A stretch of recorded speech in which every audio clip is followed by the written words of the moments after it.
surface. This is the life. Wait a sec. Isn't something important supposed to happen today? Oh, today's our big day! We're supposed to leave the Fortress of Mirapede! Come on, we've got to go complete the release procedures now!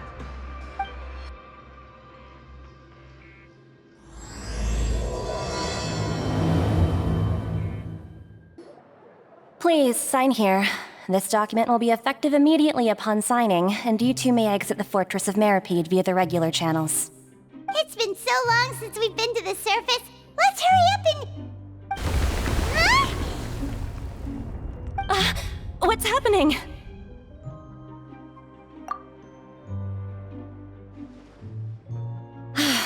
I'm fine, thanks. But I wonder what that tremor was just now. Let's go ask the Duke. Your Grace? Ah, good to see you two. Is there something you wish to see me about? Yeah, what was with that earthquake just now? Ah, that. The tremor didn't originate from the seafloor. In fact, it seems it came from the surface. Over the years of serving as the warden here, I've developed a sense for distinguishing between what occurs on the surface and what occurs underwater. Besides, the seal that Monsieur Neuvillette set in place won't fail so easily. So the fortress is okay? If you recall our last incident, if there really were a problem, there would be crowds of inmates in a panic right now. Huh, you've got a point. Okay, seems we need to get back up to the surface and ask about what happened. By the way, do you know what day it is today? I believe today is this month's pipe cleaning day. Wait, seriously? Ah, yes. Have you completed your release papers? Yep. It's you two. Are you leaving now? That's right! Today is our last day in prison! But now that Paimon says that, it doesn't feel like we were confined here. It's actually been pretty nice. Oh yeah, Paimon feels fond of this place now. Then be sure to come back and visit. I'll miss you. If you've signed the release papers, then you're free to go. The guards will escort you out. You're not going to see us off? I knew you'd ask. All right, sure. Let's go. Well, you actually agreed. No worries, you must be busy. Paimon was just joking. Ah, so you do have a polite side, I see. After being down here for so long, I imagine you must feel like you're lacking companionship. Shall I come along too? Yeah, don't worry, we'll come back to see you. Paimon really likes the cafeteria here. The chefs sure do know how to make good grub. I hope you won't be here as convicts the next time I see you. We'll do our best to stay out of trouble. Well, it seems our work in the Fortress of Mirapede is finished. That's the end of another chapter in our journey.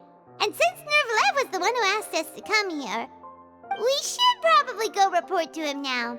Next up, the Palais Mermonia. You're going to see Monsieur Neuvillette? Please pass on our kind regards. I'm sure just your regards will do, no? I believe it would be the polite thing to do. You're right. I've heard the Palais has been terribly busy these days. Tell him that I hope he hasn't been overwhelmed by the recent string of troubles.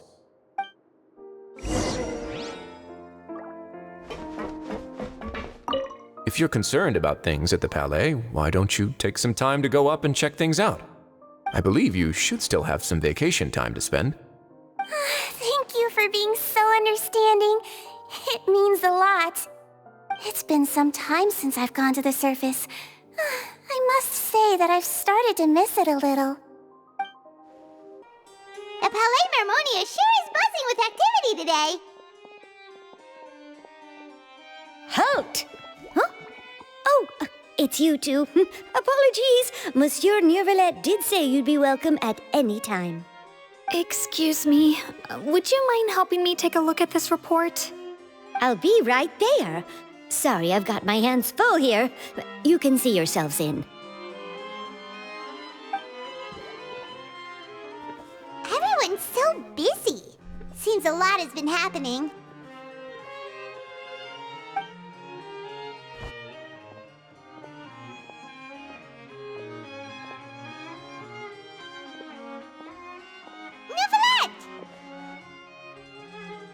Hello. You've come at the right time, but you'll have to wait for just a moment, as there are some urgent matters I must tend to first. In the meantime, please, have a seat.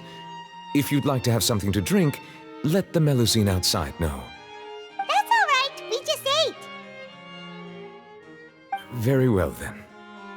Let's take a break over there while we wait for him to finish his work.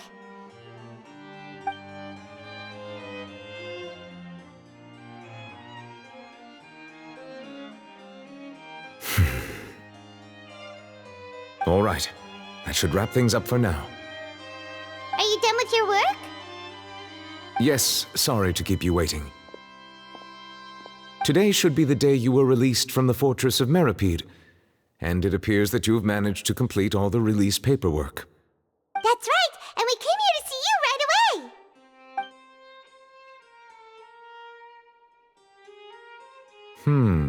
A massive whale. Do you have any idea what that might be? Judging from your description, that cannot have occurred in any ordinary waters, but rather something like the primordial sea. A whale of that size and shape cannot usually be found in the waters of Tevat. Therefore, we can only assume that Child is presently immersed in primordial seawater. Immersed in primordial seawater? But how? And is he okay?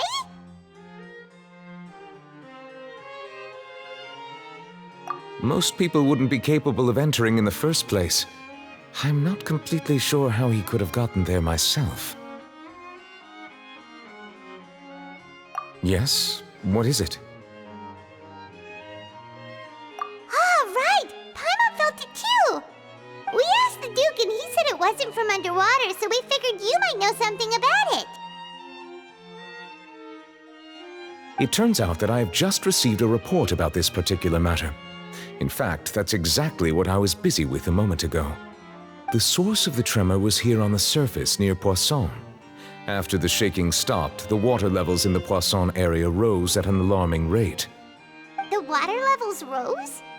Oh no! What about all the people there? Fortunately, the water levels only rose for a short period of time and have already returned to normal now.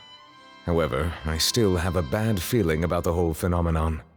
If the change in water levels is connected with the leaking primordial seawater, then the situation in Poisson may be much worse than it appears. Navia should be in Poisson, right?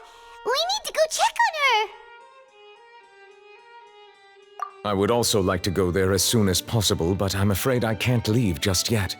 We must immediately formulate disaster prevention plans for the surrounding coastal areas to avoid potential catastrophes. I'll have to ask you two to go to Poisson first. I'll meet you there to check on the situation once I've finished things here. There's no time to lose! Let's get going! Please be careful.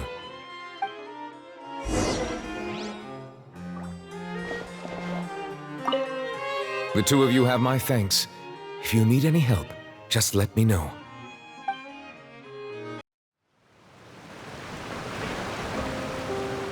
Oh no! What happened here?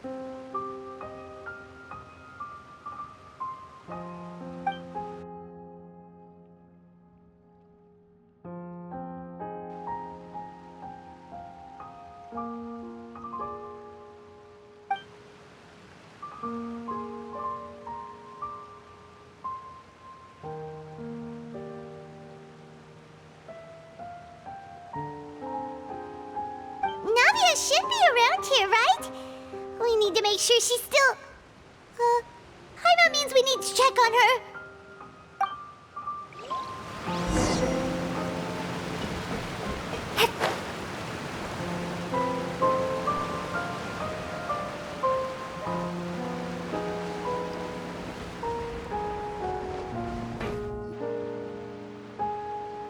We haven't seen a single soul all the way here. getting scary. What will I ever do now? Look! There's someone on the roof over there! Just stay put! We're coming up! Watch your balance! All right, just hurry!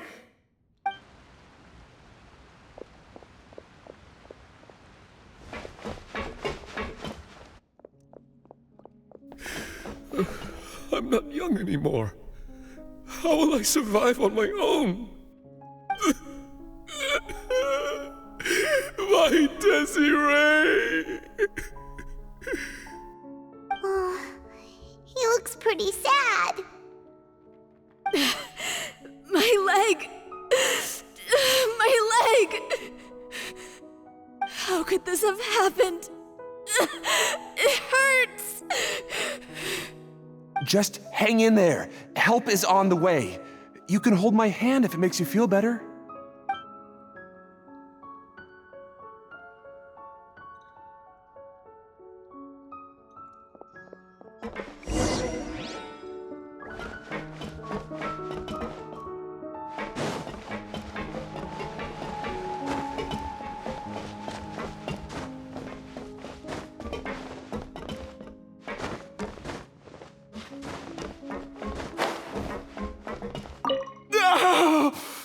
Don't move me! Don't move me! I'm scared. Give me some space! Oh, it's Navia! She's over there! Hey, Navia! Are you okay?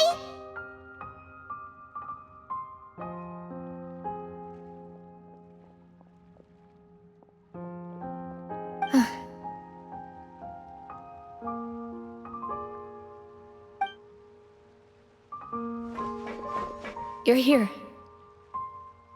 We heard there was a situation in Poisson, so we came as quickly as we could. Yes. As you can see, the water level suddenly rose. It caused quite the disturbance, in fact.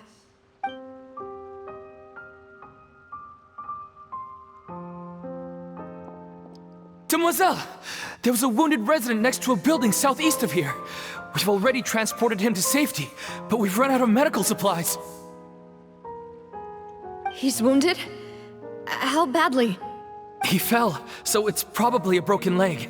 He's pretty shaken up. When the water level rose, he desperately climbed up to the roof. Once the water receded and he saw the ground, he became terrified and eventually... He jumped down then. Find the leader of Squad 1 and tell him to take the wounded resident to see a doctor. He should know where to go. Understood. I'll take over his search and rescue mission in the meantime. All right, you'll be in charge.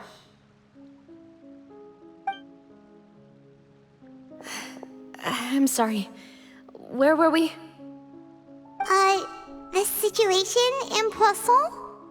Ah, right. Allow me to explain.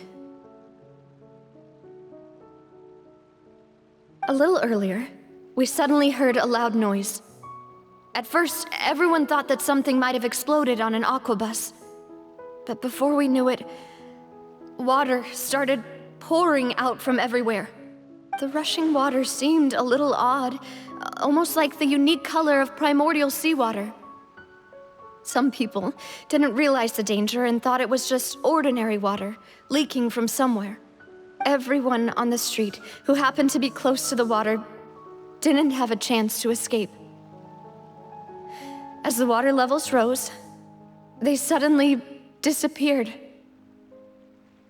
They were all dissolved. Those who realized what was happening started to flee in a panic, desperately trying to get to higher ground. Many were injured in the stampede, and some people fell from significant heights. The Spina di Rosula initiated rescue operations as quickly as possible, but there have been a lot of casualties. Fortunately, the water began to recede after some time, and the chaos came to an end. The water that flooded the area contained primordial seawater, so the lower levels of Poisson are still hazardous. To ensure everyone's safety, I've asked the people there to leave as soon as possible. No one knows if this could happen again. All we can do for now is try our best to help evacuate the residents. We still haven't completed the head count, but we'll have some numbers soon. How awful. And all of this just came out of nowhere.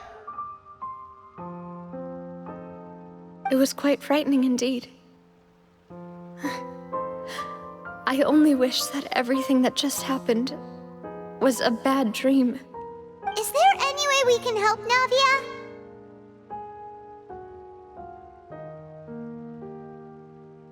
Thank you for being so willing to help in a moment of crisis like this. You don't know how much it means to me. I really can't express how grateful I am.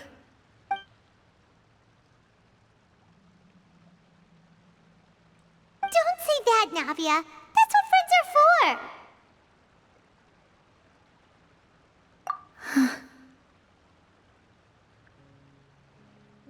Demoiselle! We've got a situation here! I'll be right there. Sorry, I need to go for now. And off she goes. Seems it might be a while before she can take a break.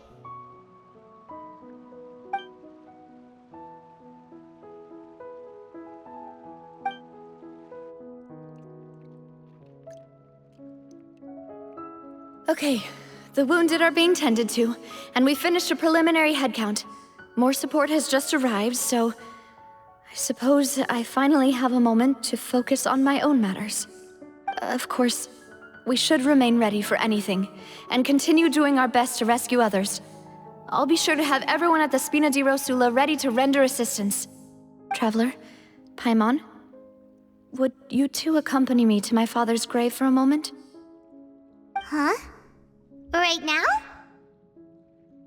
Thank you.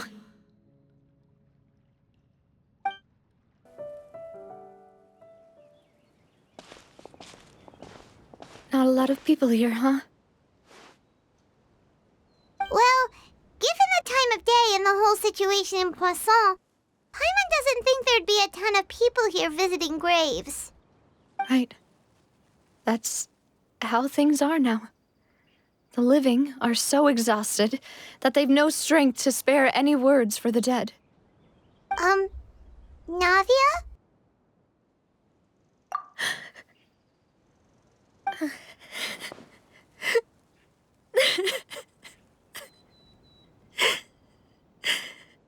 Navia, what's wrong? Sorry. I just... Malus and Silver. They won't ever come back here again. What should I do, Papa? Huh? What happened to them? Everyone agreed on the rescue plan, but still, I was the one who initiated it. They were helping evacuate the residents, but they couldn't leave in time. And they were caught in the seawater.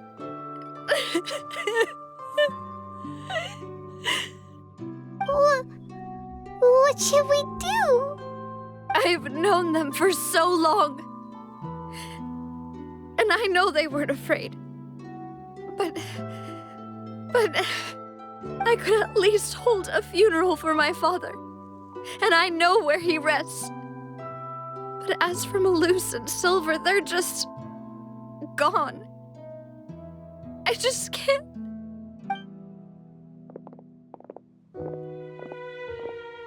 Everything looks so clean after it rains. Even the gravestones. I didn't expect that you'd enjoy a glass of red wine in front of Master Callus's grave. I can understand. Besides, the scenery here isn't half bad. See, it's not just me. I always want to bring something when I visit Papa. Perhaps we might even have a picnic. He wouldn't be angry, would he? Ah, how could Master ever be upset with you, Demoiselle? Yet the cemetery is the home of those who have passed, is it not? Everyone ends up here sooner or later, no matter who you are. Buying yourself a plot in advance, are you? No need yet. But when I do, I hope you'll let me be buried beside Master Callus, demoiselle. Hey, stop joking around. I'm quite serious. That way, it will save us both the trip to see each other whenever you visit your father's grave.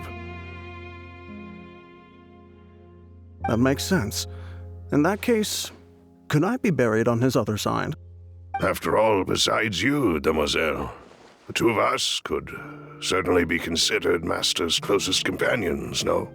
Personally, I believe we fill those shoes just fine. Why are you bringing this up all of a sudden? Seriously. All right. I'll remember your requests. But I'd really prefer not to talk about this stuff. And what do you mean by saving me a trip?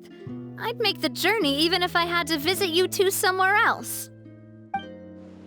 I'd promised to let them rest in peace here.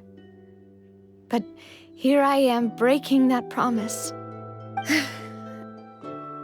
I'm sorry for letting you see me in a mess like this.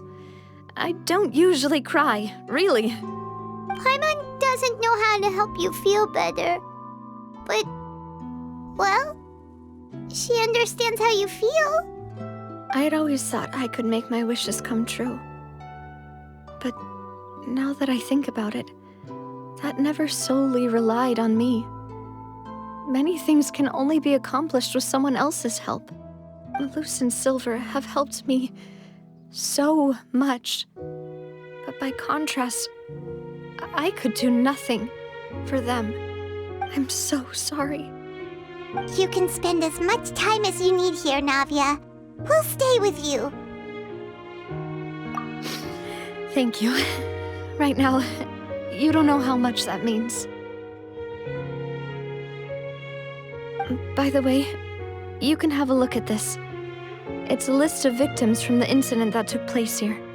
Obena, Khan, Burnett, Giverny, Francine, Karina, Daisy Ray, Joinville, Julianne, Esson, as well as Malus and Silver. So, everyone else is safe. But still... It's okay. I know what you're thinking. And you're right. We lost Malus and Silver. But we were able to save more than we anticipated. The overall outcome indicates that the cost was worth it. Right! Don't think that way, Navia. One person might be saved at the expense of another, sure, but that isn't something we should ever consider a trade. Malus and Silver were not the price for saving anyone. They're heroes. You're right. Thank you, Paimon. What you said just now was pretty amazing, actually. I'll remember your words. Oh, really? Seems you've become more eloquent in the time since we last met. The knave? What are you doing here? Is everything going well on your side? Yes, my people are carrying out the mission according to your request. All the residents of Poisson have been evacuated, and we're preparing to relocate them to higher ground. As for these supplies, we have everything taken care of. There is no need to worry. Thank you very much. Wait, do you two know each other? We just met recently. Right, Miss Navia? Usually, I would call this a coincidental encounter. But that doesn't quite fit this time. Besides, it never even crossed my mind that a Fatui Harbinger would come looking for me. Thanks to the Knave, Spina di Rosula received generous support from the Fatui, which allowed us to complete the rescue and evacuation work so quickly. Mutual aid is essential to fostering positive developments. We were already in the area, in any case, so it was nothing. That said, I must say that you're a lot sharper than you let on. I'm sure you understand what I mean. I apologize for all the ways in which I tested you previously. We've never worked with a Fatui before, and it's extremely important for us to know who we're working with. My subordinates have reported that Fatui soldiers have been observing water levels and taking head counts in various locations. I hear that they've also prepared a large amount of emergency supplies. I'm quite surprised. This is nothing to brag about, nor do I intend to. It is simply the way of powerful organizations to act forcefully, whether they are doing good or ill. You've witnessed that firsthand, in any case. As I've told this traveler before, I know of the prophecy, and I intend to prevent the impending disaster. Lending your organization a hand was a natural first step in accomplishing that. As such, do not be troubled by this token of our sincerity. Perhaps one day, you'll also be able to help me in the same way. Without your help, there would have been many more casualties. I won't forget your kindness. Furthermore, I sincerely regret what happened to Malus and Silver. I only wish that my people could have arrived a little earlier to prevent this from happening. Don't say that. You and your subordinates did everything you could. As Paimon said, Malus and Silver didn't choose to sacrifice themselves for any specific person, and they weren't the price paid for other salvation. They chose to become heroes themselves. I've never liked hearing people put it that way. It's like trying to relieve pain by saying some noble-sounding words. But right now, there's nothing more suitable. They really did become heroes. You're right. I'm sorry for your loss, Miss Navia.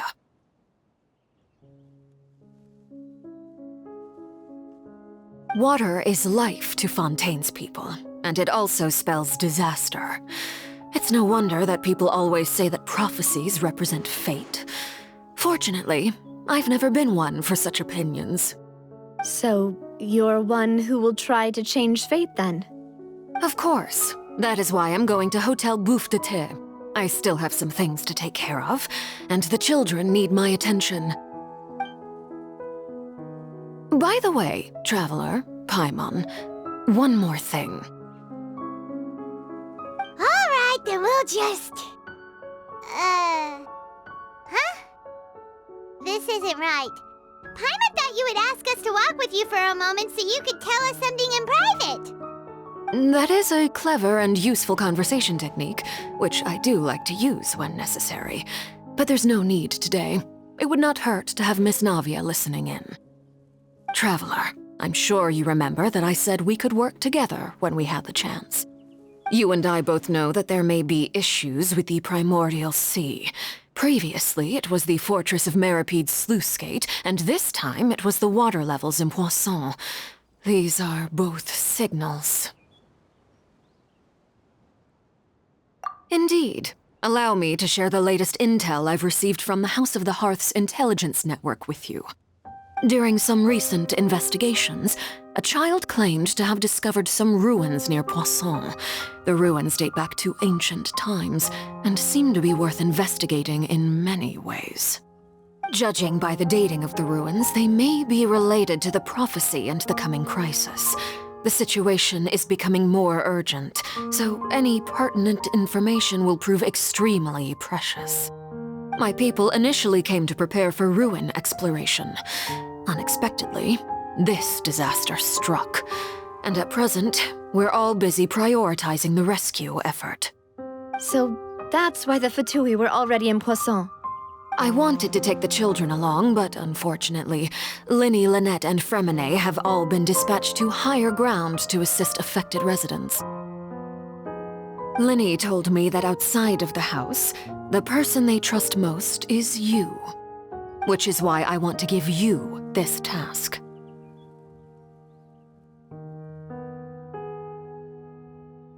The House of the Hearth's members see each other as family, but Linny, Lynette, and Fremine said that they also see you as such, even though you are not from the house.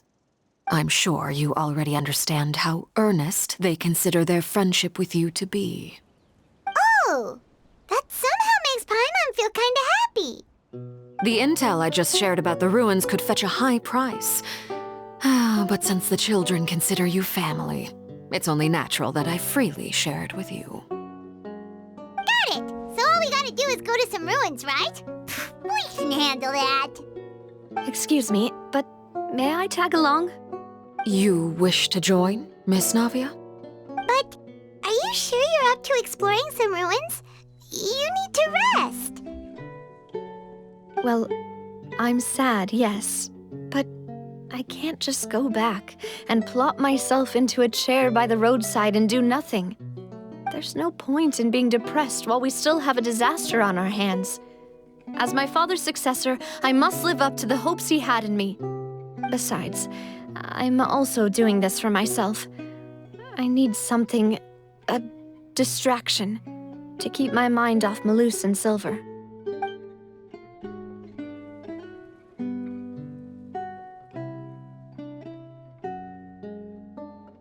Since you put it that way, I have no objections. What do you say, traveler? All right. The ruins are to the south of Poisson. Here's the map. Okay, the three of us will handle it. Come on, let's pack up and get going.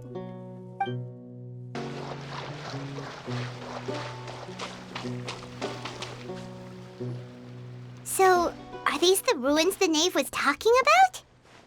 Whoa, talk about old. They seem to be pretty ancient, all right.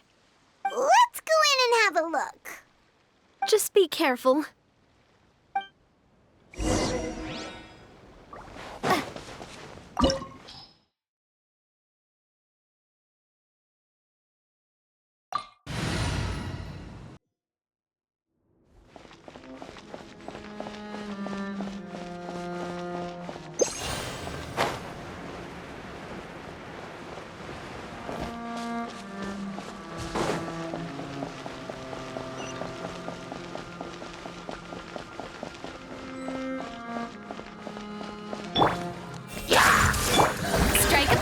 Let the show begin.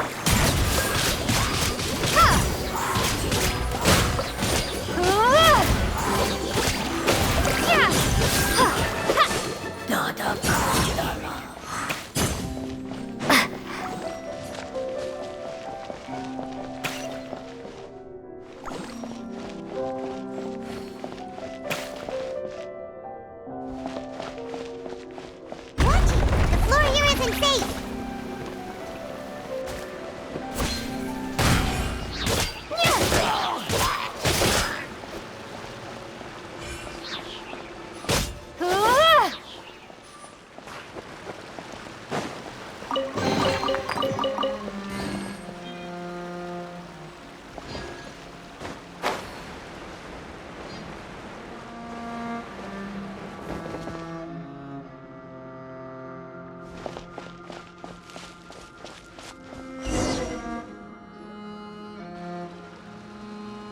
This place has also been contaminated by primordial seawater. Yeah. And a lot of it, too. A Fontanian would most likely dissolve the moment they fell in. Right! You can't go down if there's primordial seawater. It's too dangerous, and it won't be any help for you to just stay here. Don't get Paimon wrong. We're not saying you're useless. It's just that... No, you're right. I can't do anything in this situation. I'll leave this to you.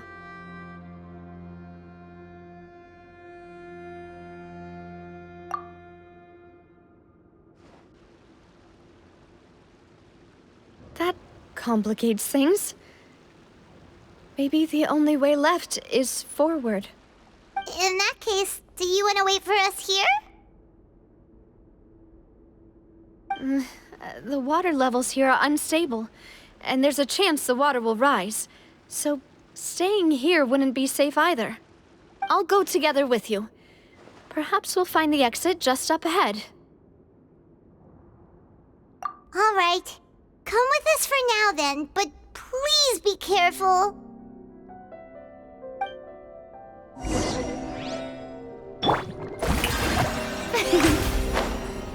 Oh no, it's a dead end! Let's try climbing over from the side.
Protect us.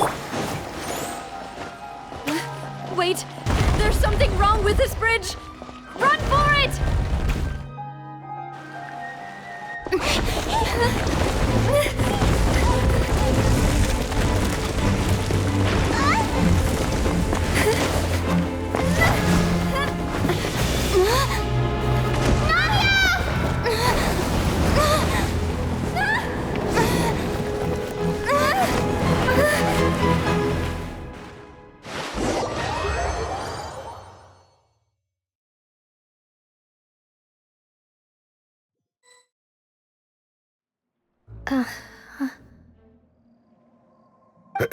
Demoiselle? Huh? Demoiselle, what are you doing here by yourself? Would you be standing here till dark if I hadn't come to get you? Maybe she just wants some time to herself, Maloose. Oh, was I sleeping? Yes, it would appear so. I must be tired. That's quite possible. However, you were the one that suggested we go out for a walk. Oh, right. I nearly forgot. It must have slipped my mind when I dozed off. I haven't had a nap today yet. Have I? This is a familiar feeling, yet something's a little strange. Is something the matter, Demoiselle? Oh, no. No, I'm fine. I was just trying to recall why we came out for a walk. Do you remember Mr. Giverny? He'd requested our help before with foreign merchants who had a debt dispute with him, and we'd resolved the matter not long ago. We were headed to see how things were going with him at the moment. Ah, right. Yes. I remember now. Oh, Miss Navia. Ah, Mr. Maloose. And Mr. Silver, too. It's good to see all of you. How have you been? I've been great. Thanks to your help, those bothersome merchants finally realized that I wasn't the one they were looking for. Why, I wasn't even the guarantor for that person. They were knocking at my door day and night. Even my neighbor, Obina, was getting fed up with them. Sometimes force is required to calm someone down and get them to listen to what you have to say. That's right. Oh, by the way, Burnett, what was it that you wanted to give to Miss Navia again? Oh, yes. One moment, I have it right here. Miss Navia, these are some flower seeds that I prepared. Please take them. They're a very good variety, and they'll become very big and beautiful once they bloom. I don't know what we would have done without your help, so this is a little token of our appreciation. I hope you won't refuse.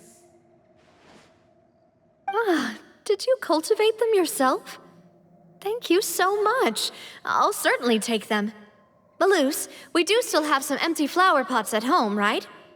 Why, we can have as many pots as you'd like, demoiselle. Perfect. In that case, we'll swap out some of the decorative plants for some of Mrs. Burnett's flowers. Very well.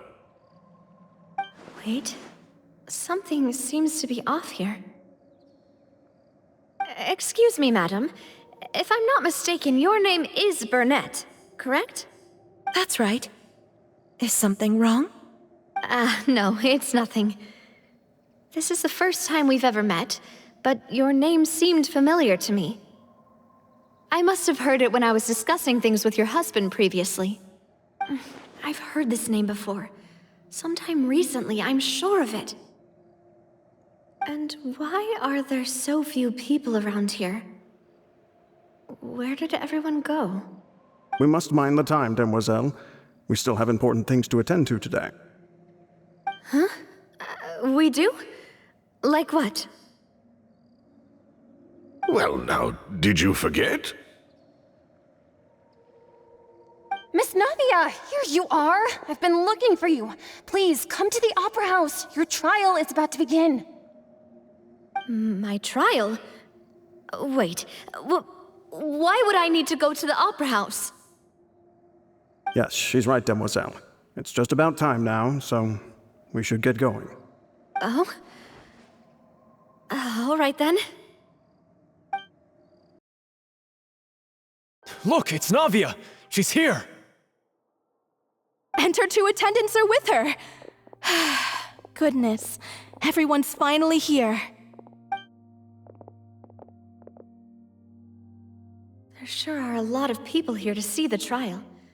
And they all seem to be oddly excited about something. I even know some of these people. Karina, Desiree, Joyville, Jolien, Essen. Why are so many people here? And why do I have no recollection of this case? And as for the judge... huh? Where's Monsieur Neuvillette? Please sit in the defendant's seat. Don't worry, Silver and I shall accompany you. All right. But are you sure you can stand behind me?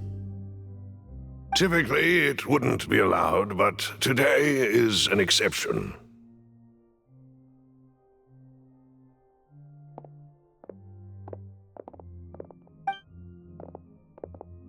Hey, what kind of place do they think this is? Come on, do they have any idea what they're doing? Seriously. Enough with the whispering! Could someone please tell me where Monsieur Neuvillette is? And why I'm standing trial? My dear Miss Navia, have you not yet realized what you've done? In that case, allow me to explain. As all here know, you are Master Callus's successor, the head of the Spina di Rosula, someone held in high regard by every soul in Poisson. After you took over the Spina, you treated all of us just like the late Master Callus had. If anyone in need reached out to you for help, you responded. Not only you, but your butler, your subordinates, nearly everyone in the Spina di Rosula fought for the well-being of those in Poisson. Wait a moment. Aren't you just proving that I'm a good person? Yes, correct. Absolutely right. And that is why you stand accused. You have helped so many people get through so many difficulties. You are one with us. We are inseparable. We are one big family, all of us who are from Poisson, inextricably linked. And with you being so important, we couldn't possibly do without you. Therefore, this fair and honorable court shall declare you guilty, and you shall stay here. You will be together with us forever. Huh? What are you saying? Everything you have said is correct. I have indeed done a lot for my hometown, and I would be willing to be with you all, but What is the purpose of having me stand here like this? What is there to discuss? Ah, well, if that's what you think, then I have no further comments. How wonderful, Miss Navia!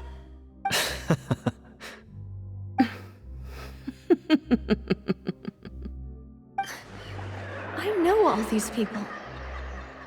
Why are they laughing? I seem to remember now. Yes, I get it. This trial is... Wait just a moment. This isn't right! Malus? What was that, Mr. Malus? Our conclusion is very clear and unanimous. Let the court judge her now. She's guilty! Stay here, Navia! You're one of us! Demoiselle, don't admit guilt. This trial means to keep you here forever. I wish to exercise my right to defend Our Lady. Mr. Joinville, you only know of Navia's goodness, but nothing of her utterly independent mind. She was born a free and independent spirit. She has never been tied down by anything. Indeed, even the death of Master Callus couldn't stop her. Her actions cannot serve as proof that she identifies herself as part of any group. She merely acted as an individual, extending her hand to help others.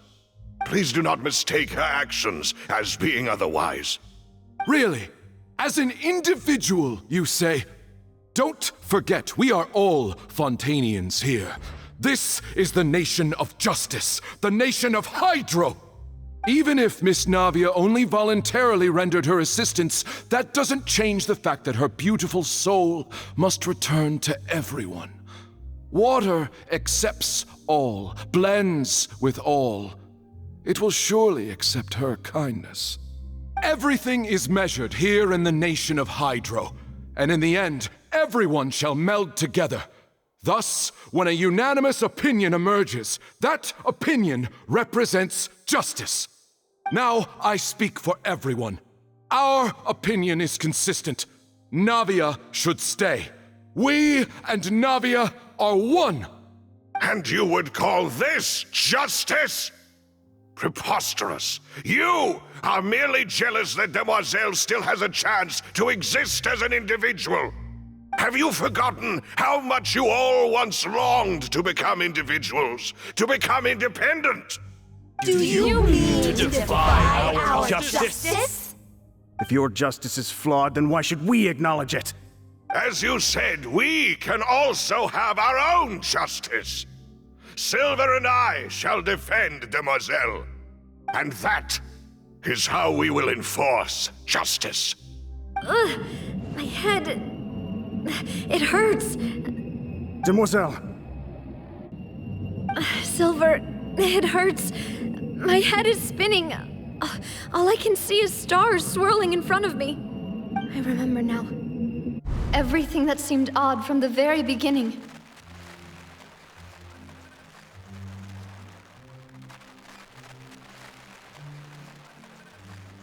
Karina, Desiree, Joyville, Jolien, Essen, and Mr. Giverny and Mrs. Burnett, who we met earlier. Even Malus and Silver.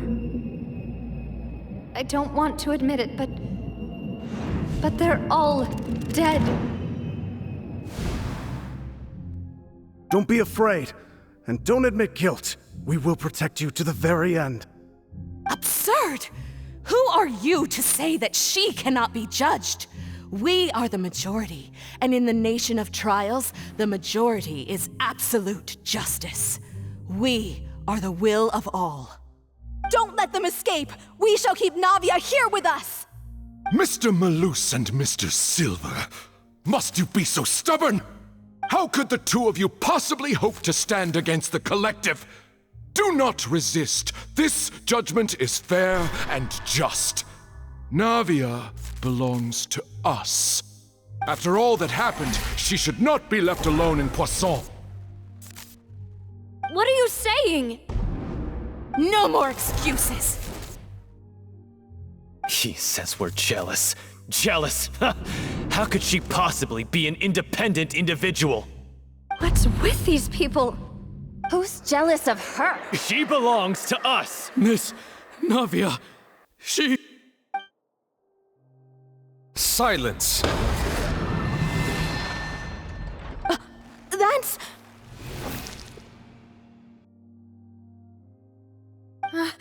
Monsieur Neuvillette! Such commotion is prohibited in the court. The accusations you just presented are nonsense and cannot constitute a proper trial.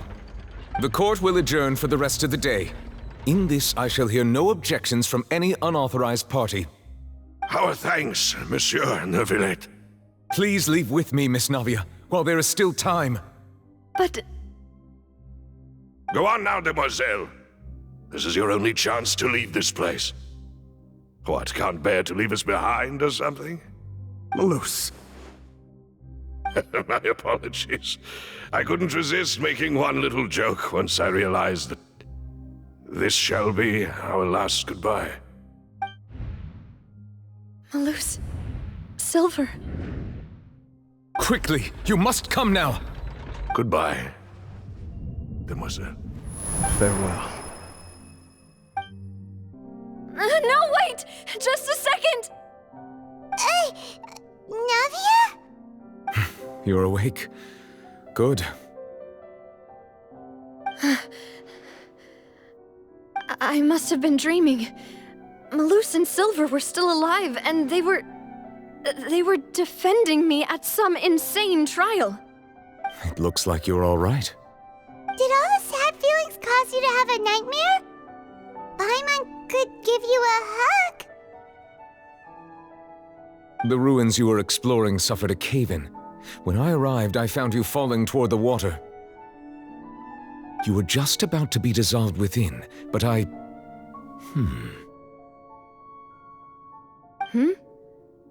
What is it? I think I saw 2 Oceanids protecting you. It was only for a moment, perhaps even a fraction of a second, but they gave me the chance to retrieve you. Were it not for their intervention, I would not have been able to rescue you before your consciousness dissipated. Wait, did you say Oceanids? You mean like what happened with Vache? Perhaps those 2 Oceanids were the people you saw in your dream. I always told them that they didn't have to protect me. To think that they'd keep doing so even after death.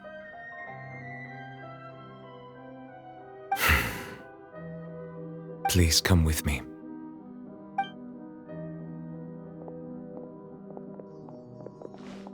Neuvillette, are you okay? Oh, I am quite all right. Perhaps there's something we could chat about? Why do you look so stiff all of a sudden? Oh, Paimon knows. You're the type who feels awkward when there's nothing to talk about, right? I merely thought that we should give Navia some time to herself. Huh? Why didn't you just say so then? Don't you think it's even more awkward to call us over like this and then have nothing to talk about? I suppose so. Ah, Sigewinne. I hope all is well with her these days. Her work in the Fortress of Meropide has not been too much for her, has it? No way, don't worry. She's doing fine down there. She's an amazing head nurse. I see. Well, that is good. I have always worried that Sigewinne would need a lot of time to understand the world of humanity, just as I have. Oh, and the Duke also says hi. Even though Sigewinne made him do that. He hopes that you haven't been overwhelmed by all that's happened lately. Thank you. I have indeed been busy lately, and I also hope that everything is going well in the Fortress of Meropide. He still doesn't know what to talk about. Let's chat about something else then. So, Neuvillette, you're probably quite the swimmer, huh? Yes, of course. This isn't going anywhere. Let's try something else. How did you find these ruins? Did the knave tell you? Yes, in fact. I had arranged to meet you in Poisson, but when I arrived, I discovered that the Fatui were helping the residents evacuate. They had even transported a large quantity of supplies to the area. Amid my astonishment, I ran into the knave, and we had a chat. She informed me that she had asked you to investigate the ancient ruins here. Yeah, we originally planned to meet up with you, but we thought you might still be busy with all those official documents. We didn't think exploring the ruins would take very long, and who would have thought you'd wrap things up so quickly?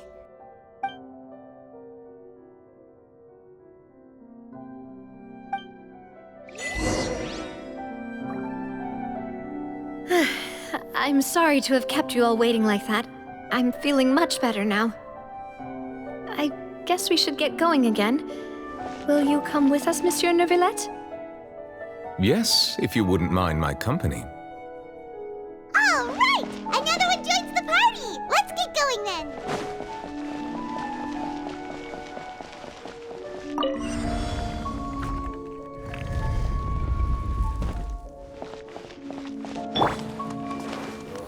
Committed to memory. Yoo-hoo! Let the show begin. Huh. Hey.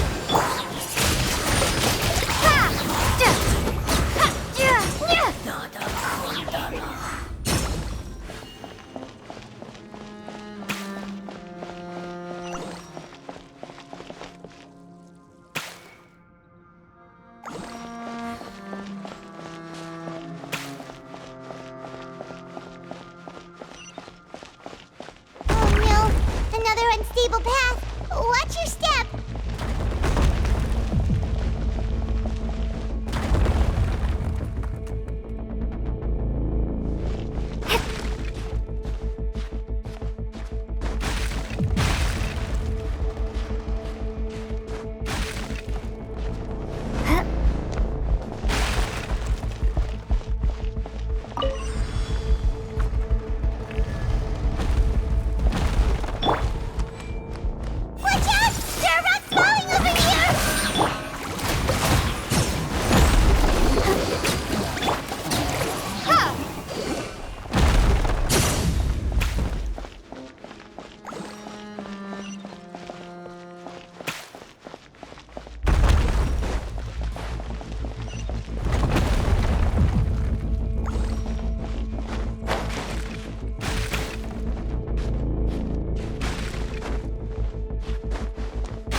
We're almost at the top. Keep it up!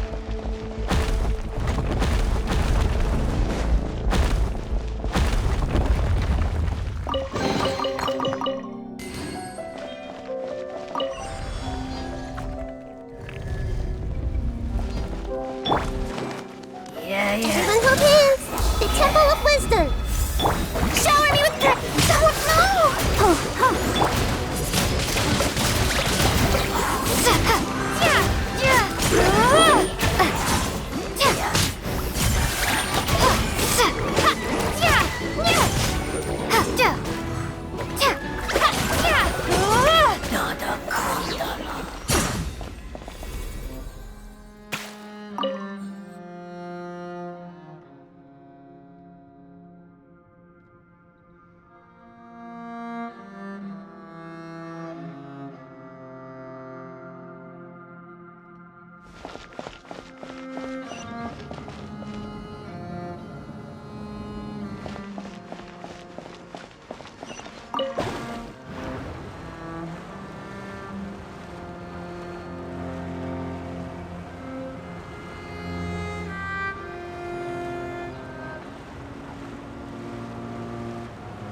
Looks like we've reached the end. This is the place. There should not be any other hidden spaces in the vicinity. The path sure had some twists and turns, but it turns out that this place isn't actually that big.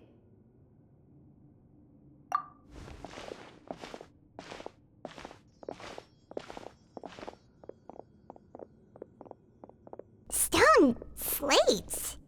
It seems like they were put here as an offering. Could we take them down and have a look? Perhaps we should just leave them be for now.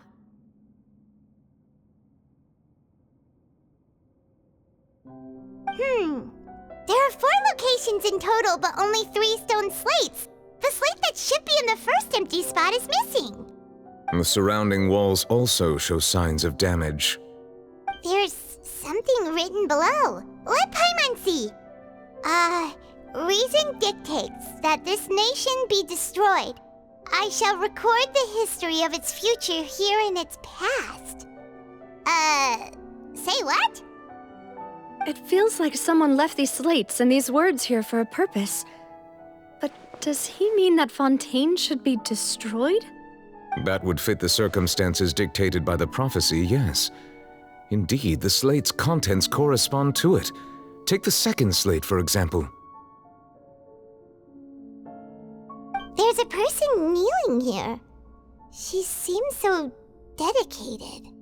And there's a whole bunch of other people behind her doing the same. She's facing this... what is this? Some kind of island in the sky? And is that Lady Farina in the third image? Did the Hydro Archon fall into the water? And is that a ring of people around her? Paimon doesn't quite get it. Are they all in the water? The fourth image. I know this one. This exactly matches the content of the prophecy. The people will all be dissolved into the waters, and only the Hydro Archon will remain, weeping on her throne.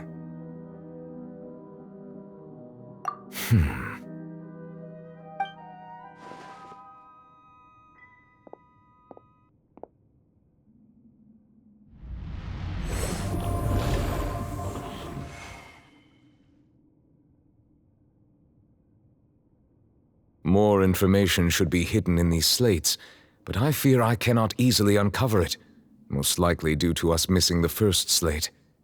I am very sorry. Don't blame yourself, Monsieur Neuvillette. Deciphering ancient stone slates isn't one of your duties. Ooh, Paimon's getting the chills just looking at these slates. This says that it's the history of the future, right? That means the prophecy's sure to come true.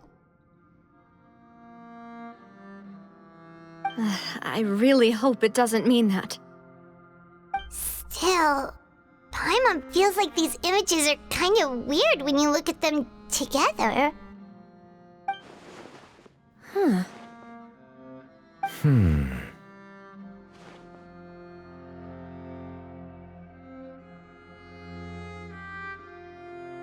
That's right!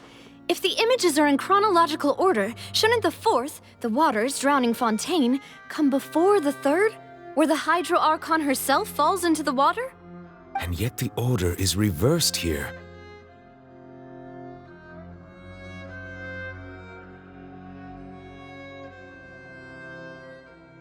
If we go by timing, Lady Farina only emerges in the third image.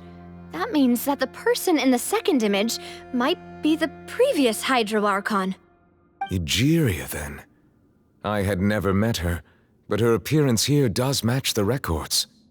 The previous Archon kneeling before the floating island in the skies, as if confessing a sin. Did she herself commit that sin? And if not, why would she be in such a posture? Also, I'm still wondering why these ancient stone slates are here at all. Judging from their contents, could this place be the origin of the prophecy? Does that mean that someone, or some people, once saw these slates? But who would have created these slates and left these words here?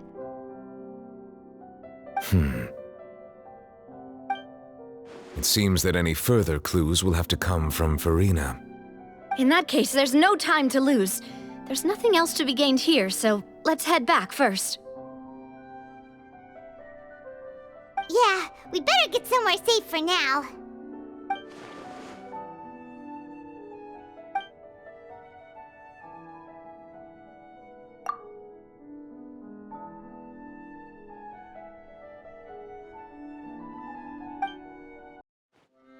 Let's split up here. I'm going to check on what's happening with the Spina. You know how it is. There's some things you just need to be there for yourself. You still have energy for that, Navia? Paimon's already beat! Just head back to the Fleuve Cendre and have a rest then. Thanks for keeping me company all this time. I'll depart as well. Thanks for your hard work today. Rest well, everyone. Traveler, I will go talk to Farina tomorrow morning to ask about the stone slates. I'm sure that you're concerned about this matter as well. If you have time, drop by my office. I will share the results of our discussion with you. Are you really gonna talk to her about this directly? Will that be a problem? Paimon's getting a little scared now that it's come to this.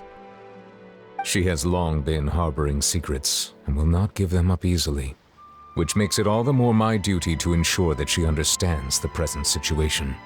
Alright, we'll leave it in your hands then. You're probably the best person to talk to her anyway. I will be carefully considering my words tonight. Traveler, Paimon, our safe house at the Fleuve Cendre is always open to you as ever, so please don't think you're an imposition. All right, I'll be on my way then.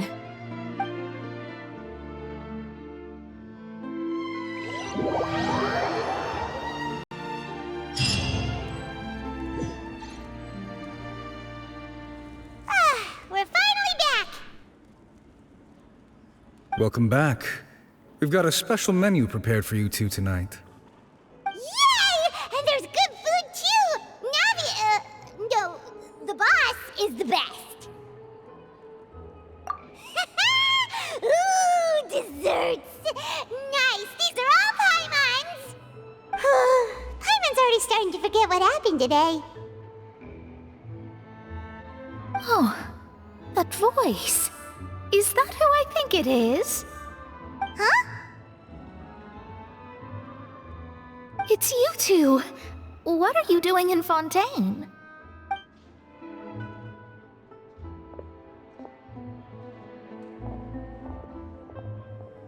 Mona?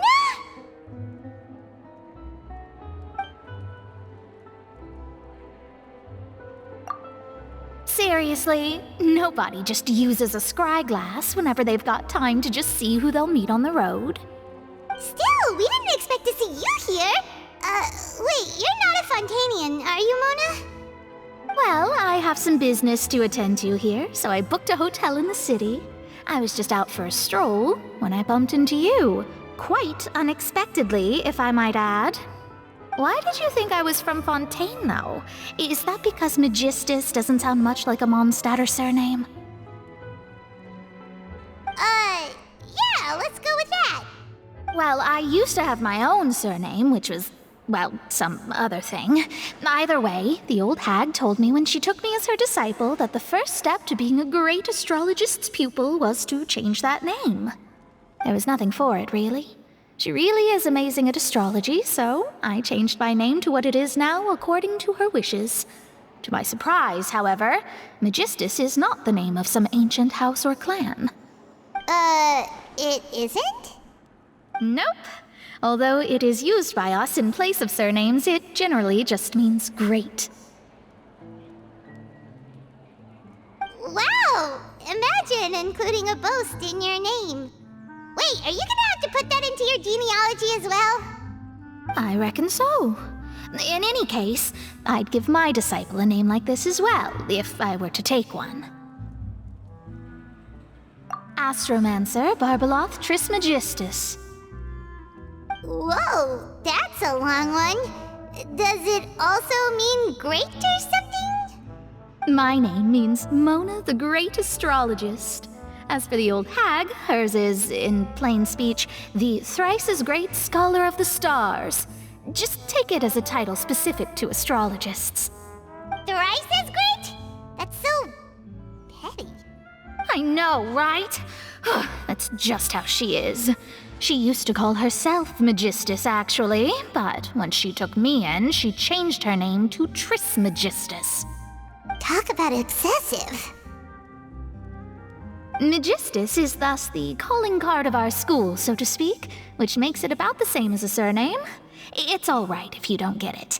You can look into it further should you need to study astrology more deeply. Terrible! Ugh. But anyway, you're not Fontanian, are you, Mona? You're from Mondstadt, right?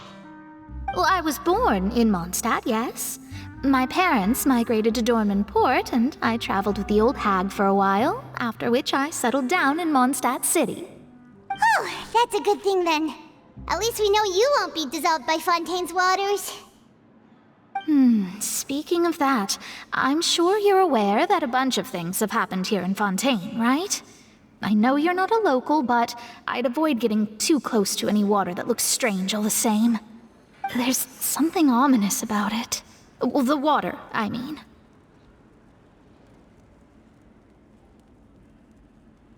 That was the main reason, yes. Just a while back, the Steambird invited me to take part in a panel and speak about the circulation of the prophecy as an astrologist. The invitation was sent quite early on. I don't think anyone expected Fontaine to be in this much trouble. What do you make of that prophecy, Mona? Just tell us what you think as an astrologist. Your word would go a long way to make things more certain and less scary.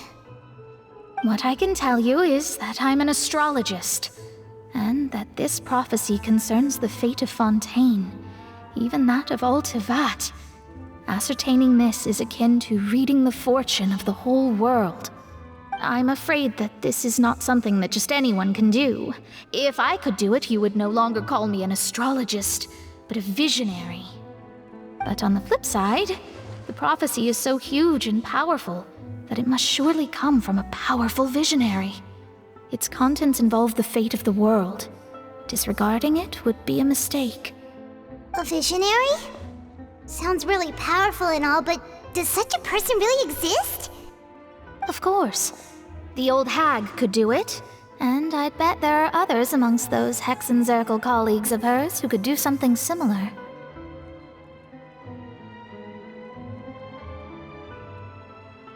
Huh? Are you sure? All right, I'll help you. It isn't often that I see you with such a serious look on your face. I'll tell you once I hear back from her. Thanks, Mona! You're amazing as always! Oh, well, this is something only I can do after all. So yes, your praises are quite welcome. That's the greatest of astrologists for you! Of all the people we know, you know the star's the best! Indeed, indeed. That's the spirit. Oh, sorry. I came to see what all the commotion was about. If there's anything you need, do not hesitate to inform the Spina di Rosula. Oh, whoops. Guess we were getting a little too carried away there. Well, I'll go tend to my own business now. If I receive any news, I'll be sure to come find you two again. And there she goes, quick as rushing water. And here we are with the Spina guy giving us suspicious looks.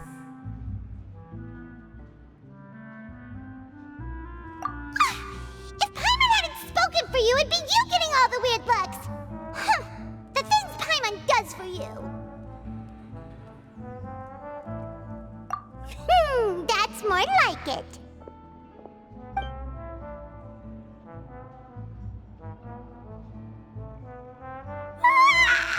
Good morning.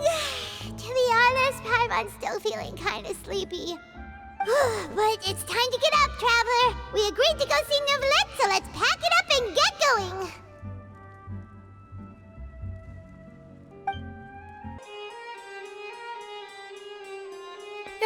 You're here! Finally! Is something wrong?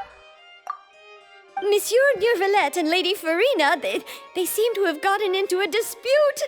Please go see for yourself.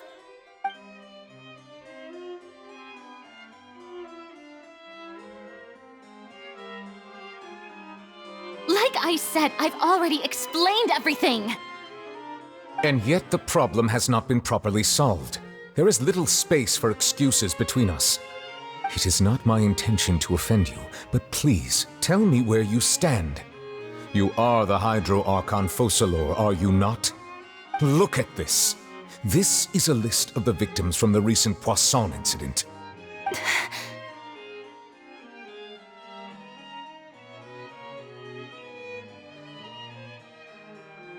You mean... they're all... We did not arrive in time to avert this disaster, and I will not have it happen again. I will say this once more. You must tell me everything you know. Yesterday, I found 3 stone slates in some ancient ruins near Poisson. Do you know anything about those? Seriously? You're questioning me like this is a court case now. I don't know anything about that. But you found them in some ancient ruins, you say? That's correct, which is why I came to ask you some questions.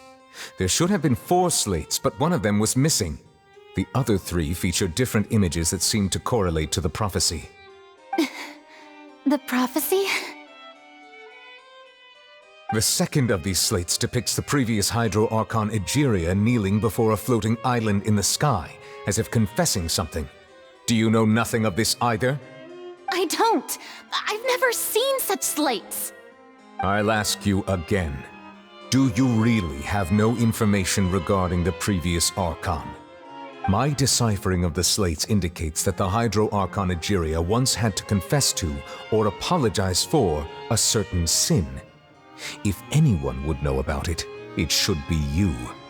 All gods don't have the same secrets, you know. She was herself and I'm me. Is it really so strange that I know nothing? I understand your concerns, but I'm sorry. I just don't have anything to tell you. Forgive me for saying this now, Lady Farina, but I have long known of your various secret investigations into certain matters. There are several indications that you have been investigating the prophecy on the sly. This is not strange in itself, considering that you are the Hydro Archon. But it is strange that you should also claim to not know any of Egeria's secrets, as well as do nothing following your inquiries. You have never been as superficial as you have presented yourself to be, nor are you a fool. And yet, your behavior is very inconsistent.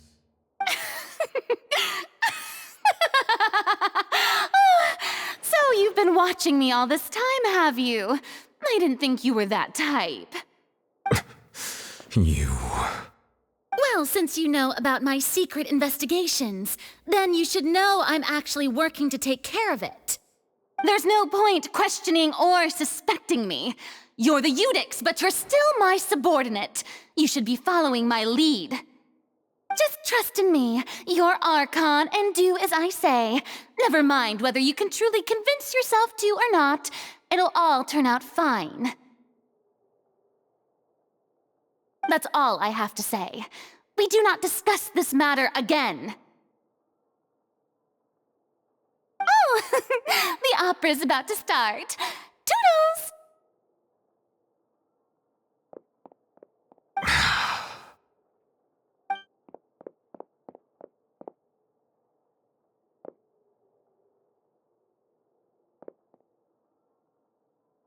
Did Farina not notice us standing by the door? Wonder what's up with her. She was smiling. She didn't seem in the mood to care if we were listening in or not.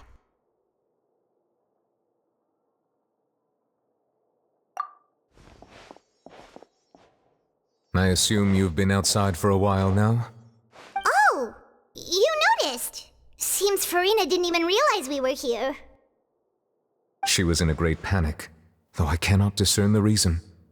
Our discussion reached impasses time and again, a state of affairs that we cannot allow to continue. Still, I do not understand. Dialogue is the basis for understanding, so why did she keep refusing to engage?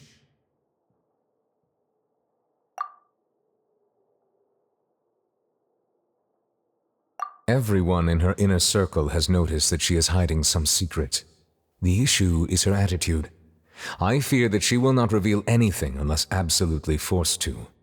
We may have to create a situation in which she will have no choice but to speak. Oh? Like what? Normally, people will only reveal the truth when standing trial. Perhaps we must have the Hydro Archon experience just such a scenario. But Farina's seen so many trials, and she's really good at dodging questions. How do we make sure that she won't just slip away at the first chance she gets? We will need to consider this thoroughly, join forces with various parties, and then do what we can. If at all possible, I would prefer to recuse myself from this affair, but we must prevent the prophecy from coming to pass. This may be cruel to her, but all Fontaine is in crisis. The information a god possesses is too precious, and so we must take a chance on this. But who will lend us their aid to do such a thing?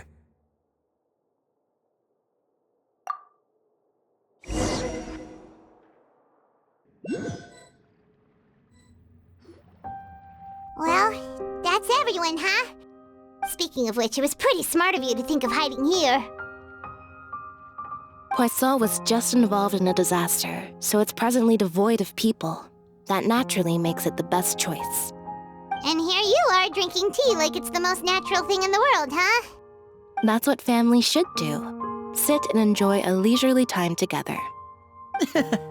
It's nice to enjoy tea here, you know? Care for a cup? Lend me your ears, everyone. Or perhaps one of you might like to start us off. How about you, friend? Me? No, I don't think I can. Then, how about you, good sir? I fear that I will cause the mood on this boat to become as somber as it is in court. Well then, I guess we're lucky we've got a local like me to organize things. Wonderful, the spotlight at last. I guess I'll be facilitating things from here. That was a little long-winded, don't you think? Oh, you might be right. Anyway, to cut to the chase, our friend here, the Traveler, has brought us together to discuss something.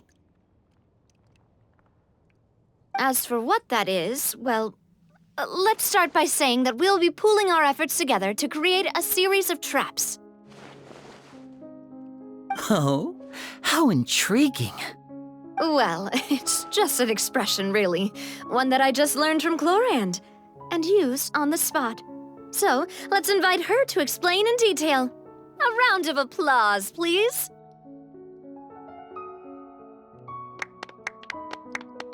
Huh? Didn't you say that you would be facilitating this? Oh, come now. Your work doesn't involve much public speaking, right? This is a good chance to practice. You might even pick up some fancy oratory tricks to impress your boss with in the future. I see. And what does my boss say? He is glad that you consider him your boss. Do go on.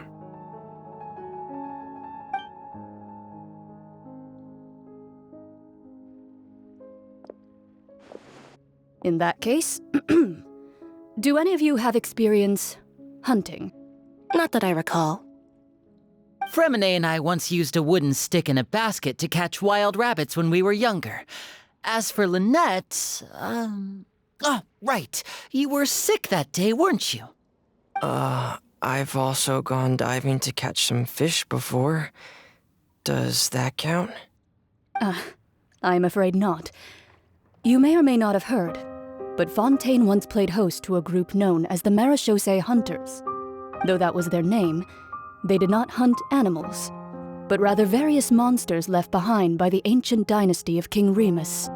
Today, Fontaine's monster population has already thinned greatly, so the hunters have blended back into society, taking up arms in other lines of work. They even left a unique methodology of hunting in their wake. A trap comprises of the following components: bait, a trigger, and a containment device. Sometimes a lethal implement will also be necessary to deal with the prey. So, if we were to build a trap together, right now, what would you choose to build it with? For me, I would prefer something basket-shaped. Pigeons and rabbits will see the bait and naturally enter the snare. Our line of work requires a deft hand, and we're some of the best in the industry, so you can count on our techniques. You used some of those techniques while moving the people of Poisson, didn't you? My subordinates mentioned that you even performed some magic for the bawling children. Yes, and I even managed to gather some intelligence in the meantime. I'm quite the multitasker if I do say so myself. I'm afraid I can't claim that as my strong suit. I prefer more stable methods, like placing bait in the water and waiting for the fish to come within reach. That's the kind of method I would count on. Calm and steady. Exactly the kind of person who would catch loads of fish.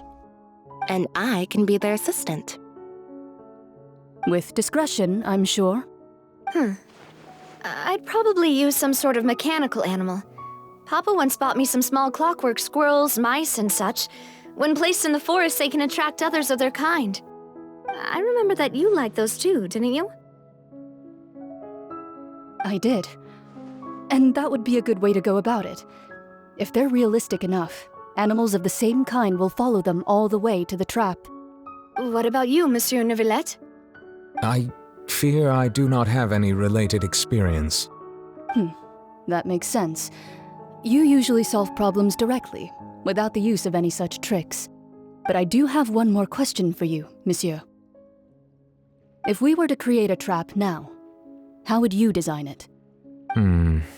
I would like for it to be effective, but bring no harm to the prey. A more gentle trap would be ideal. Kind, as always. However, our intention doesn't necessarily change the containment device and the type of implement we need. If we wanted to kill the prey in one strike, we would need a powerful implement. However, that also goes for prey that must be captured and safely contained. Wait, why's that? Only a hunter who's a true expert at subduing their prey can snare it without harming it. The line that divides life and death is often exceedingly thin. So are we going hunting together?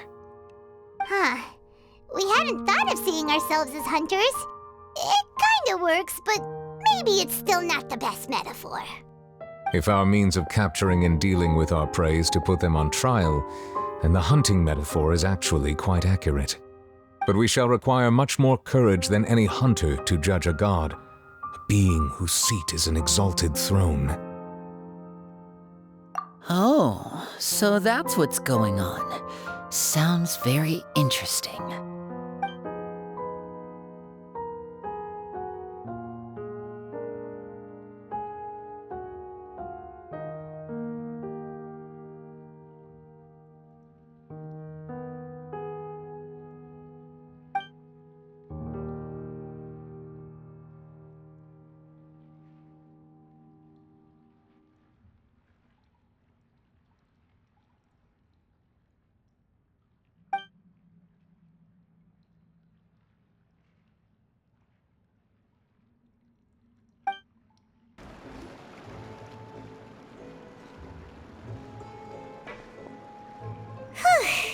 It's been a tough few days, hasn't it?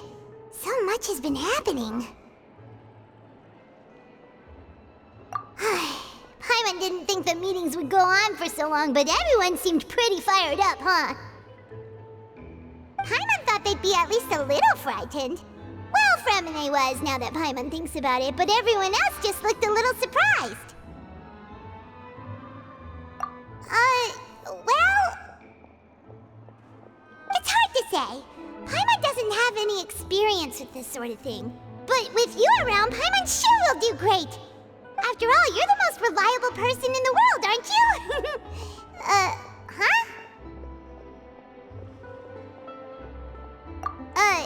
Did you just pour some tea? Paimon didn't notice you doing that at all. Then what's that? Paimon's never seen that cup before. Don't be frightened. I'm just joining you two for tea. I merely refrained from saying anything till now. Who's that voice? But there's no one here! Aw, have you forgotten me already? Wait, you are familiar. You're the voice we heard from the sky in Sumeru! The voice from the sky, I fear that description is wrong. Though, not completely wrong. You're feeling lost now, just as you were feeling previously. I sensed that confusion and thus came to you. Guiding people is an irresistible hobby of mine, after all. Consider me a passerby, just accepting a commission from my friend's disciple on a whim.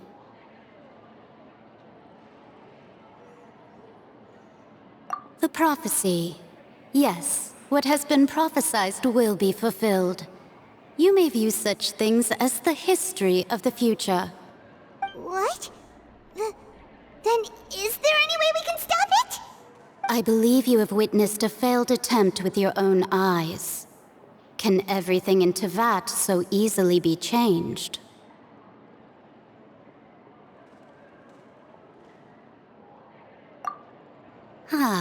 So you've caught on. Just as prophecies are usually only the future as seen from the perspectives of the gods, could things be happening in hidden corners where the gods' gaze does not fall? Are the things that you shall see different from the fate that the gods perceive?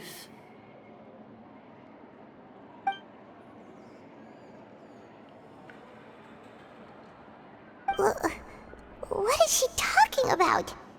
It all sounds really impressive and important and stuff, but it also sounds kind of scary.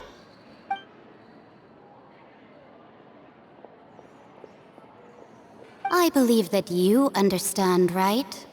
Some things are insignificant, but others you must reach out to change. Ultimately, fate shall serve as your only guide, no matter what will happen in Tevat's future. All you need to do is to play your part. This was good tea, by the way. Thank you for your hospitality. Well, that'll be all for today. The voice. It's gone. What?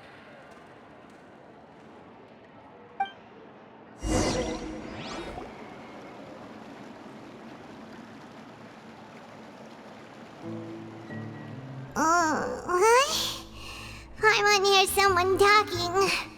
All right, coming. Hey, it's you who's getting lazy, okay? Well, I see I've walked in on some lively banter. Luna! Fine, just fine. I went to take part in that Steambird panel. It turned out to be more interesting than I expected. Not all Fontanians are pessimistic about this. One journalist mentioned that sitting around and waiting for the end to come would be wrong, and that they should make their own rescue preparations. I agreed, so we had a brief chat with her. Did she have pink hair by any chance? Why, yes, it was Charlotte. I assume you've heard of her, no? That daredevil journalist? I'm in full support of her view. Prophecies are very important, but how can people allow their lives to be commandeered by just a few words? That's right! Paimon's glad to hear something sensible for once. Yes. About what we had discussed before. I did try, but I'm afraid I couldn't reach the old hag. I'll try again tonight, but I wouldn't get your hopes up. Huh?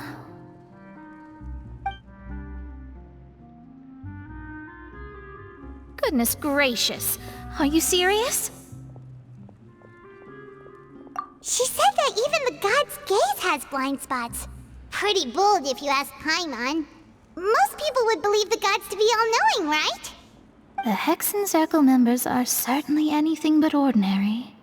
As for the mage named N, the old hag has mentioned her a few times. She said that N's sense of direction is incredible, and that she loves guiding those who are lost. But I've never met her, and if she were still alive, she'd be... Well, suffice it to say that the hag's at least a few hundred now, and N's been around for longer than that. Whoa, the Hexen Circle sounds like a scary group. But they must really stay in shape to live so long. Their abilities alone are pretty terrifying. If she came to see you personally, then the problem you're facing must truly be of great importance. Well, it's not like Paimon could understand anything she said. Yes, she was quite cryptic, but I suspect she means that there is still a way to turn things around. She didn't say when or what that would be, though, so... Perhaps it is something that you cannot know right now.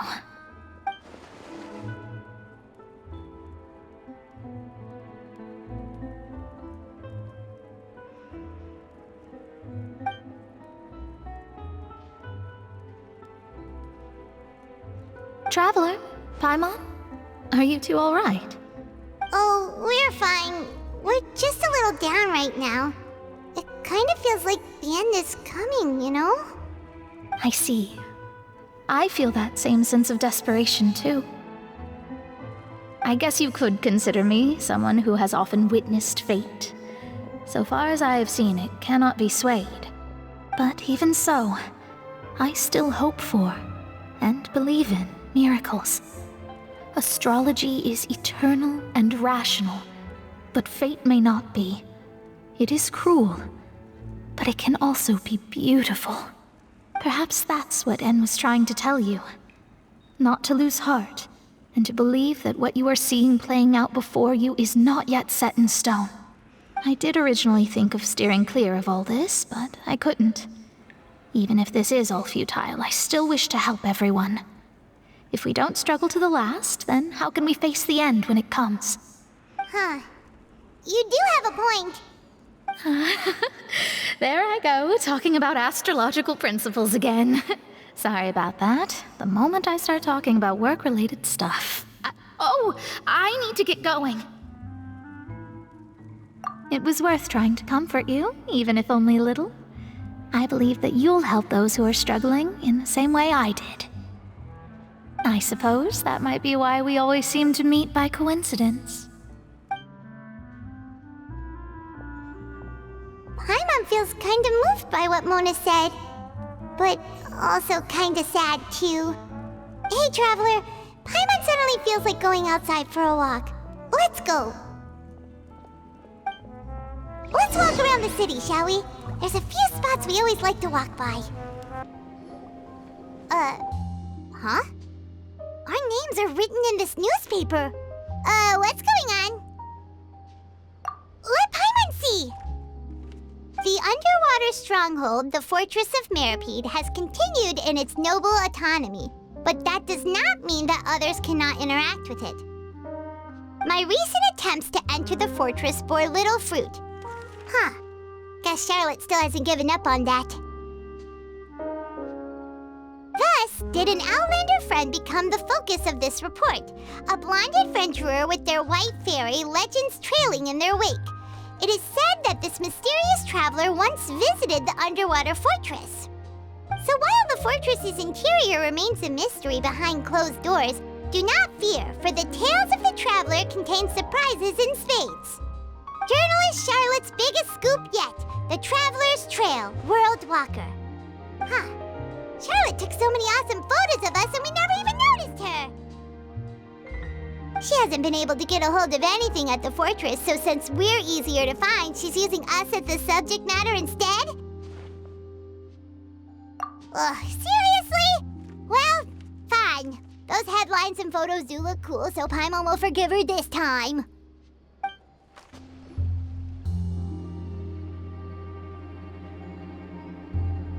We're here! Paimon's hungry. Should we go in and get something to eat?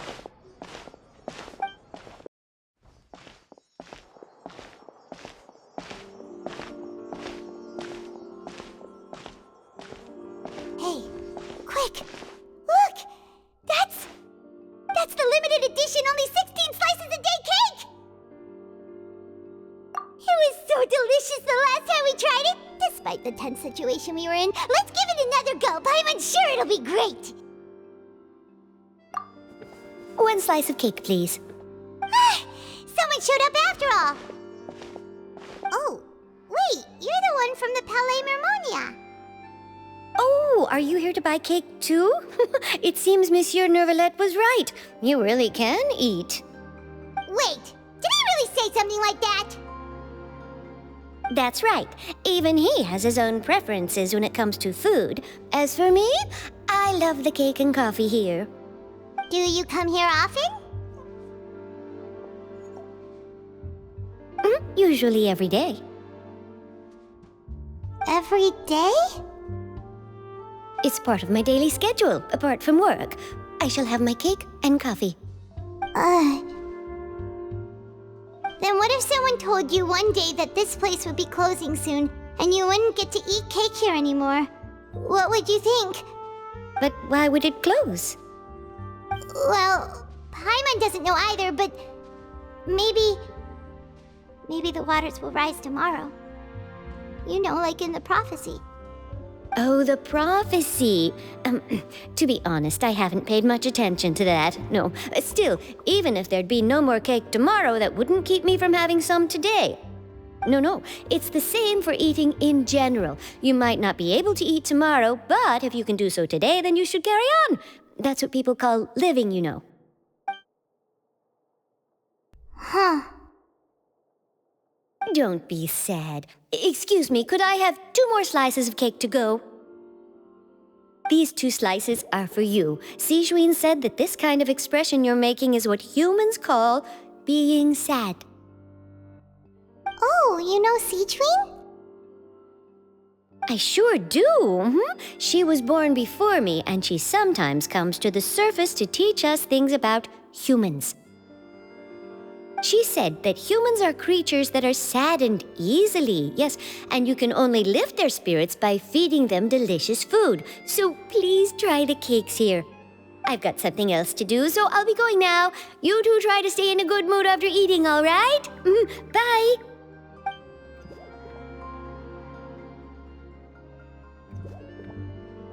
And there she goes. All right, let's dig in. I'm unsure this cake will be delicious.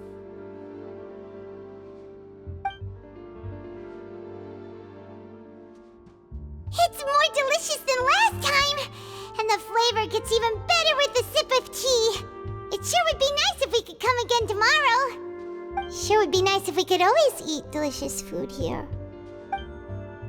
Oh, we're near the Steambird office. Let's go look for Charlotte and have a chat.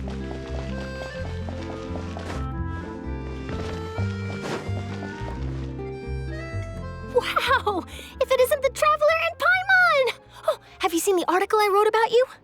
Ha! You've got some nerve! You just used us to make some quick mora! Oh, you needn't worry about that. I heard that you were in Poisson some time back, so I sent you a letter to discuss just that.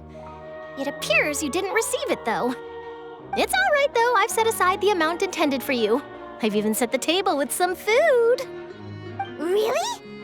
Oh, you're the best! You're almost a little too easy to win over, Paimon. If I were a journalist with ulterior motives, you'd be in trouble now, you know. Oh, Paimon knows you're not like that. Still, what brings you here all of a sudden?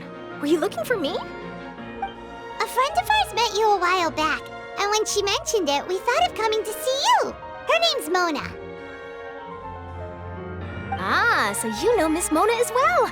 She's a guest columnist for our paper. Really good one, too. She's so young and already such a brilliant astrologist. So she mentioned me? What did she say? She said that you're a real daredevil of a journalist. Nice. In which case, can this daredevil journalist dare to request an exclusive interview with the legendary Traveler and Paimon? Huh? So your article in the paper today doesn't count? Oh, of course it doesn't. That was more like live photography. What I'd like to do is dive deeper and ask you to talk about the things you've seen and experienced.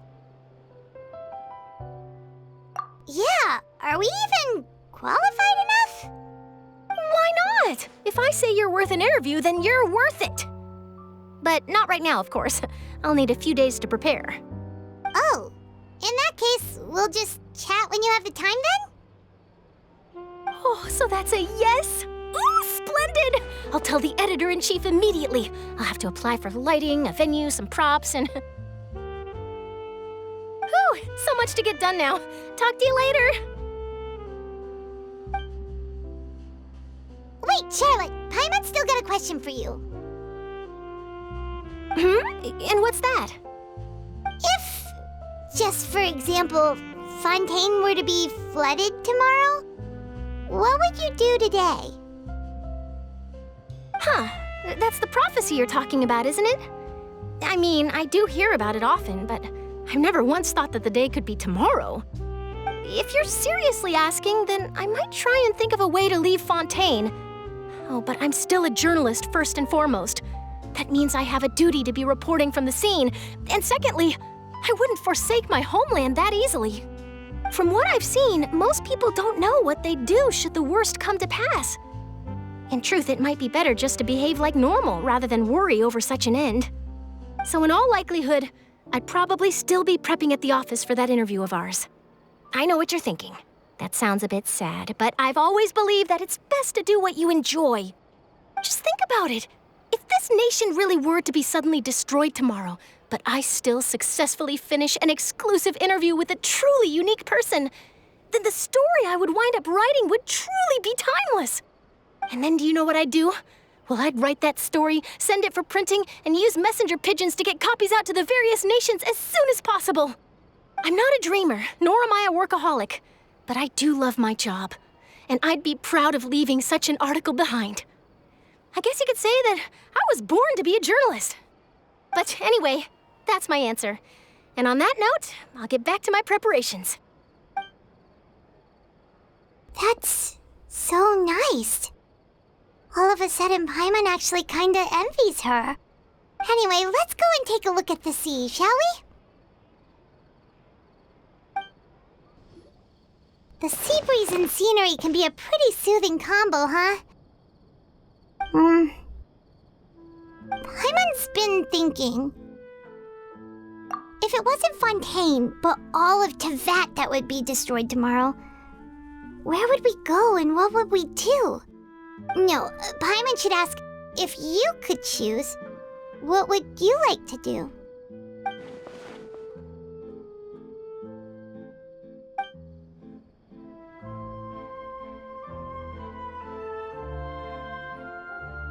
We've always been moving to the next destination, so we haven't spent much time thinking about these kinds of things.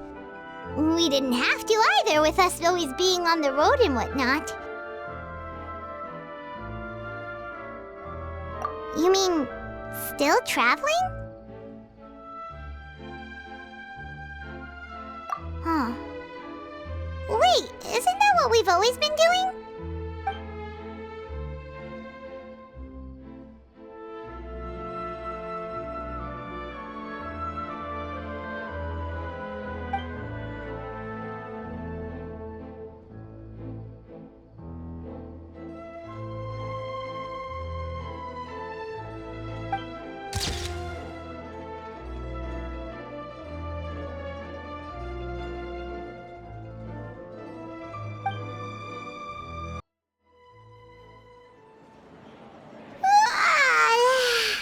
Feels like you'll grow mold if you stay here long enough. But it's still better than the Fortress of Mirapede, that's for sure. It's not only damp there, but salty too. Ah, so the two of you are still here. Wonderful. Oh, you're from the Palais Mermonia, aren't you? Yes, I'm Isadora. Monsieur Nervillet sent me to look for you two before. I heard that afterward you went to the Fortress of Meropide. Not at all. I'm well aware that you're friends of his. Actually, I'm here to pass along a message from him. Yes, inside the Opera House. The Maréchaussée Phantom has declared the incident a small-scale riot. A riot? Well, that said, I don't personally think it was that serious.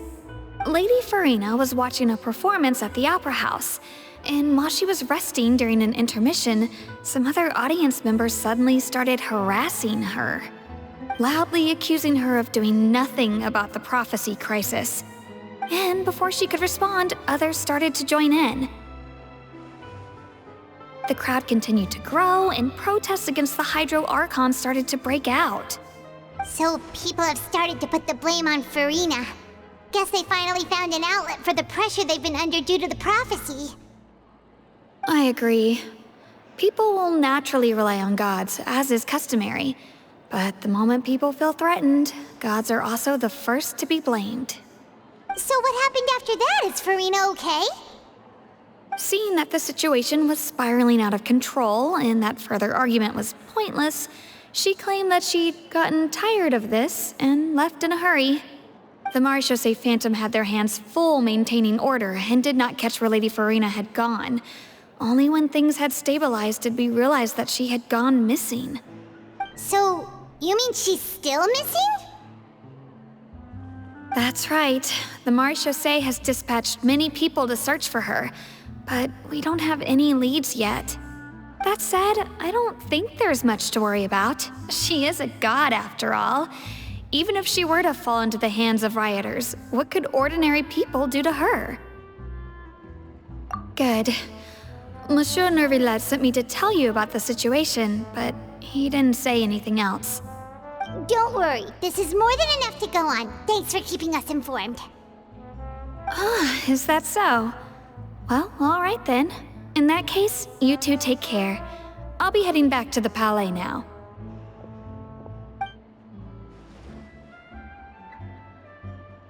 Well, sounds like we should hurry over to Poisson then.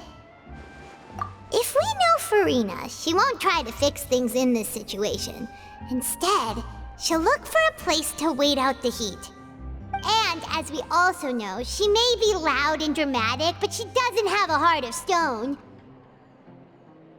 When Nervillet was talking to her in the Palais Mermonia, and she heard about Poisson, she couldn't hide her sadness and remorse. It would be hard for her to ignore being accused by the public today. Paimon thinks Farina's probably taken the opportunity to slip away to Poisson and try to relieve the sense of guilt that she's feeling. Huh. Well, what do you think? Paimon knows the answer, of course, but Paimon can do the analysis to back it up, too. Cool, huh?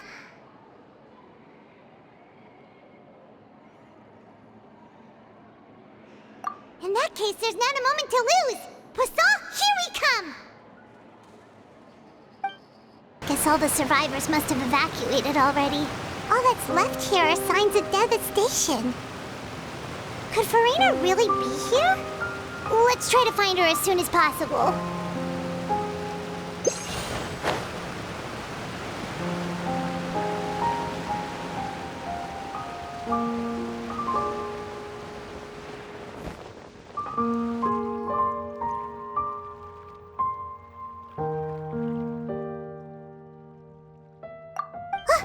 That's Farina, right over there.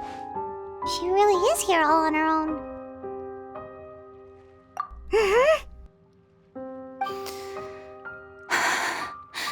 Should I just give up? This is all meaningless. What was meant to happen did happen after all. Everyone's dead. I'm sorry. I'm so sorry. Give up, Farina. There's no point in holding out. I'm sorry. But what can I even do other than to repeat meaningless apologies over and over? Who's that? Don't worry, Farina. It's just us.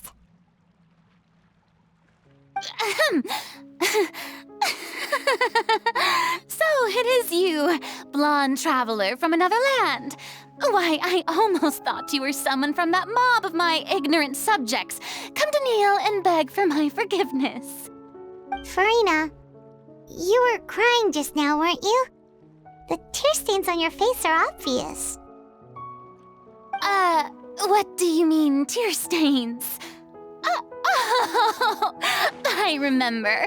The show at the Opera House earlier this morning was so moving. I'm still trying to process it.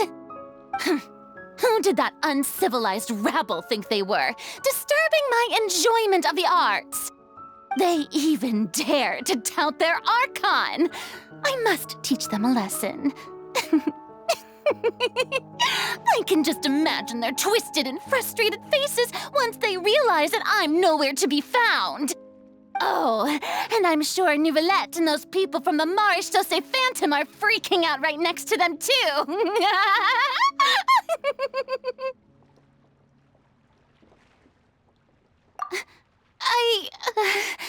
Of course not. Hey, there she is! The Hydro Archon's over there! Quick, after her! Farina, those people seem to be after you. They are? They're just some rabid fans who want to cut the line because they haven't been able to meet me in person, aren't they? That's against the rules. I can't let them get their way. Farina just ran off! Quick, we have to catch up with her!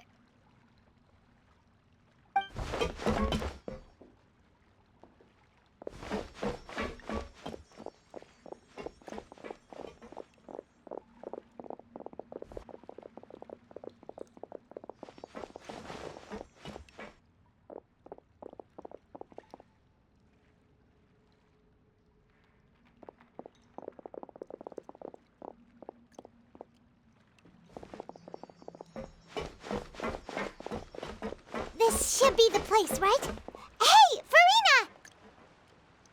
There's a good hiding spot over here. Quick, come to Paimon before the rest of them catch up to you. What is this place? Hurry, they're almost here! Fine. I suppose haste is warranted. Lead the way.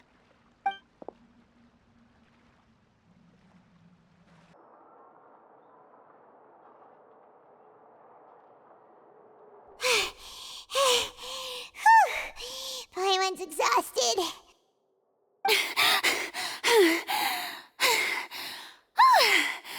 I'm so tired. I totally thought they had caught me. No, I merely gave in to the sheer enthusiasm they displayed.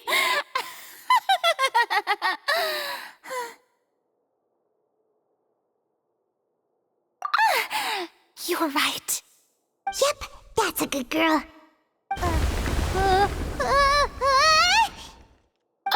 What's happening? The ground's shaking. Is it an earthquake? Yeah, a quake of this kind preceded the flooding in Poisson, didn't it? It can't be. It's happening again. Well, there's no need to worry too much about that. Nouvellette's made some emergency plans, so the evacuation should go a lot smoother this time. Yeah, I hope you're right. But the people of Poisson, they've already...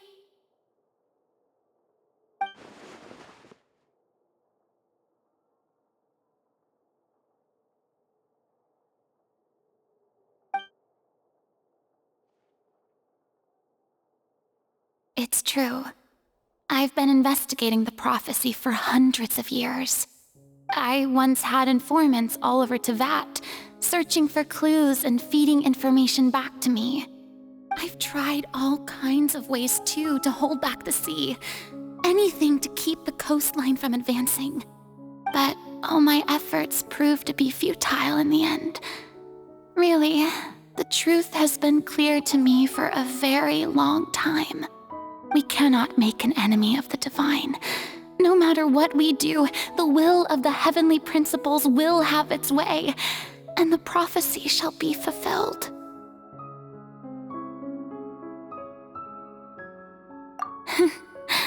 Give up. I do love the sound of that phrase. It would mean finally coming to terms with fate, but also for me to finally be free.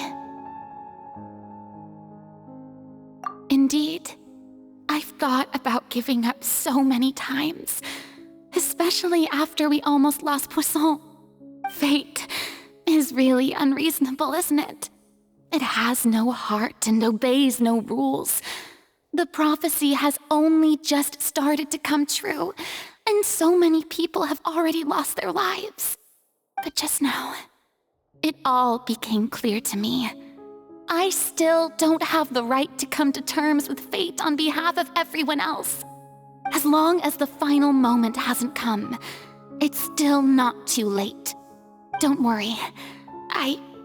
I will keep hope alive for everyone until the very end. Well, that's enough for now. I got the impulse to play the stricken maiden, but honestly, considering my rank and station, that wasn't a good fit at all. Don't take any of what I just said seriously. How could I possibly let Fontaine fall to the whims of trivial prophecy? Come on! Paimon could have sworn you were actually being honest just now.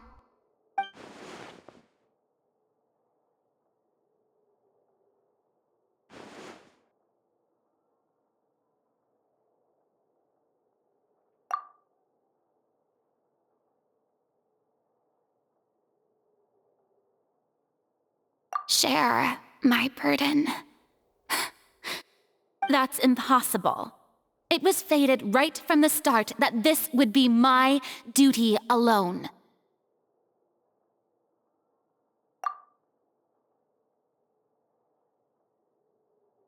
A witness. Yes, I've heard that you came to Tevat from beyond the stars, yes. In other words, you never belonged here. And if Tevat is, in its entirety, a show on a stage, then you're just a spectator, aren't you? If that's the case...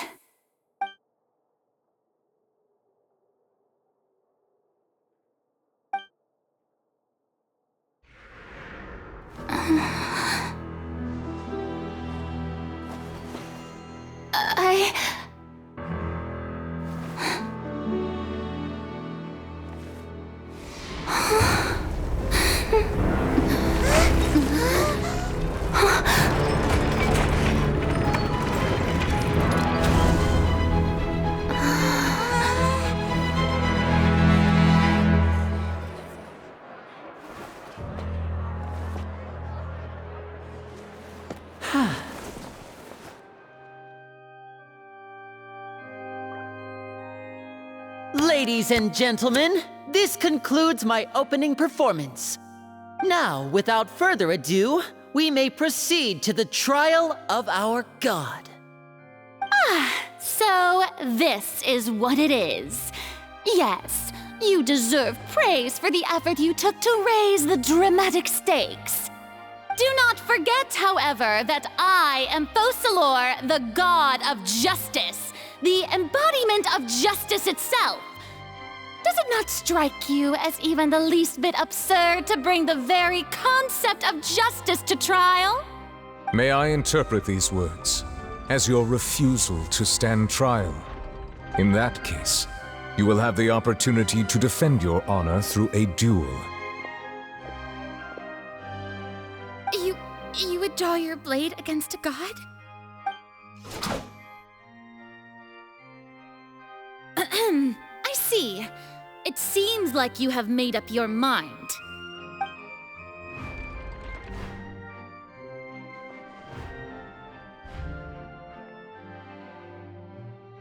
Paimon can't believe it.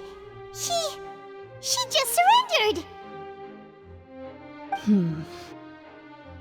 What the heck is going on? Did I just see an Archon surrender to a human? Wow, how utterly humiliating. Lady Farina, what is the meaning of this? It would seem that there has been a misunderstanding. To be clear, the raising of both hands is not always an indication of surrender. Looking for excuses again, huh? I raised my hands just now to indicate my acceptance of the trial. No duel shall be necessary. I will admit that I've been running away for a long time. I'm sorry, everyone. I was unable to protect the people of Poisson. It is my duty to stand trial for my crimes. You are not the only ones to be disappointed in me. I, too, am exceedingly disappointed in myself. But now, it is time for the Hydro Archon to show you her courage and resolve. I, Farina, will use this trial to show the world the true meaning of justice! This time, I will protect you. Applaud and rejoice! One of the most outrageous and fantastical arcs known to the opera epiclese is now unfolding before your eyes. Mark my words, this shall be one of the most exhilarating and brilliant shows ever to grace the stage of Fontaine! The trial of the Hydro Archon, Focalor, will now begin! Woohoo! Oh, now we're making history! Why does it feel like Farina just took over the whole thing? Like, come on! Didn't she just get forced to stand trial for her crimes? Also, even though she's still acting super dramatic, she is taking this seriously this time, right? All right, then. Who will be my opponent in this trial? The court asks the prosecutor to please take the stand. Is that so? Very well. Then please speak, witness of Tivat, my accuser and fated opponent.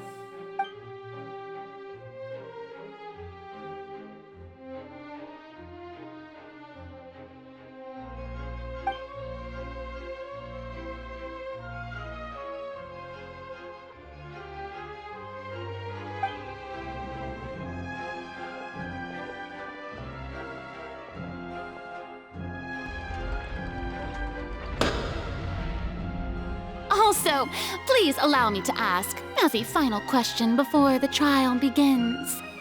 Just how much work did you do to force me onto this stage? Well, we did do a lot of prep after the meeting that day. I can go over the tasks assigned to the Spina di Rosula, since they were rather straightforward and easy. Navia, the president of the Spina di Rosula. Most of the people who participated in the disturbance this morning were my subordinates. They changed into plain clothes and came to the Opera House as regular audience members, waiting for the perfect opportunity to incite insurrection against you. The people's resentment against their Archon has been building as more and more of the prophecy is fulfilled. A spark was all we needed to turn smoldering anger into a flame. Moreover, according to our understanding and analysis of you, when something like that occurred, you would likely flee the scene and head to Poisson by yourself. So, we arranged for a second group to lie in wait there. So, you mean, the ones who scoured the settlement for me were also from the Spina? And their goal was to force you to step into the giant magic box so you may personally participate in the greatest magic performance in all of Fontanian history. That's right. That house was a magic box, rather than someone's residence. As the super ultimate version of the setup that I used when I first performed at the Opera Epiclese, the volume of the box was increased by a whole order of magnitude, and the distance it traversed was the entire gap between Poisson and Aranias. Its cargo, of course, was an Archon instead of a human. My thanks, Farina. Without your help, we could never have pulled off such an extraordinary performance. You're welcome? Of course, this performance was only made possible with Father's support. The House of the Hearth spent a massive amount of labor in Mora to pull this off. We had to select a location, construct a giant magic box, dig a tunnel, and open up a path through the water. It was a lot of work for all of us. So, in other words, the earthquake that we felt within the giant magic box was just a normal tremor from the transportation of the whole house? That's right. It wasn't a sign of another disaster to come. Then, I can guess Nervilette and Cloran's parts. You gathered a crowd, prepared a stage, and made sure that the champion duelist would be immediately ready for a fight. Also that as soon as I appeared on the stage, the trial may commence without a hitch. Am I right? Yes, that is correct. Well, Clorand, I must commend you for your courage. Only the most outstanding champion duelist in all of Fontaine would accept a duel with an Archon without flinching. Thank you. As for you, Traveler, I suppose your role was to keep me distracted with conversation once you found me in Poisson. You'd make sure that I didn't notice anything amiss before revealing yourself as my prosecutor once we'd arrived onto the stage. Oh?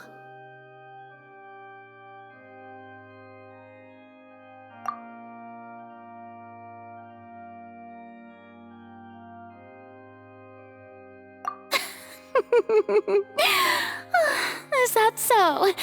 Then I suppose I must have missed my final chance. It's fine. It matters not. What's done is done. The stage is already set, so there's no reason to disappoint the audience. Let's see this trial through to the very end.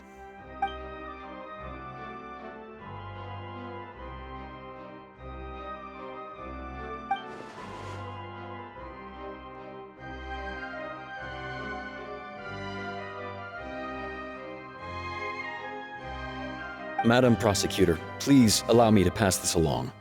This is a document that Miss Charlotte applied for and received permission to share with you during the trial. According to her, it should speed up the proceedings. Huh? Charlotte wanted to give us something? Oh, so she's here too! Hey, Charlotte!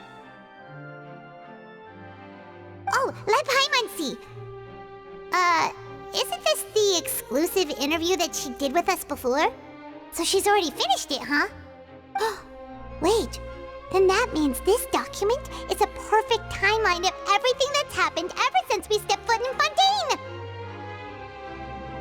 So in other words, we can refer to this anthology of evidence every time we want to use something from our journey as evidence for an argument!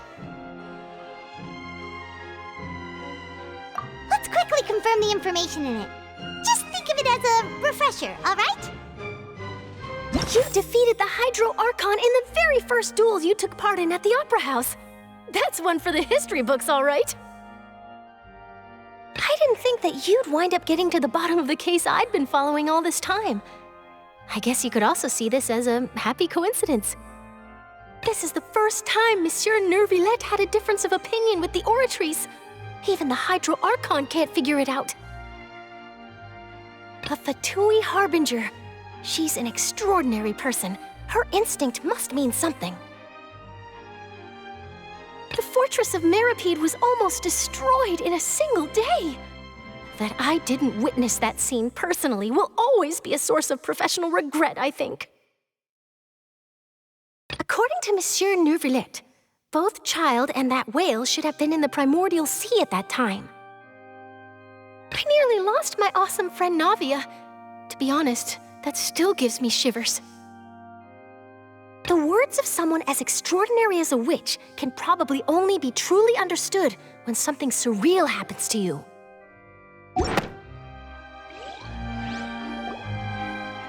The prosecution and the defense are both in position. The trial shall now begin. Oh, come on, Nervilette. There's no need to repeat all the unimportant legalese.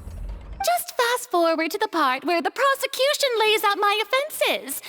As the defendant and the lead actress of this performance, I still haven't even been informed of my supposed guilt in all of this.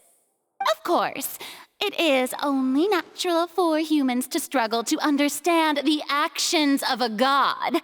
However, you will need more than that to convict me of a crime.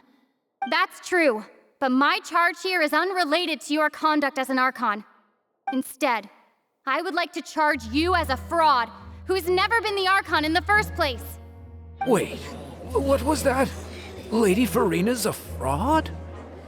Hey, I came here thinking that we were going to try the Hydro Archon for forsaking her duty, but did I hear that right? She's not our Archon at all? Charge accepted. Lady Farina, do you plead guilty to the charge?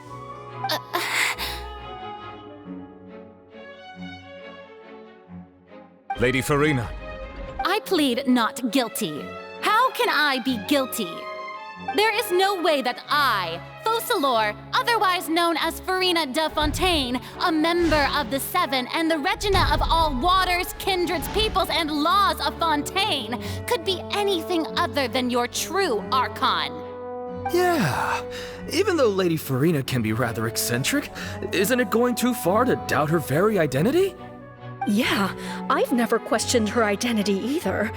Sure, Lady Farina can be super irresponsible, but what grounds does that prosecutor have to make such a huge claim?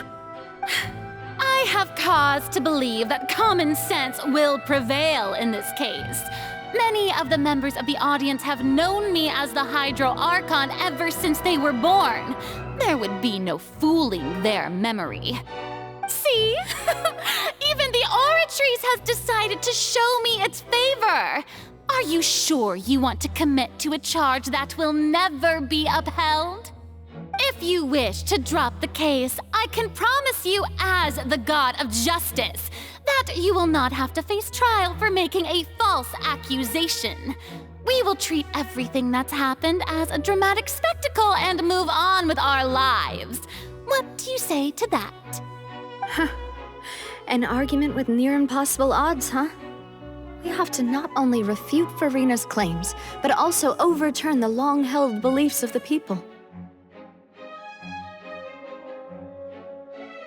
Well, I tried to give you the chance to surrender. If you must persist, then let me ask. If you believe I'm not the Archon, then what manner of being do you think I am? And if I was not the Archon, then how did I manage to live for over 500 years?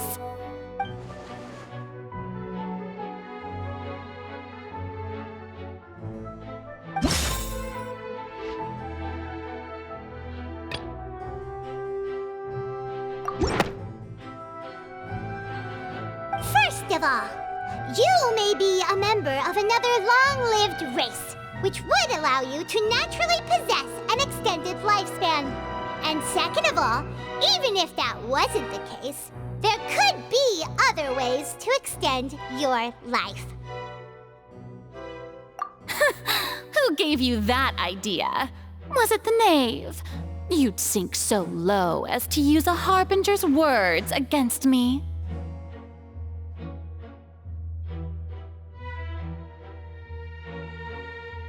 A curse? I once thought it possible that the aura of an Archon might naturally resemble a type of curse. But in light of this claim, perhaps what I sensed was not your divinity, but a curse after all. Neuvillette sensed it too, huh?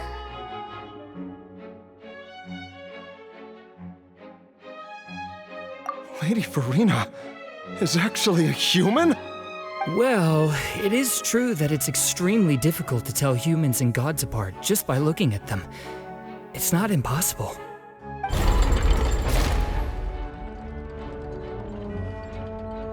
Well, don't start celebrating too early now. Even if I have been carrying a curse like you said, how does that prove that I am merely a human being? Besides, everyone knows that the main difference between a human and a god is the possession of authority. Gods can do what humans cannot. That's why they're worshipped as gods. For centuries, manifestations of my authority have served the nation of Fontaine. One need only to turn their eyes towards the Oratrice Mécanique d'Analyse Cardinal in this very opera house, or consider the endemnitium that is used in every aspect of life.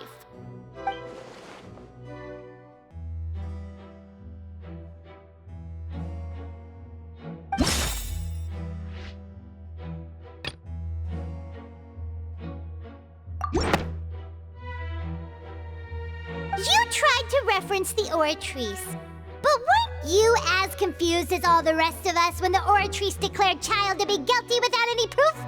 Otherwise, you should have come up with a good explanation for that by now. Didn't I make myself clear at the time? The decisions of the gods are naturally difficult for humans to comprehend. There is no need to provide an explanation. Lady Farina, I believe a reminder of your current circumstances is in order. While the court is in session, the principles of justice and the law must come before all else. While you are an Archon, you are also first and foremost the defendant in this trial. You will prove yourself unable to defend against the prosecution's charges if you continue to withhold vital information against the rules of the court. I never thought you'd use that kind of rhetoric against me. That was no trick of rhetoric, Lady Farina. I've merely reiterated the rules of the court. Rules that all should respect and follow. So, you neither knew why Child was declared guilty, nor did you understand the structure and operations of the Oratrice. Instead of having been created by you, the manifestations of authority you mentioned have been made by the real Hydro Archon, haven't they? The real Hydro Archon? Well, now you're really losing me. It is true that I did not know why the Oratrice gave out a guilty verdict that day. But the Oratrice handed out that verdict unilaterally, and it has been operating independently ever since it was first created.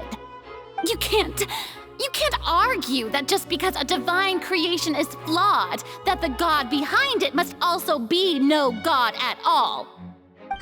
She's still throwing out all kinds of excuses. Seems like she's confident that we won't be able to produce proof that she has no power over the Oratrice.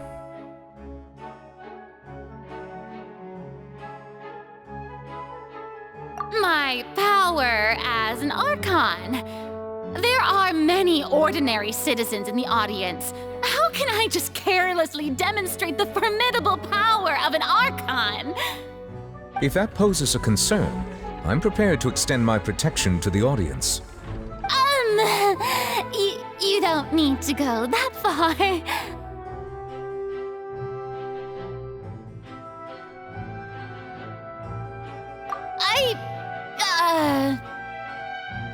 Aren't you the Hydro Archon? Or is it that you can't even wield the power of Hydro, much less the authority of a god? Indemnitium! Yes! It's all because of Indemnitium! All Archons derive their power from the faith of the people, and I've converted the people's faith in justice into Indemnitium! Thus did I give up all of my divine power to provide everyone with energy for their daily lives. Have you ever seen a more magnanimous god? Isn't that a huge stretch? Yeah, no matter how generous an Archon can be, how could they give up all their power? Can a god with no power even still be called a god? It seems like nobody's buying Farina's excuse. Hey, come now, everyone. Please don't stare at me as if I was a liar.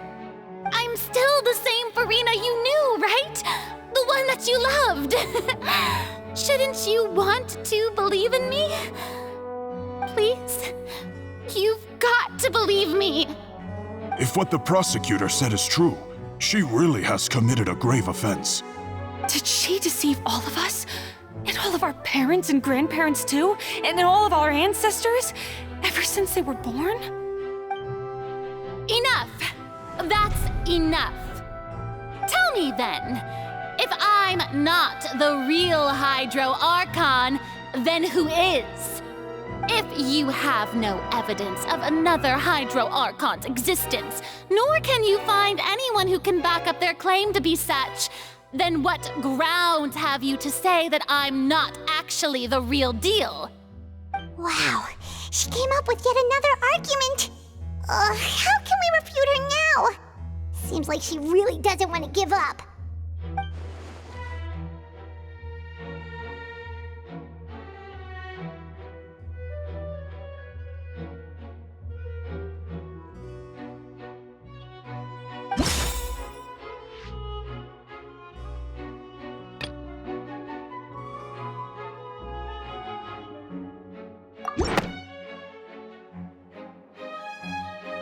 It has been established that all Fontanians can dissolve in water from the primordial sea.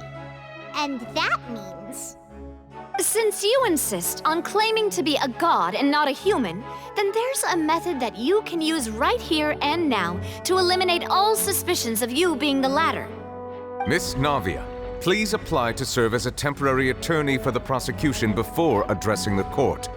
Though you act in partnership with the prosecutor, you must still adhere to proper procedure. Super sorry, Monsieur Chief Justice. I swear this really will be the last time that I'll speak out of turn. Now, I've brought some seawater from Poisson. As everyone knows, a massive flood struck the area not long ago, taking many lives, including those of some of my closest friends. So, Miss Farina, would you dare to touch some of this seawater? If we are to believe that you are indeed the real Hydro Archon, touching this seawater would have no effect on you. All it should do is strengthen your case. But if you don't dare to touch it, then we would have basically proved the reverse.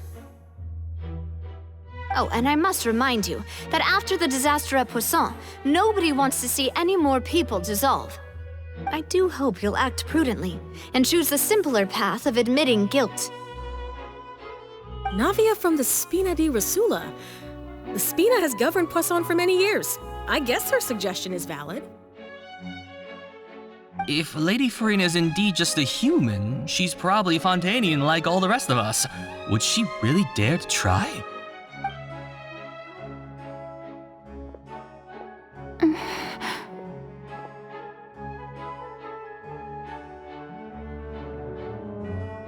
Lady Farina, this test has been unilaterally proposed by the prosecution.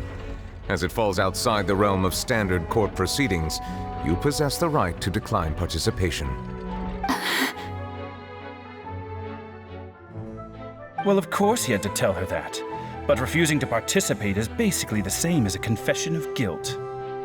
She's just staring at the water without saying a single word. It really does seem like she's quite terrified of it. That could only mean... What's going on? Is she really planning to... That's not what we thought she would... Due to the inherent risk of the test, Lady Farina, you may... What? Hey!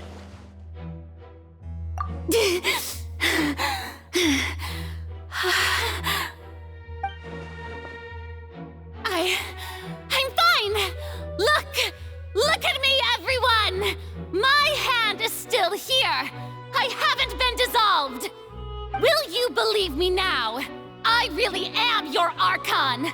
I'm nothing like a normal human who would fall apart as soon as they touch this water! Really, was this not the most obvious thing in the world? Miss Siegewien? If you are present, Miss Siegewien, please come forward and attend to the defendant. Siegewien? Don't be nervous. It'll just take a few seconds. Let me see. That should be enough. Please announce the results of your evaluation to the court, Miss Siegewien. As everyone doubtlessly saw, Miss Farina was displaying symptoms of hyperventilation and flushed skin. These indicate that she was experiencing the adverse effects of exposure to primordial seawater. The extent to which she was affected is the same as other humans when exposed to primordial seawater of a similar concentration. Thank you, Miss Siegewin. Lady Farina, you may return to the defendant's stand. Oh, wait. What did she just say? I didn't get dissolved. Shouldn't that be enough to prove my innocence? Well, considering your tendency to run from your problems, we did originally prepare a direct sample of the seawater around Poisson. However, after extensive discussion, we exchanged it for a sample that is not concentrated enough to dissolve an actual human. After all, on the off chance that something entirely unexpected might occur, we don't want anyone else to lose their life to the sea. Yeah, so out of regard for Farina's life, you secured a low-concentration sample and asked the head nurse to serve as an expert witness. It's a great thing that the direct sample wasn't actually used. Farina could have... I can't believe... You...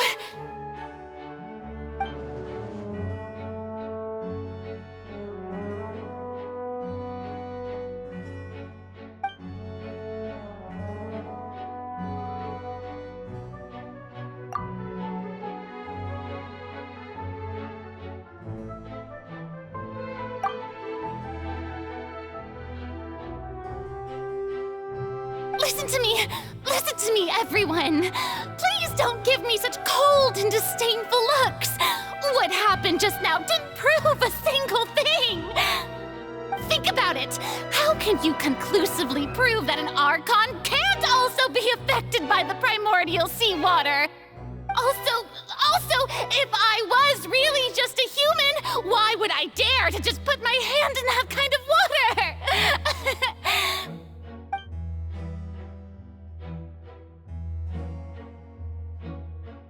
Please, everyone, anyone, just listen to me! I swear, I really am your Archon!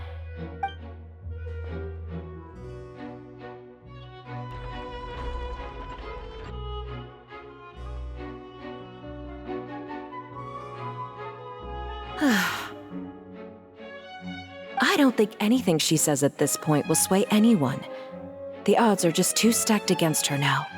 With all the things that have been said, Paimon doesn't think there's any way left for Farina to win. I believe the time for arguments and presentation of evidence has come to an end. If there are no objections, we will move on to the final judgment.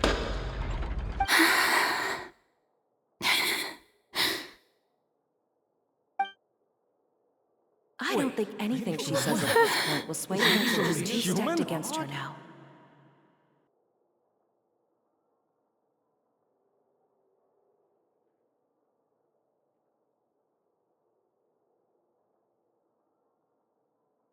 In my capacity as Chief Justice, I shall now render judgment on Farina's misrepresentation of herself as the Archon of Fontaine.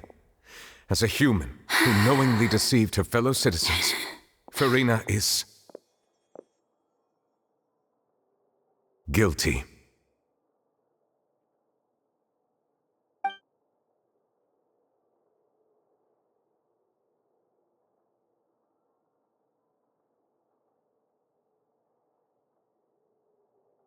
We shall now turn to the Oratrice Mécanique d'Analyse Cardinale to render the final verdict on the charges.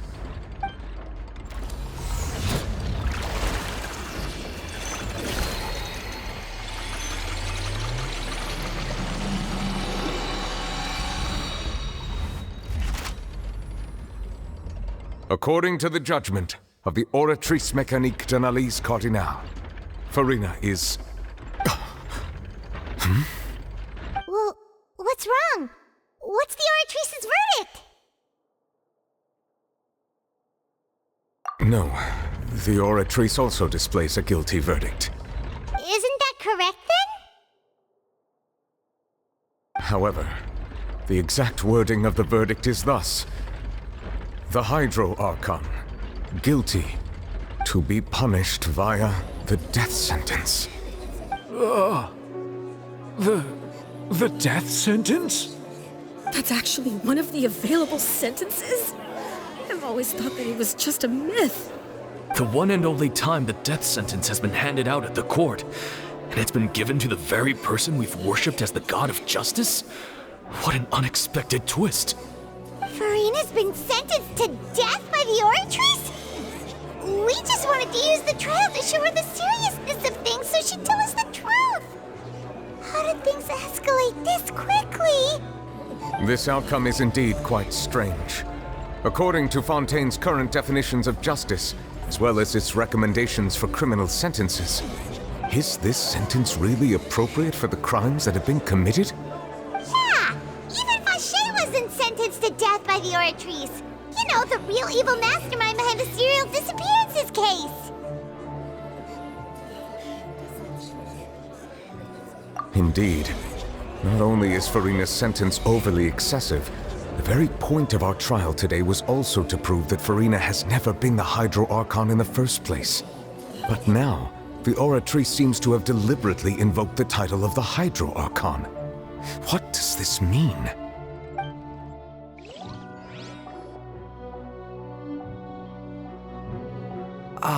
Excuse me, if I may interrupt. Is the trial still going? Fremine! You finally made it. I assume this means you've completed your mission? Mm-hmm. Any mission Father assigns to me will always be top priority.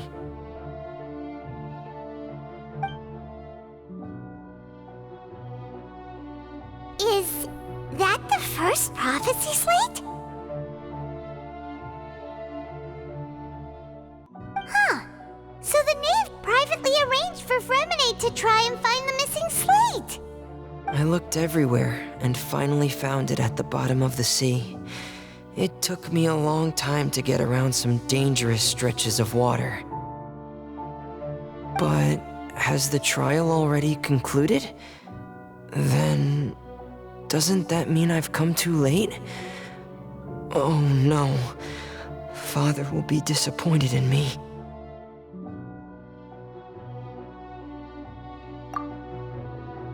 Thank you for your hard work, Mr. Fremine.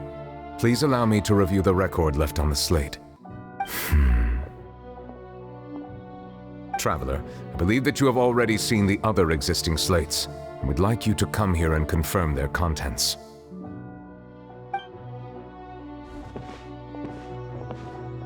Huh? So what do you see? What is it?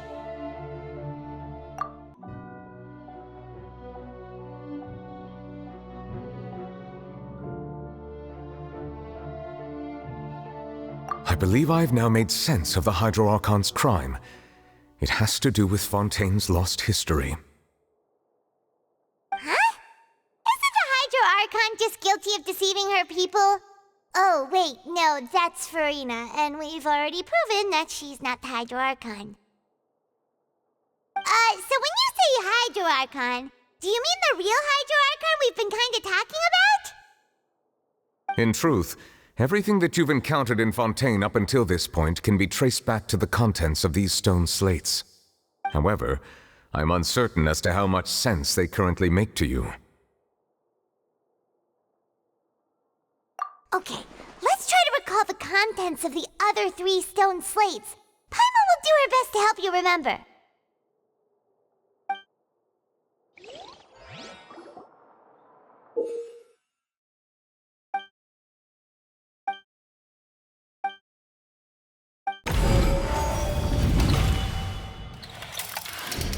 The first stone slate describes what you just said. It seems to show the previous Hydro Archon using her divine power, and then the Oceanids turn into humans. Does that mean that Fontainians are transformed Oceanids? Oh, Paimon wasn't expecting that. But if Oceanids can turn into humans, then perhaps this process can be reversed as well. The second stone slate shows Celestia floating in the sky, and the Hydro Archon and her people worshipping it together. But the heavens still brought judgment down upon them. This must be the point when the Hydro Archon and the Fontainians were branded with their original sin. Does this mean that the original sin and the Hydro Archon sin are the same thing? The third slate shows the Hydro Archon sinking into the sea surrounded by many people. That reminds Paimon, didn't we also watch that happen to someone else? Well, the fourth slate is the prophecy the Fontanians have been talking about. People dissolving into the sea, the Hydro Archon crying on her throne, and so on. We didn't believe that such a crazy disaster could happen at first, did we? But after that incident, it was just a question of when and not if.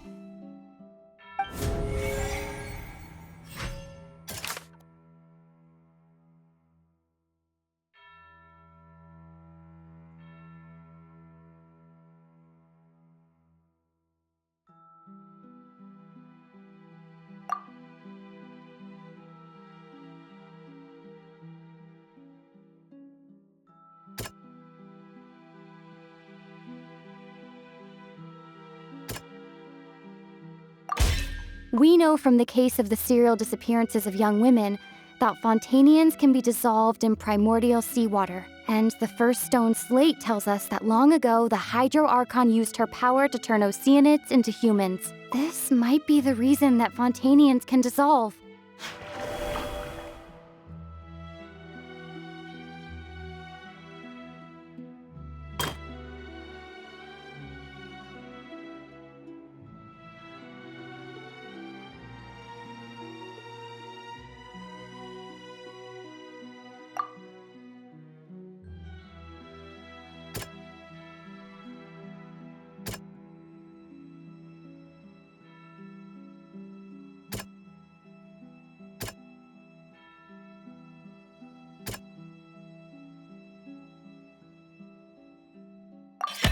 Perhaps what is about to take place has all happened before. The true sin of the Hydro Archon that Nervilette mentioned, and the original sin cast down on the people of Fontaine by Celestia, as recorded on the stone slates.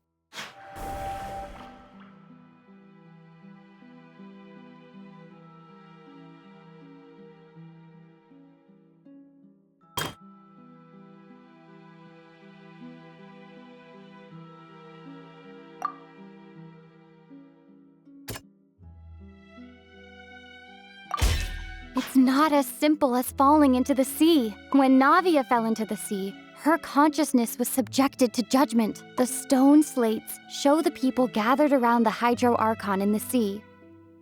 Could that be alluding to the same thing?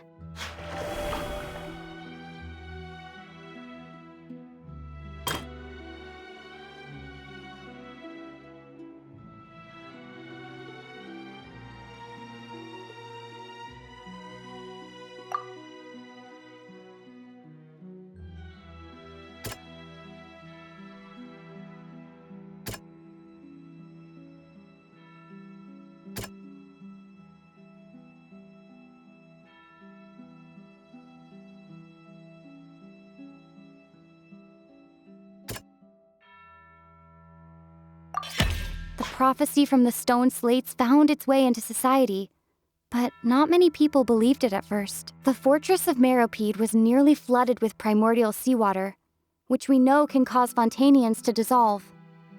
It seems increasingly likely that the prophecy may come true. If we hadn't dealt with it in time, things could have gone very badly. They'll dissolve into the primordial sea but won't cease to exist. Their essence will flow in the seawater, converge, and take the form of an Oceanid. The Hydro Archon was sentenced to death in court, shocking everyone present. Perhaps this means that her sin was actually Fontaine's original sin. Navia fell into the water inside those ruins, and she nearly dissolved. She was surrounded by the people of Poisson in a court within her consciousness, and was forced to take part in a trial meant to make her stay. The eruption of the primordial sea at the fortress of Meropide was the surest sign that the prophecy was about to come to pass no matter what. The stone slate's contents can all be verified by recent events. If we combine what we know together, loads of truths should come to light.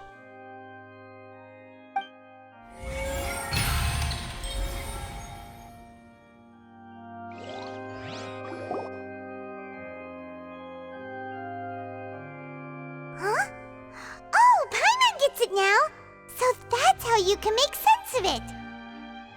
But then it feels like we're going to have to share some truly shocking revelations. Let's hear them. Incredible. Linny, did you hear that? We're not real humans.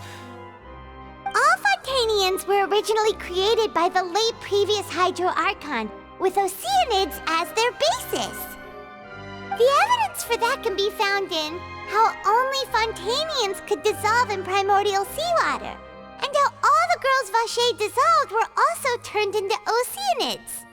Oh, and according to Navia, when she was about to get dissolved, she also saw everyone gathered around for a trial, all of them in the shape of Oceanids.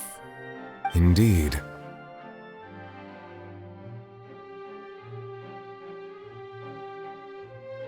Yeah, and it follows from the content of the first slate that she probably angered Celestia by creating humans without prior permission. That could also explain why the Oratrice judged the Hydro Archon to be guilty. It's to account for that ancient sin.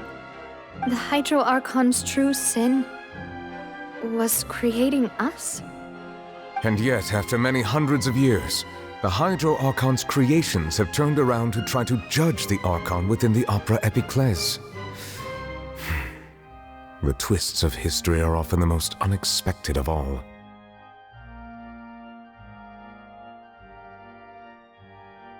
Yeah, isn't the image here just like when Navia fell into the sea?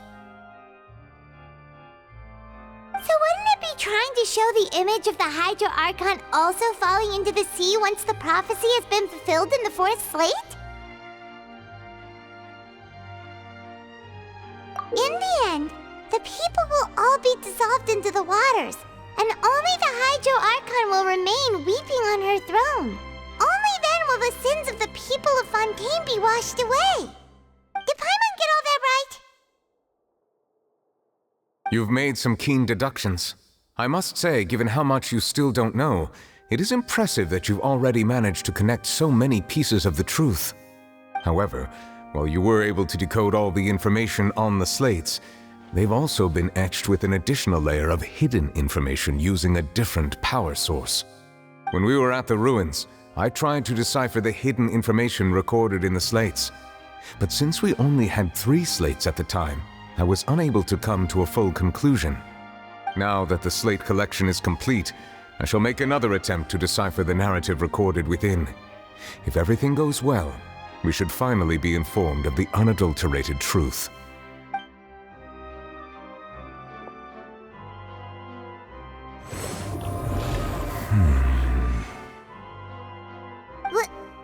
Well? Did you get it? I believe I should share this truth not only with you, but with all the people of Fontaine as well. I will try to briefly summarize it for you.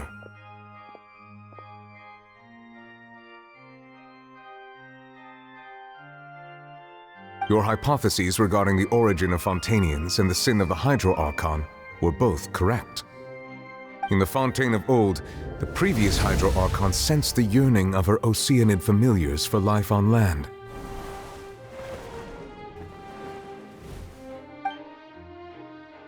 The Oceanids were enamored with the beauty and romanticism of human beings, and wishing to have those experiences for themselves, expressed to the Hydro Archon their desire to become of a similar kind.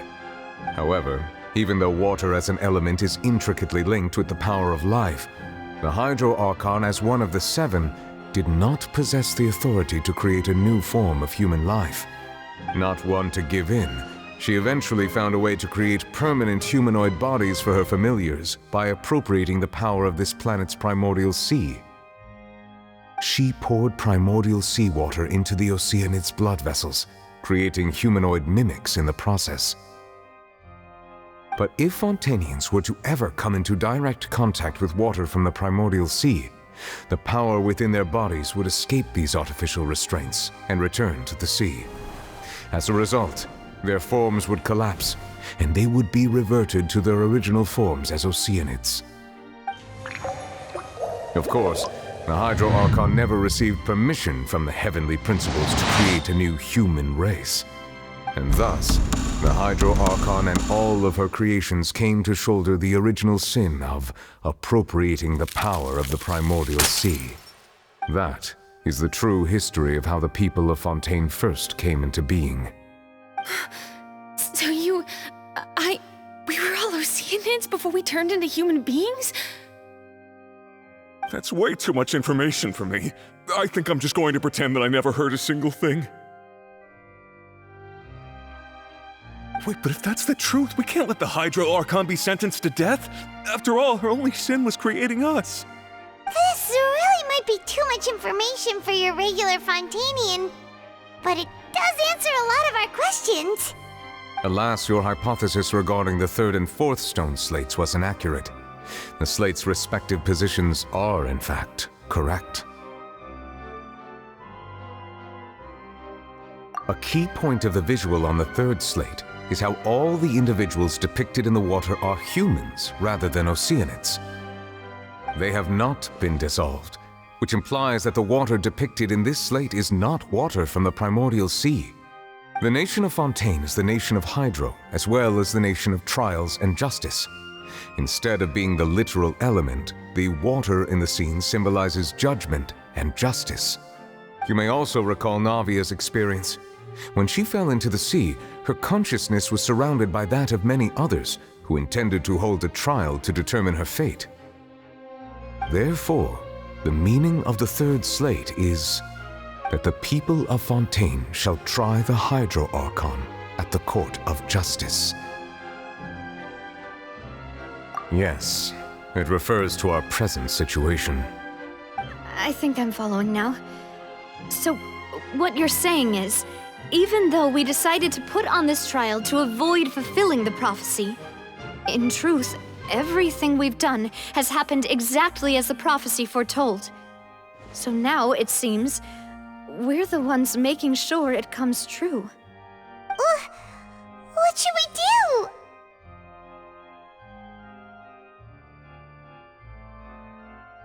Huh. No matter what, the prophecy will be fulfilled. Is this what it feels like to be a prisoner of fate? If that's the case, does that mean the scene in the fourth slate will also be fulfilled soon? Traveler, I would like to point out another small fallacy in your deductions.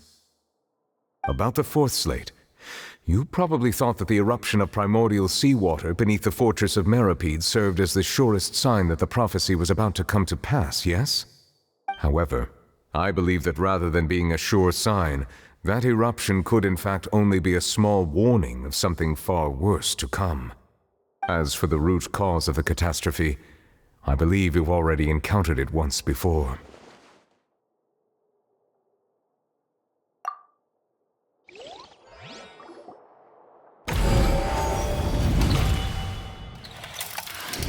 This eruption was just a small warning of the things to come.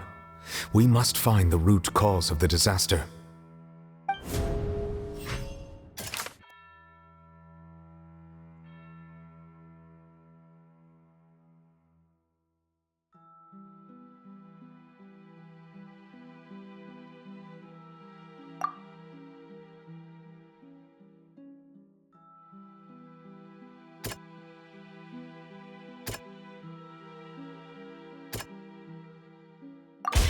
It was both dream and reality. If we're talking about a true culprit, that could only be that thing inside the primordial sea, right?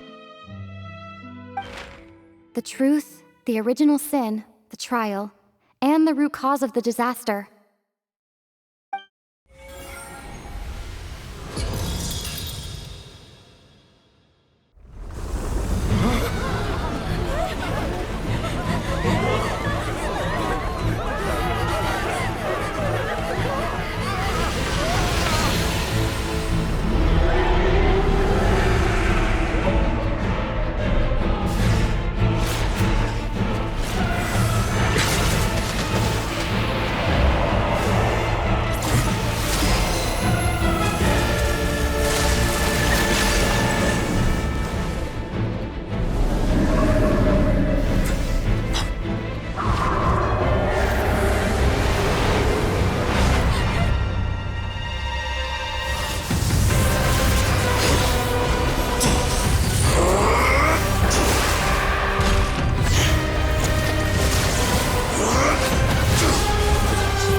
was way too close!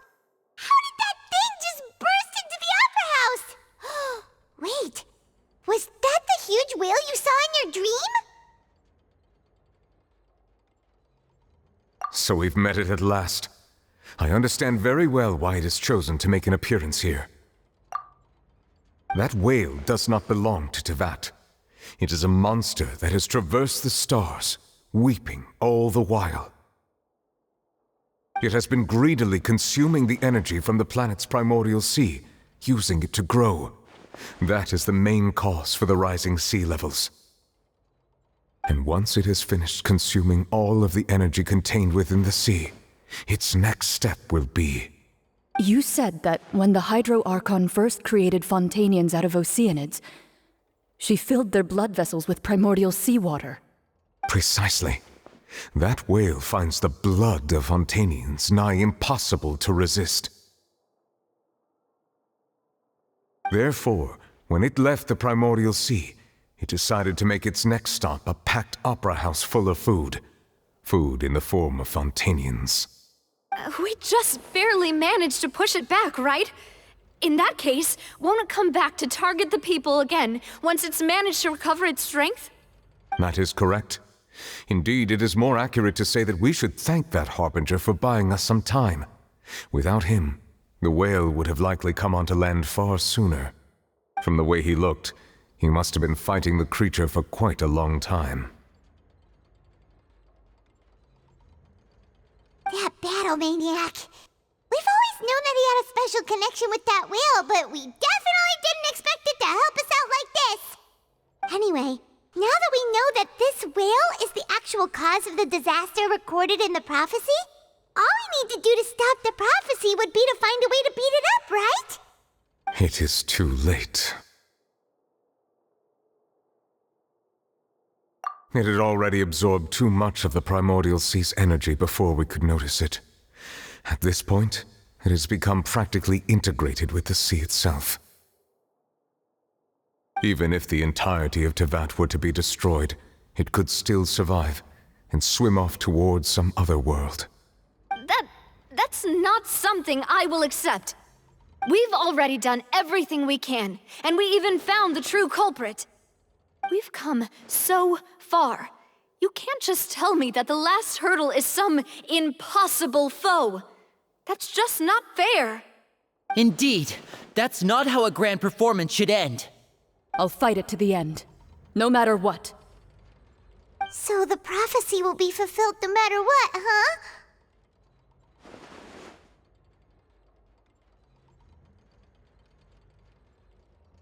The prophecy. Yes, what has been prophesied will be fulfilled. You may view such things as the history of the future.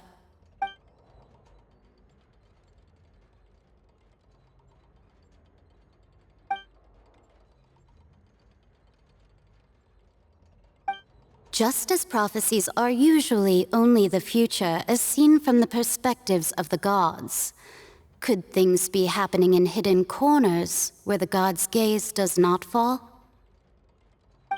Ultimately, fate shall serve as your only guide, no matter what will happen in Tevat's future. All you need to do is to play your part.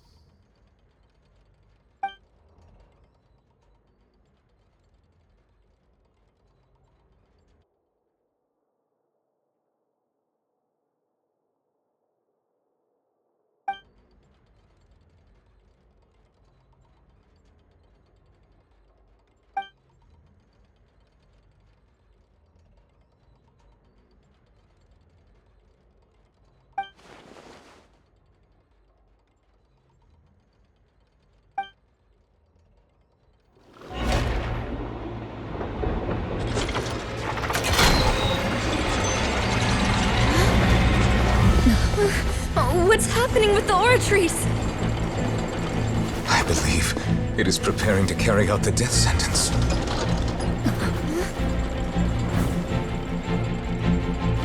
Farina!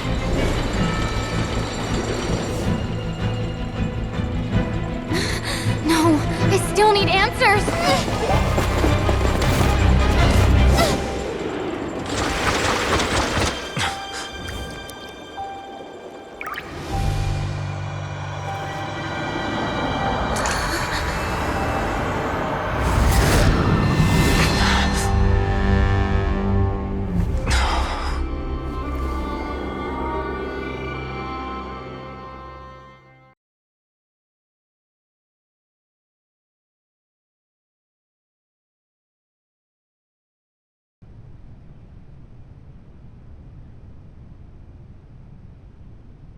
You...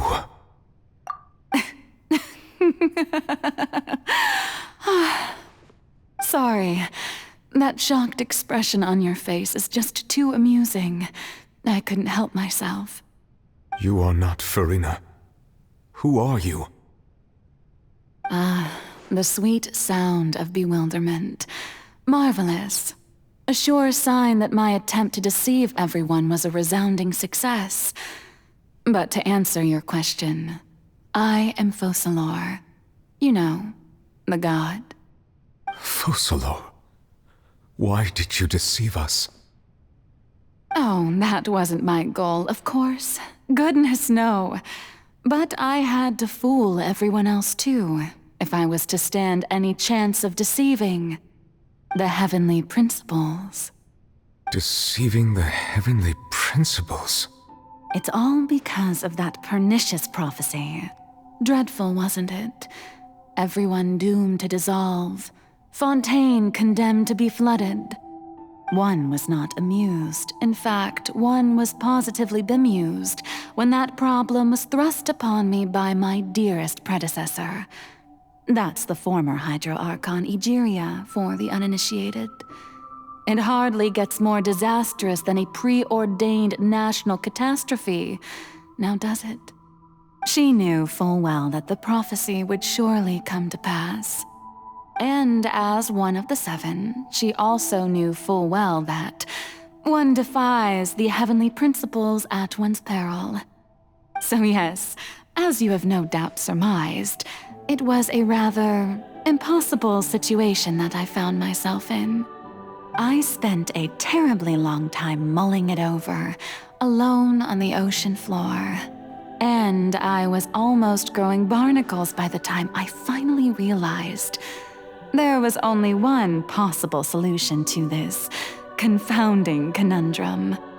I had to outwit the heavenly principles, allow the prophecy to be fulfilled, ostensibly at least, while saving everyone at the same time. I'm a genius, I know. I can only assume that's why Egeria chose me as her successor. Although, looking back now, it was hardly the inheritance one dreams of.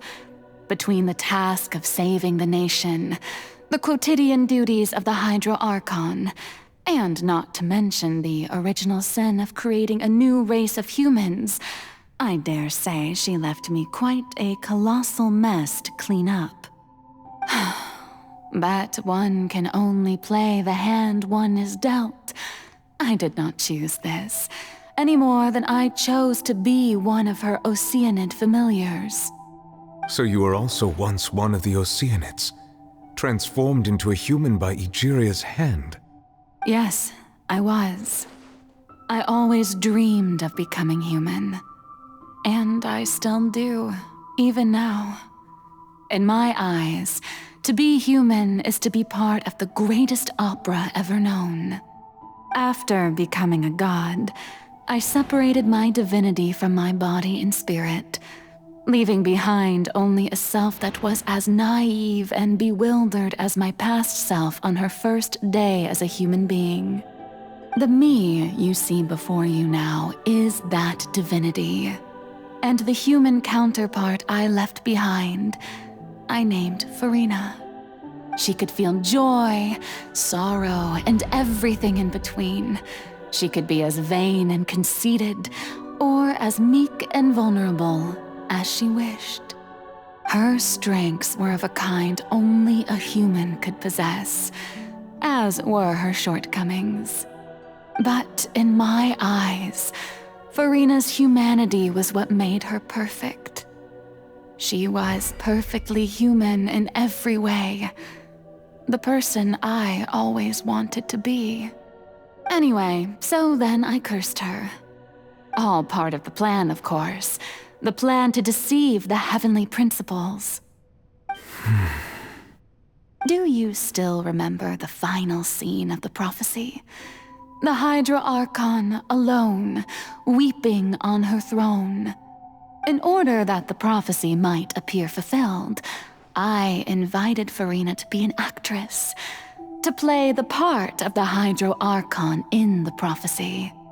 Under the curse I placed on her, so long as I, Focalor's divinity, continued to exist, she could not die. But nor was she free to live her life in the pursuit of happiness. Instead, she was forced to take the stage in the opera house, to embrace the role of leading lady, to forever play the part of the god from the prophecy, all to create a deceitful appearance of that prophecy coming to pass. I suppose now you probably understand why your court is called the Opera Epiclese. But Farina is only human, isn't she? Even though she has had a long life, her mind is no stronger than that of any other ordinary human being. I cannot begin to fathom what she has had to endure. It must have been torture for her. It has indeed. And although she is, in a sense, me in human form, I most definitely owe her an apology for it. It's been 500 years, and all along, she's been playing her part in the most unimaginably long, unbearably lonely, and agonizingly painful opera of all time.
Oh, who permitted you to come onto this stage?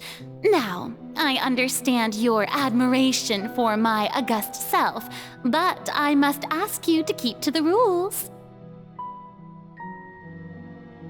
All right. It is not my intent to reprimand you. There is no need to state your name. Just be off with you.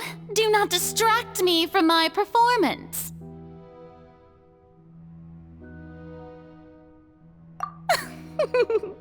Oh, do not jest. Can you not feel it? I am Focalor. The eyes of countless Fontanians are upon me. I must, at all times, display the utmost elegance and nobility.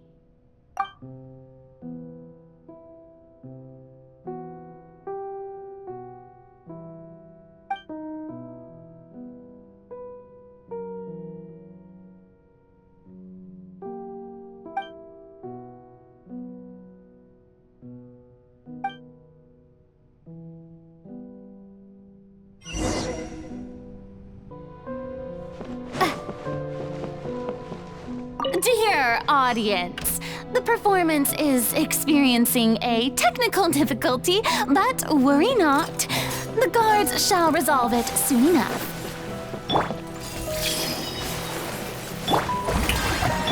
Let's dance.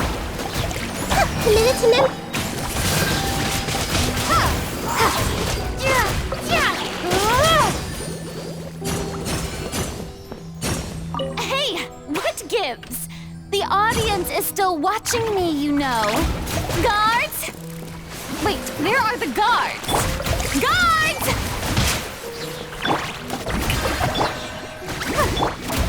blade!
Farina.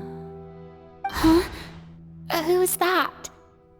Who's calling me? Where are you? Be not nervous. Be not afraid. I am before you. Wait a moment. You're mirror me? How can this be?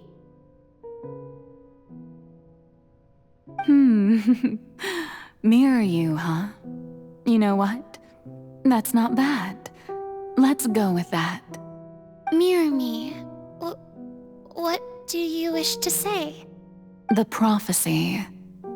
Have you heard of it? What prophecy? Wait. I know. I think. I don't know why, but it's in my head somehow. The people will all be dissolved into the waters, and only the Hydro Archon will remain, weeping on her throne. Only then will the sins of the people of Fontaine be washed away. Oh, very good. You know it well. What's going on? I can't seem to remember anything clearly. The only thing I know for sure is this prophecy. Will it really come to pass? Yes, it will. And that is why I've come to you. Disaster will come to Fontaine sooner or later. Things will develop just as the prophecy declared. There is no escaping it. But doesn't that mean everyone will die? I'm a Fontainian just like them. Will I dissolve too? Oh, don't worry. Magical meetings exist in this world precisely to give people a chance to turn things around. It is the reason why you met me today. I will tell you how to save everyone, but you may have to suffer somewhat. Oh, so there's still hope after all. Goodness, you frightened me. You spoke so much and with so much certainty. As for the suffering, well, I will admit that the first thing that came to mind was, why do I have to be the one to suffer? But if the prophecy will come true, I'll also die anyway, right? So if I've already met you as my magical meeting in this world, if there were scales, with all the people of Fontaine on one side and my pain on the other, is it not obvious where the scales should tilt? You truly are the perfect human, my ideal. I suppose this would also be the justice that belongs to you. Huh? Don't worry, it's nothing. Listen well. Fontaine has just lost its Hydro Archon. I need you to play a role, that of the new Archon.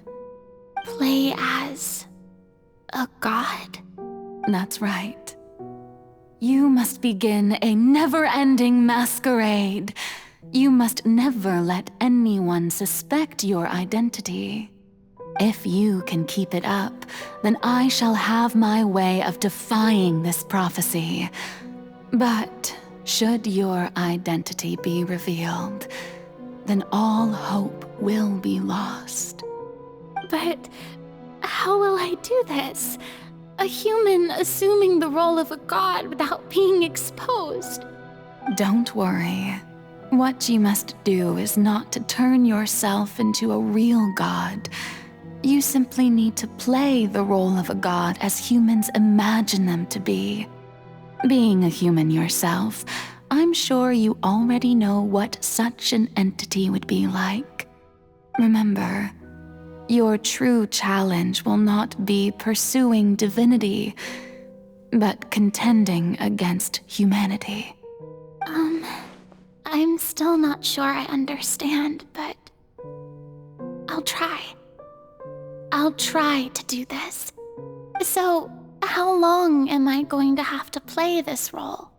To accomplish this mission, you will have to stay on the stage for many, many years. You will endure and not grow old until your task ends. But I promise you, all will eventually end in a magnificent and dramatic trial, and everyone will be saved. A trial, huh? How exciting. I'll be looking forward to it.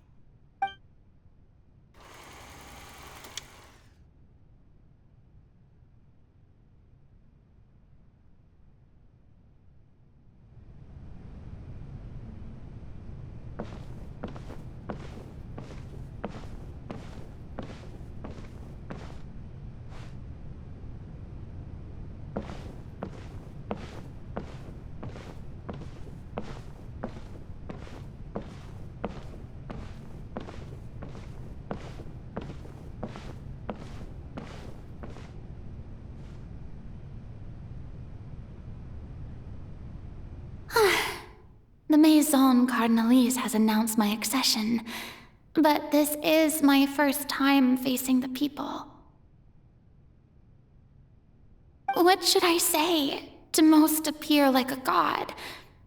To be honest, I still don't know. Perhaps I should first try to act natural. Ladies and gentlemen, good evening, and welcome to the Opera Epiclese. I'm sure you've all heard about how I have taken on the role of Hydro Archon. Indeed, I am Verena de Fontaine, your new Archon. In truth, I know little about becoming a nation's new god, but it will be my honor to guide you all. As the god Focalor, the god of justice, I shall do all within my power to lead you into an age of fairness and justice. Once again, thank you all for coming. If you should have any questions or suggestions, please send them to the Maison Cardinalise. The future of Fontaine will require us to work together, after all. This should do it. I thought I might stammer, but thankfully, I was able to convey my thoughts just fine. Okay, and next. That's the new Hydro Archon. Is this some kind of joke by the Maison? I would have thought that a being that surpasses humanity would be a bit more assertive. Hey, did you hear that? She even told us to send her suggestions there at the end. Shouldn't gods be all-powerful? She's being so modest. What's the difference between her and an ordinary person, then? If you ask me, perhaps the succession didn't actually happen. She might just be a Maison-back puppet. Wait, what's going on? Why is everyone suspecting me of being a fake? Oh, this is bad. If I get exposed here, there'll be no saving the people from the prophecy. Right. Mirmi said that I just need to play the role of a god as humans imagine them to be. Calm down, Verena. Think. What do the people want? How would they imagine a god to speak and act? Assertive, with a strong sense of presence. One who can dispel all doubt. That is the character I'm fated to play.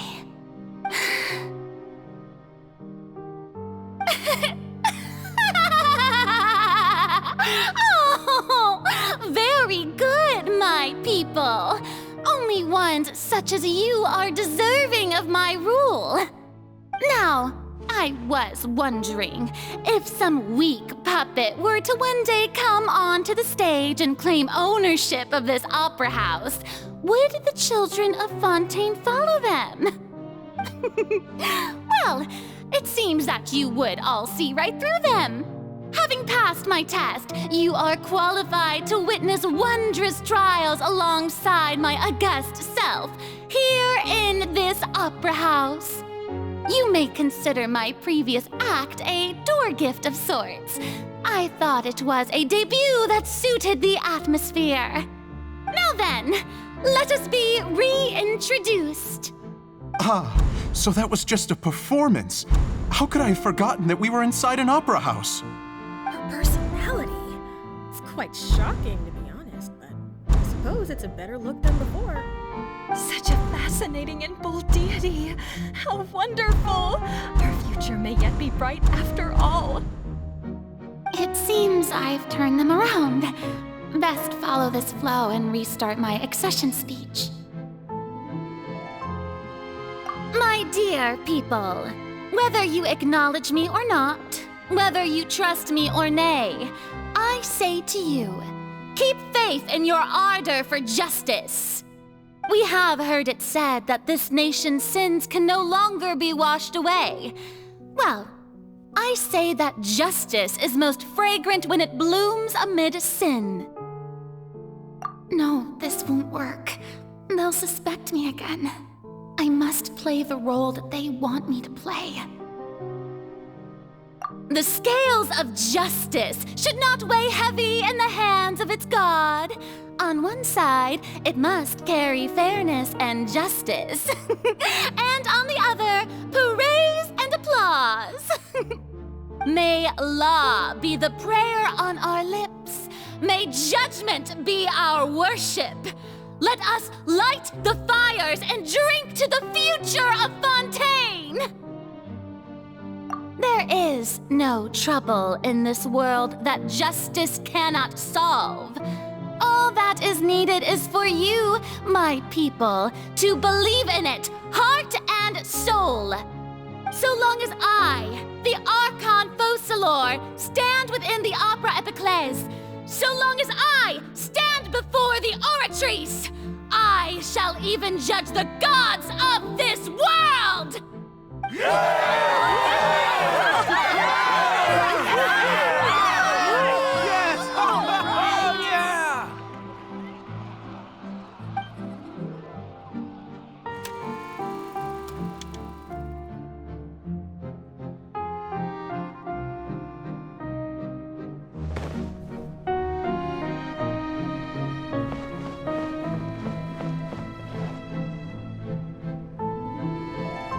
Lady Farina, here are today's case reports, as well as a summary of the follow-up for your perusal. Come now, was I not just at the Opera House in person? Leave these kinds of things to Neuvillette. Besides, none of these trials were the one that I'm looking forward to the most. If I may be so impertinent, what kind of trial are you truly looking forward to?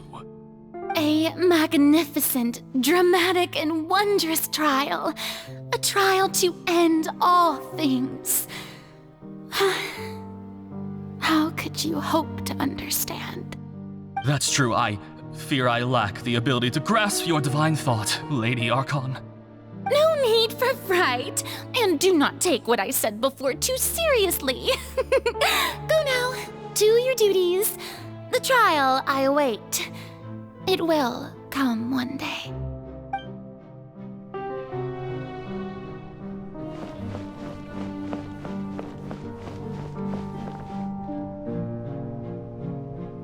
Lady Farina, I don't know what to say.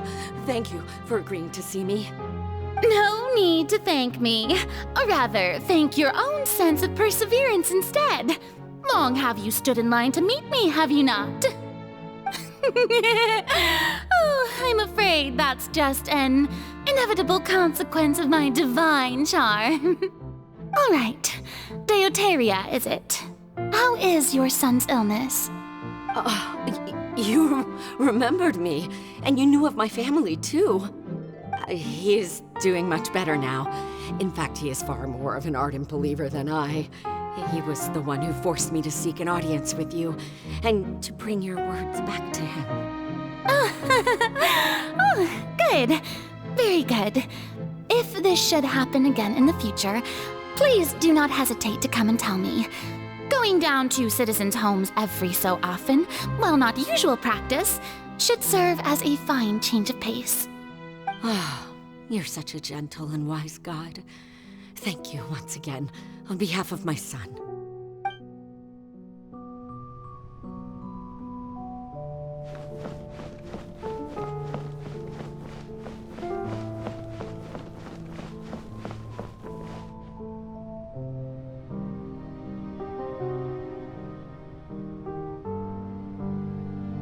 Lady Farina, here are the latest hydrological reports. As for the specific parameters you asked to take note of, I'm afraid things still don't look good. I see. It's as I thought then.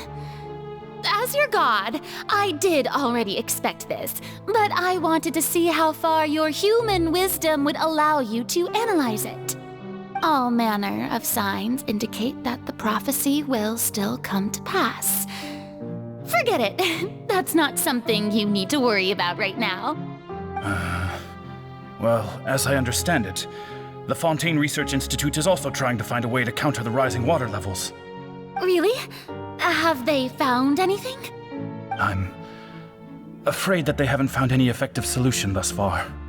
Oh, is that so? Well, no wonder. This issue has reached the realm of the gods after all. Still, their spirit is praiseworthy.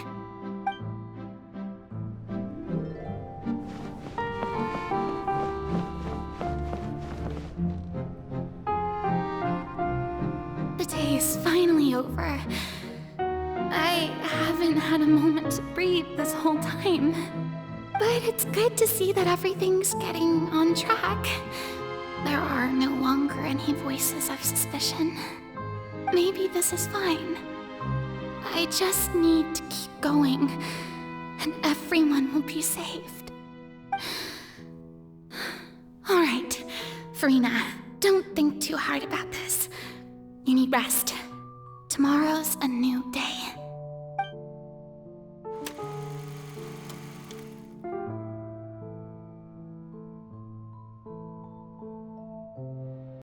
Lady Farina, here are the new trial reports for the latest cases, as well as a summary of the follow-up.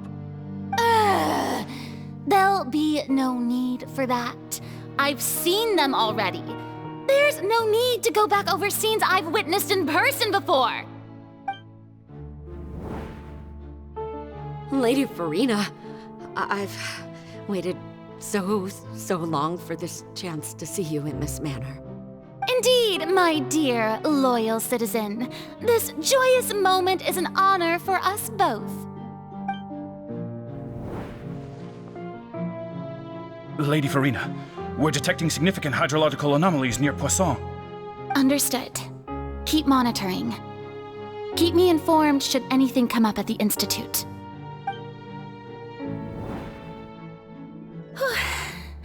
I don't think I let anything slip today. I must show the people that there is nothing to worry about. I just don't know when these days will end. I feel utterly exhausted.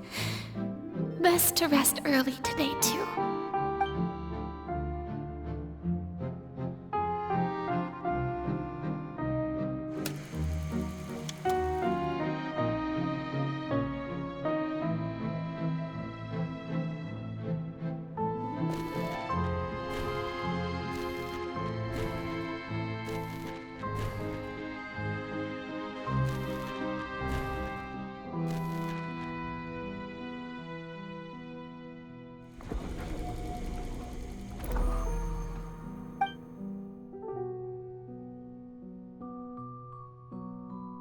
Lady Farina, it's like a dream being able to speak with you up close like this. I've heard that the first member of our family who was honored to receive an audience with you was Madame Deoteria, almost 20 generations ago. And what a fine family yours is indeed. It brings me great joy to meet such a faithful believer, a descendant of a line most ardent. Surely you exaggerate, Lady Farina. My lady? What is it, good citizen? Oh, are you crying?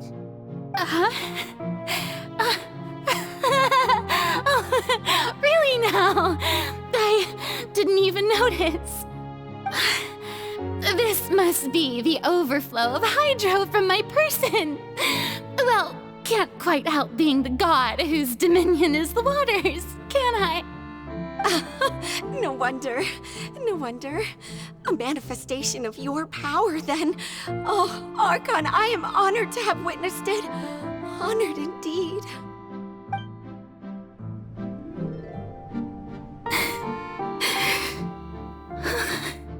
So interminable.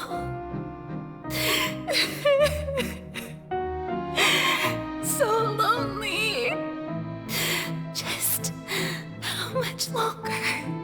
Hundreds of years must have passed by now.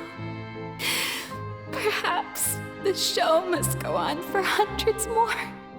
I never imagined that it would hurt so much. Have I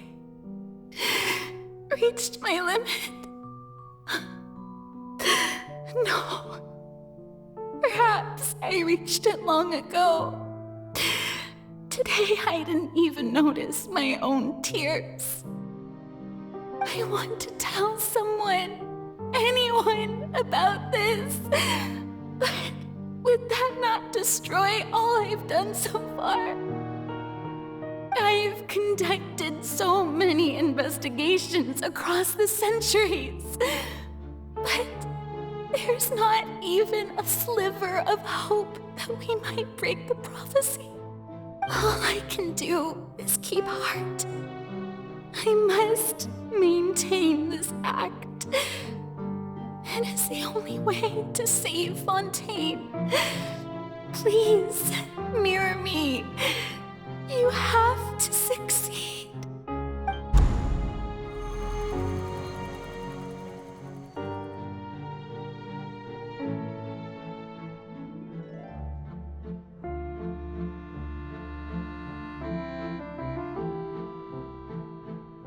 Farina, you don't have to shoulder this burden alone. Although I don't know what you might be keeping from everyone, your people are more than willing to share your burden with you.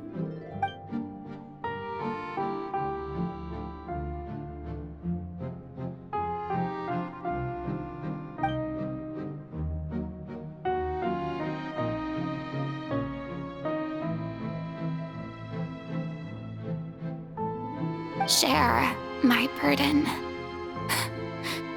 That's impossible. It was fated right from the start that this would be my duty alone. But even if your burden doesn't need to be shared, you can still choose to confide in someone. Just share it with me. I'm what you'd call a witness. A witness? Yes, I've heard that you came to Tevat from beyond the stars, yes. In other words, you never belonged here. And if Tevat is, in its entirety, a show on a stage, then you're just a spectator, aren't you? If that's the case... She's right. I could confide in her, couldn't I? But if things don't play out as expected, the people of Fontaine will be the ones to pay the price. No, Farina, you shouldn't be selfish. But what if it's really all right? Farina, you've worked so hard for so long. Surely it would be okay to put yourself first for once. Just this once. Is it such an outrageous thing to do anyway? To find someone in whom you can confide your frustrations and sorrows? Surely it could not hurt. If you let this opportunity slip through your fingers, it might never come by again. Think about it long and hard.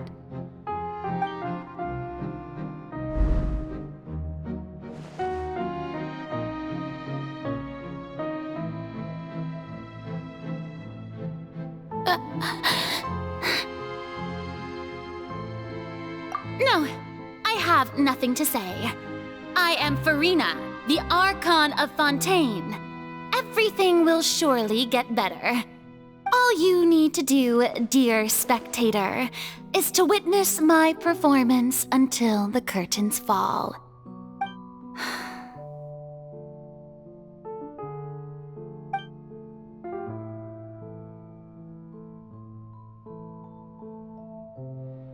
Fine.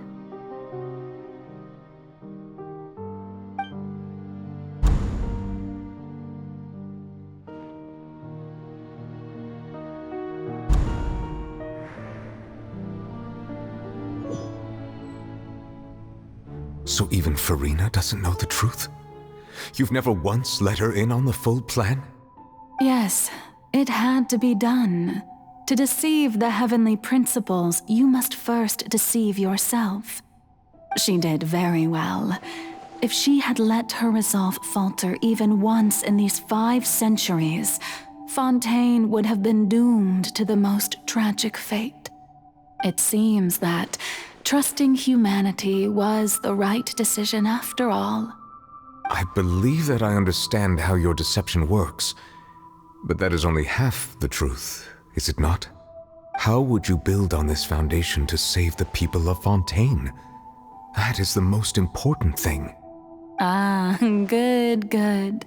Of course, the Iudex of Fontaine has pinpointed the crux of the issue. I'm sure you've long sensed that the Oratrice is no simple machine, yes? I've always suspected that it had its own consciousness, and Linny did mention that he heard a human voice within the core chamber. It now seems that that person was you, hidden within the machine all along. Am I right? And then I became one with the Oratrice, taking Fontaine's gnosis with me. Yes, it would seem so, wouldn't it? Alas, your understanding of this device still lacks sufficient depth. In truth, it is no enactor of justice. It is, in fact, a device created to kill the god of justice. I beg your pardon? Oh, you have it. And to be more precise, not only will the Oratrice take down the god of justice, it will also take down the divine throne upon which she has been placed. I mean, did you think I would be the sort to enjoy peaceful repose while Farina suffered? My work over these last 500 years has been to constantly accumulate indemnitium within the Oratrice. But really, some have already discovered that only a small fraction of the energy generated by the device was ever used to provide power to Fontaine. The vast majority had to be, accumulated to enact this death sentence. It was all a part of your plan then? Both the trial and the sentence? Indeed. This power, accrued over 5 centuries, could have sustained Fontainians for millennia had it only been used for that purpose. Almost all of it has now been stored within the Oratrice. But only power of this magnitude could hope to destroy the Hydro Archon's divine throne, shaking the rules established by Celestia and breaking through the institution that is the Seven.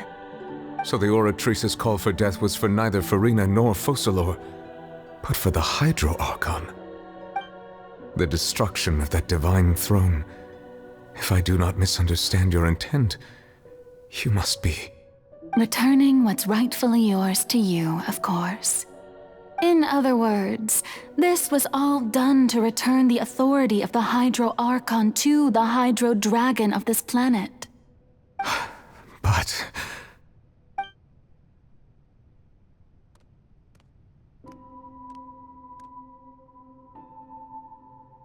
Oh, what? Getting sad again, are we? The authority of the ancient dragons shall soon be yours once more, O Hydro Dragon Sovereign.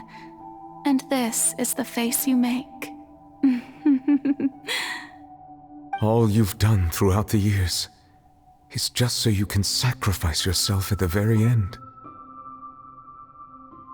I've never quite seen it that way, you know. Even now, I'm quite pleased at how well my deception worked.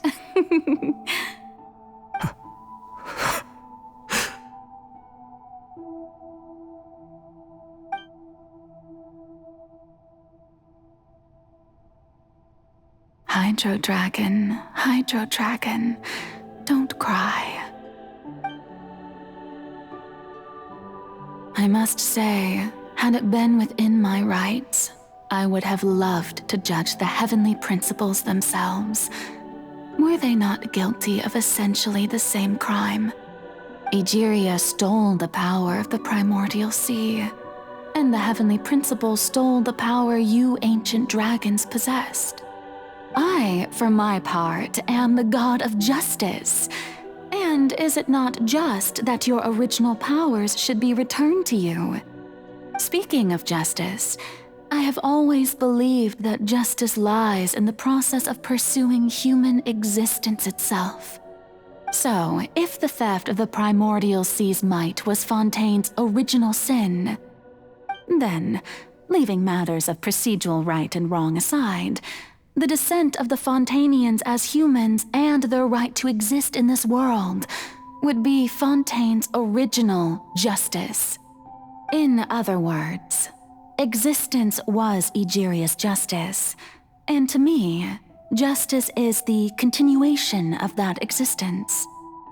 Defying the prophecy and ensuring that Fontaine's people shall live on, that should be the justice enthroned over all others. At this point, we, whether it be myself or all other Fontanians, have shouldered the burden of this sin for far too long. Iudex Nervillet, the highest judge in our land, when you regain your full power as an elemental sovereign, what verdict shall you pass upon us? So when I was invited to the court of Fontaine to serve as Iudex, I see now that that was your idea too. At last, I now understand the true purpose behind this position. In the beginning, I was uninterested in human existence. But these 5 centuries of living alongside them have gradually brought about mutual understanding between us. And I have even attempted to feel as they feel. You are a devious one, Focalor. Things being as they are, surely you know that I could never declare them to be guilty.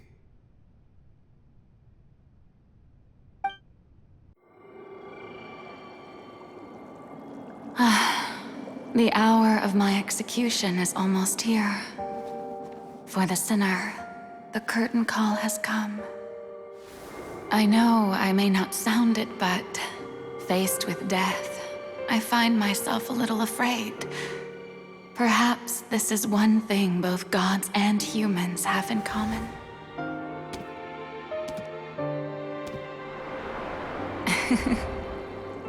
Farewell, Nervillet. I hope you've enjoyed the part you played these 500 years.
I, Iudex Nuvelet, hereby declare,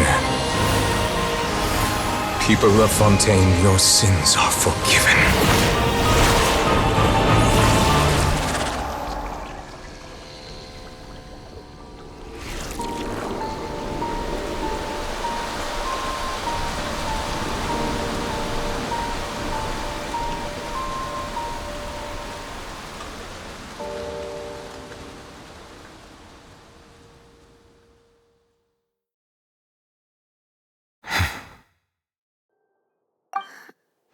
What just happened?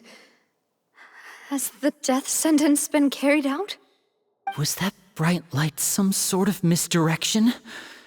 I have a feeling that something huge just happened. But since we're all still alive and haven't been dissolved, I assume whatever happened was good for us. It's time to end this. We must mete out punishment to that beast. Didn't you say just a moment ago that it can't be defeated? I have gained the strength sufficient to deal with it. Through certain means, I now have the ability to separate the power of the Primordial Sea from that creature. We should seize the opportunity to pursue our quarry. Traveler, now that the oratories can no longer function, I require an executor to help me mete out justice. The root of the calamities befalling Fontaine, the beast that enacts the prophecy. Its name is the all-devouring narwhal. Come with me, traveler. The hour of execution has come.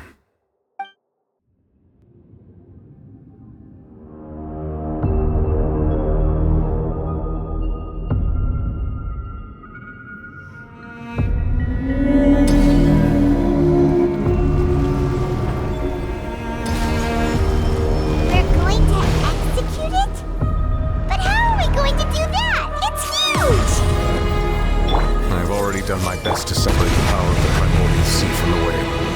Considering the size of the beast, I cannot reach the power source. Unless we can find a way to attack it from within. I shall share a part of the ancient dragon's power with you. We shall look for an opening together.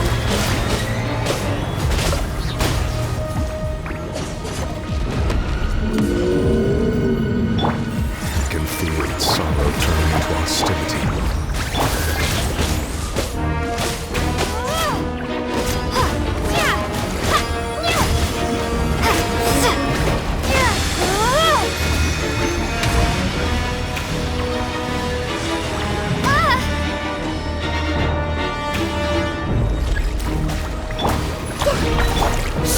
The all-devouring narwhal cannot resist its instinct to devour.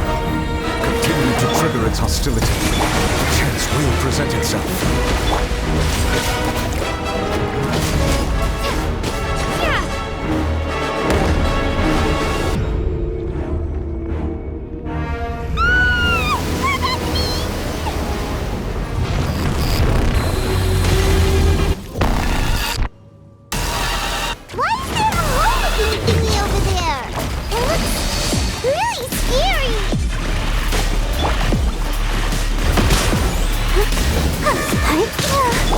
Strike a pose!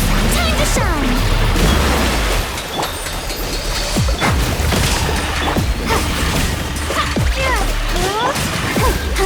I have granted you my protection. Do not fear. Seize the moment and use my power to suppress its root from within.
Thanks for helping with the cleanup.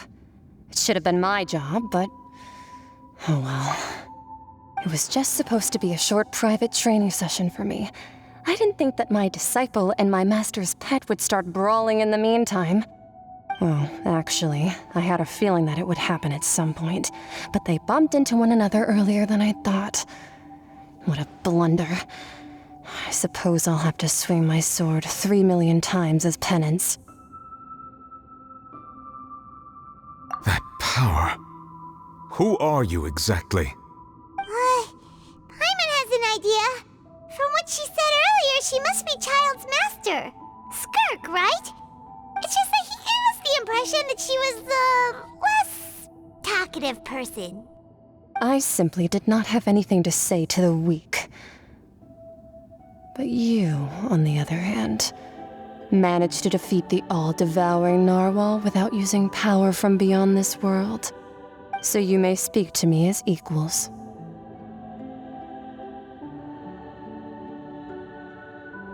I have to agree. It's a strange use of a planet's primordial waters just to raise an all-devouring narwhal. That kind of power is wasted on it. It's not cooperative, it eats too much, and I have more important things to do with my time than pet sitting. The only thing that creature has going for it is its looks. All in all, it fails as a pet. Miss Skirk? I think you might have missed the point. The point being? Well, being that this pet almost destroyed an entire nation. So what sort of person is your master? Well, Child's master's master. Wait, is that right? Oh, right. So you don't know him. Sorry, I assumed you did. His name is Sertologi. Huh? I am unfamiliar with that name. Huh. So Master isn't sufficiently famous. How should I describe him then? Have you heard of the name The Fowl? The Fowl?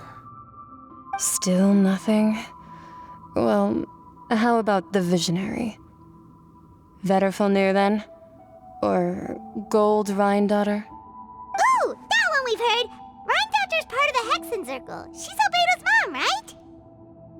Oh, so you do know that name.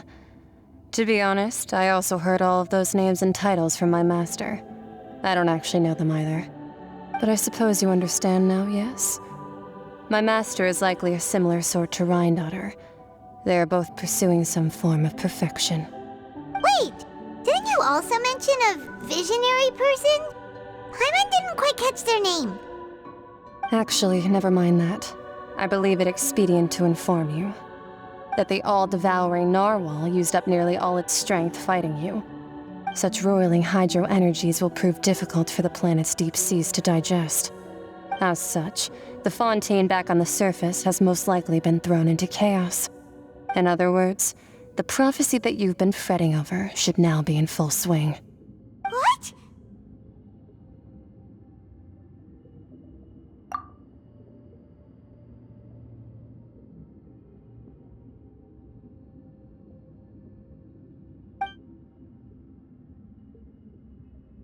Not to worry.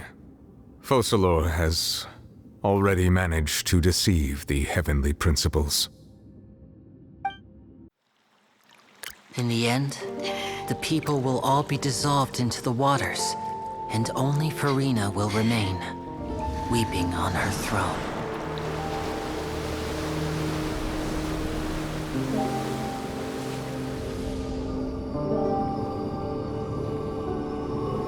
Only then will the sins of the people of Fontaine be washed away.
Advents, initiate emergency rescue!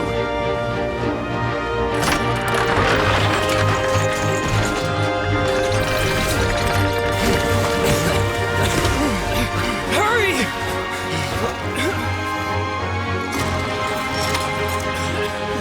Hey, lend a hand!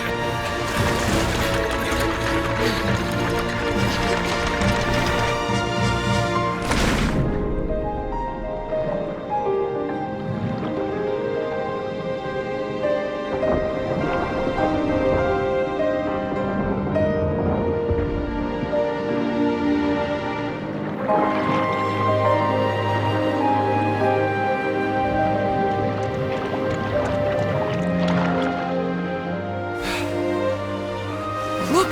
The water's receding!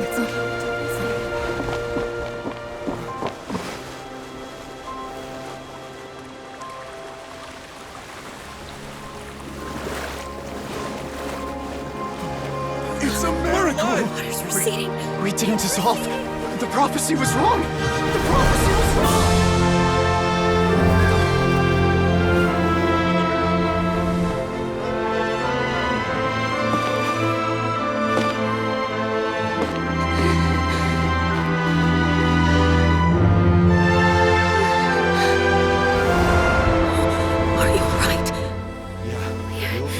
We're saved. The prophecy was wrong.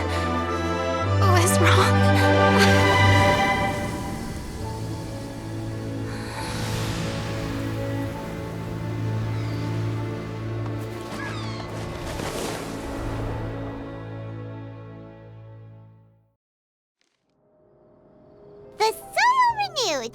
The Spina di Rosula talks post-disaster rebuilding. I recently visited Poisson to meet with Miss Navia, spokesperson of the Spina di Rosula, and we spoke about Poisson's present and future. Old soil can still give birth to new bloom, Miss Navia stated. Hope is like seeing a small cookie when you're starving late at night. You just need a little of it. Skyship Winglet, boon or bane of the Fontaine Research Institute. The various disputes that have arisen on account of Mr. Edwin have suddenly become a shield over the Institute, with Jurier turning out to be a once overlooked hidden gem. People always call the first researcher mad, but few know what to call the second. And should that latter person achieve a miracle, they would find it all the harder to find a word with which to classify him and his team. Wow! Paimon barely recognizes the people in the reports. Are those really Jurier and Navia? They sound like real big shots.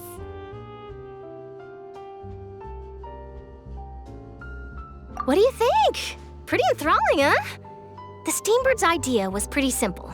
With the disaster just having passed, we would print a free edition packed to the margins with good news to calm people down. The value for these big scoops lies in their inevitable follow-ups. We'll publish further reports and go into the stories behind those people.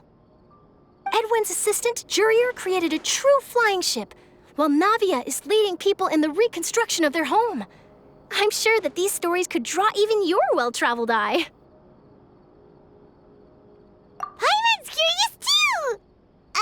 Wait a minute. Didn't we watch everything happen from start to finish? What's there to be curious about? And that's exactly why I'd like you to come conduct interviews with me. You're the best incubators of news, if you haven't noticed. And also, with you around, I'm sure I'll get to see that Duke. Are you sure? Hasn't he turned you down several times already? Oh, this time will be different. Come on, let's head to Poisson first, and then make a trip to the fortress. There are some things you'll only know when you get there. Navia! Oh, it's you. What brings you all here? Hey, we're just having a look around. I'm here to update myself on how things are going here. Oh, the Fatui are here too. Let me introduce you. This is Mr. Garunt Snežević. He represented the Knave in sending us a large amount of supplies, and is helping with our work. Our residents are hard at work as well. Thanks to everyone, work is progressing nicely. We've lost a lot of people, but we're moving forward. That will have to be enough. Hello, Miss Charlotte. I'm a big fan of yours. I especially like that article you wrote last year about Fontaine's stray cats. But if you don't mind, could you not emphasize our role too much in your report? It's not charity we're doing here. We just happen to share the same interests as the Spina. I get where you're coming from. I'll keep it as simple as possible. Or would you be willing to feature as friendly neighbors? That would be fine. Thanks. Oh, you're back too. How are things? We finished laying down the construction materials. It'll be another hour before the workers are able to go over there. Huh? You're here too, Clorinde? Well, her reputation's greatly risen after that whole duel business with Miss Farina. So she's here in Poisson to wait out the heat. All right. She really came here to help me out. There's too much to consider in the reconstruction of Poisson. The Spina has need of more decision-makers. And, well, I do already happen to be connected to Mr. Callis. Oh, wait just a moment. Do you mind me asking a few questions? You know, about how you felt before the duel, about what it was like facing down a god. There's lots of exciting material there, I bet. Forget it. I'm sure you can find a better theme than that, Miss Charlotte. I see you're the same as always. Couldn't you do me a favor, for Navia's sake? Well, if we're talking about doing things for my sake, you might as well just take a few more photos of me. Or of the Traveler. It's better than wasting time persuading Clorinde, at any rate. Of course I will. I'm not gonna let her off that easy.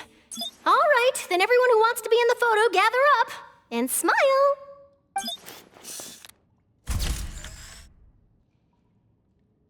How did it go? Was it a good shot? Did Paimon look cute in it? Not bad. Your addition really helped the composition of the picture.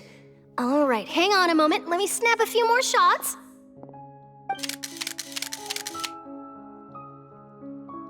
All right, that should do it. I'll be back here later anyway, so let's call it a day.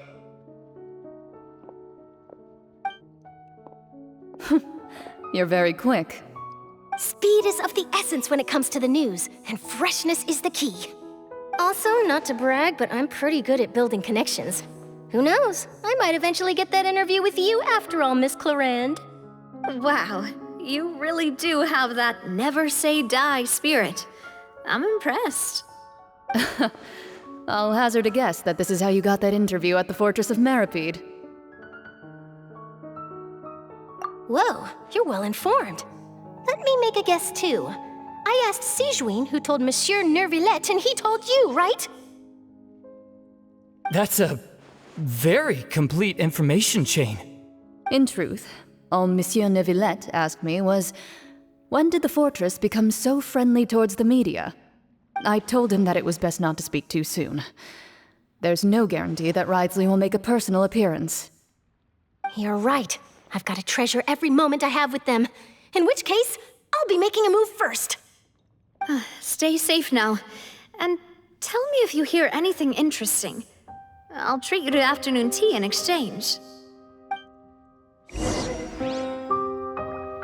You seem curious about the fortress. Of course. That Wriothesley.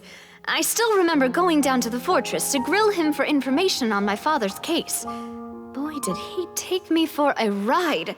Without telling me anything, of course. But he did invite you to tea, didn't he? 2 large pots of it, in fact.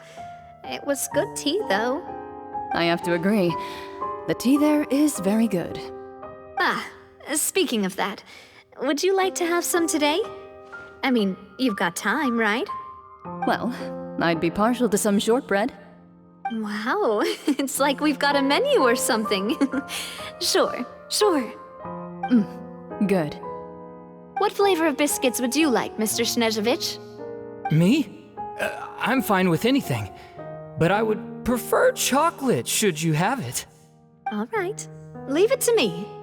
I'll go over the newly arrived supplies with you later, Mr. Snezhevich. We should be able to finish the preparatory work today. That works great for me. Huh. Is it just me, or did you get a new lipstick? I did. It was a gift from Sijuin. Want to give it a try? I think the color would suit you too.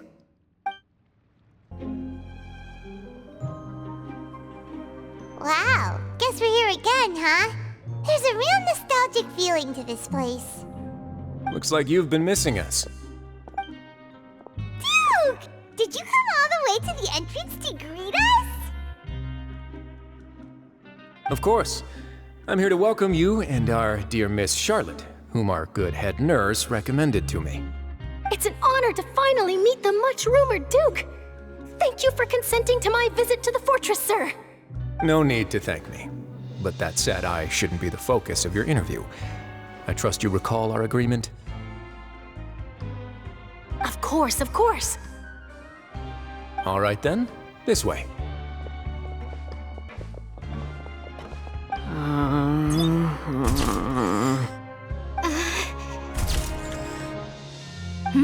Hey, no need to be so nervous. I've already taken all the photos we need.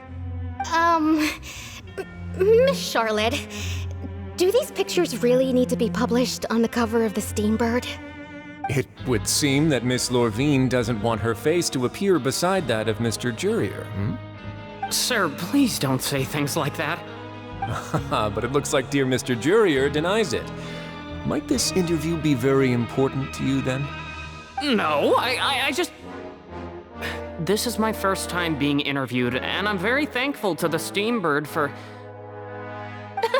Now, I might not look it, but I actually did meet Mr. Edwin once. And I'll be honest, I enjoyed chatting with you more. You've definitely got more of that genius vibe going on. The boat that brought about a miracle, the ark that saved the people. Why, you recreated a myth back there, like an emissary of legend. Still, if I might ask, where's that flying ship now? Huh! Looks like Charlotte's trying to get herself another exclusive scoop. I have to apologize, but that ship is presently in the bowels of our factory. I'm afraid it won't be easy for you to get a shot of it. Really? Well, then in that case, could I have an interview with you to make up for that loss? You already know my answer, I'm afraid. Best you interview our head nurse instead. Or perhaps you'd like to take another photo of this couple of researchers? Did you really have to use the word couple? Well, then, 2 solo photos will do. Is my hair messed up? Please, someone help me have a look. Things sure are getting pretty lively here. We've seen this kind of thing before. Oh, seems like everyone's here. Would any of you like to try this new drink I came up with? Ah, Siegeween. Hey, Miss Charlotte. Why don't you, take some pretty photos of our head nurse? Sure. Come on, Miss Siegeween, over this way. Let's find a brighter spot. Huh? Sure. Do I have to smile? So, how have things been at the fortress? Same old, as you can see. Fontaine's undergone some changes, but this place is still more or less the same. Other than that flying ship, it got a tad too much attention, I think. That's why I decided to let the interview go through. We should direct more public opinions toward the behind-the-scenes heroes. Am I right, Mr. Jurier? Miss Lorvine? You're too kind, sir. I believe that you too should have your day in the sun. Not that you would want that, which is a pity. I'll just leave the spotlight to you two.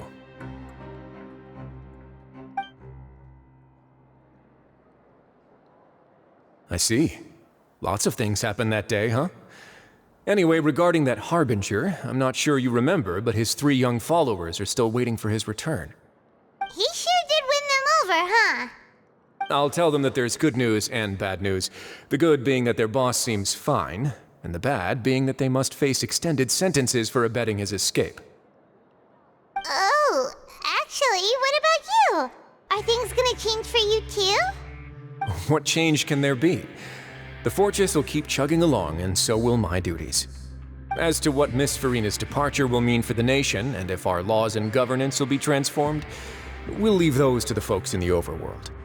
Hey everyone, the photo shoot's done. Good. In that case, let's call it a day here. Thanks for your cooperation. Come on, Traveler, let's go. Till next time, everyone. There'll be a next time? Maybe. Who knows? I might write a story about the underwater factory next time. Until then. All right, last stop, the docks. Here are the interview notes. They mentioned that the flying ship may have many uses in the future, and the journalist asked me what I thought of them. Seriously, how would I know anything about that? Flight is just flight. Whether people want to use a flying ship to broadcast good news or organize weddings is none of my beeswax. A wedding? Huh.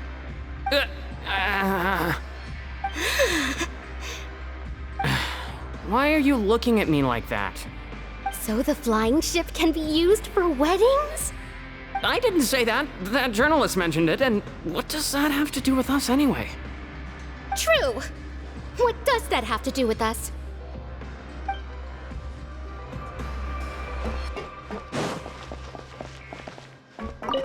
Oh, you know, I'd love to see you in one of Charlotte's photo shoots one day. Is that really necessary? Our line of work doesn't really require much photographing. It's precisely because we don't need the picture that they'll have value as keepsakes. You don't really look all that opposed to the idea, you know. Maybe I'm just happy that I managed to once again avoid the spotlight. I think this interview went well either way. Yes, you successfully kept prying eyes away by using Mr. Jurier and Miss Lorvine as shields. Very good. You should be happy for them. They have a bright future ahead of them.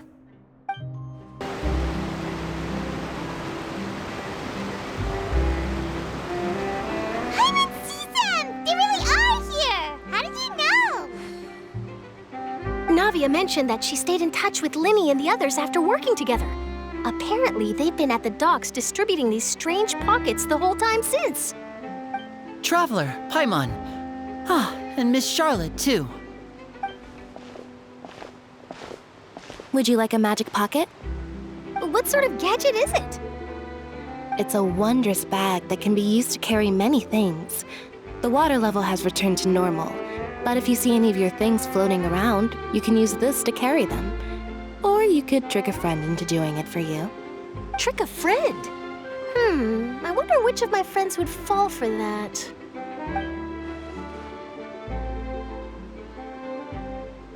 You could just make a friend like Fremine here. Isn't that right, Fremine? Is this what you meant by, I'll help you make some more friends? To be honest, that sounds pretty sweet. Could I have your contact, please? Sure. Please, write down my address. Lynette sure is working hard to help Fremine socialize. He was the one who proposed doing this.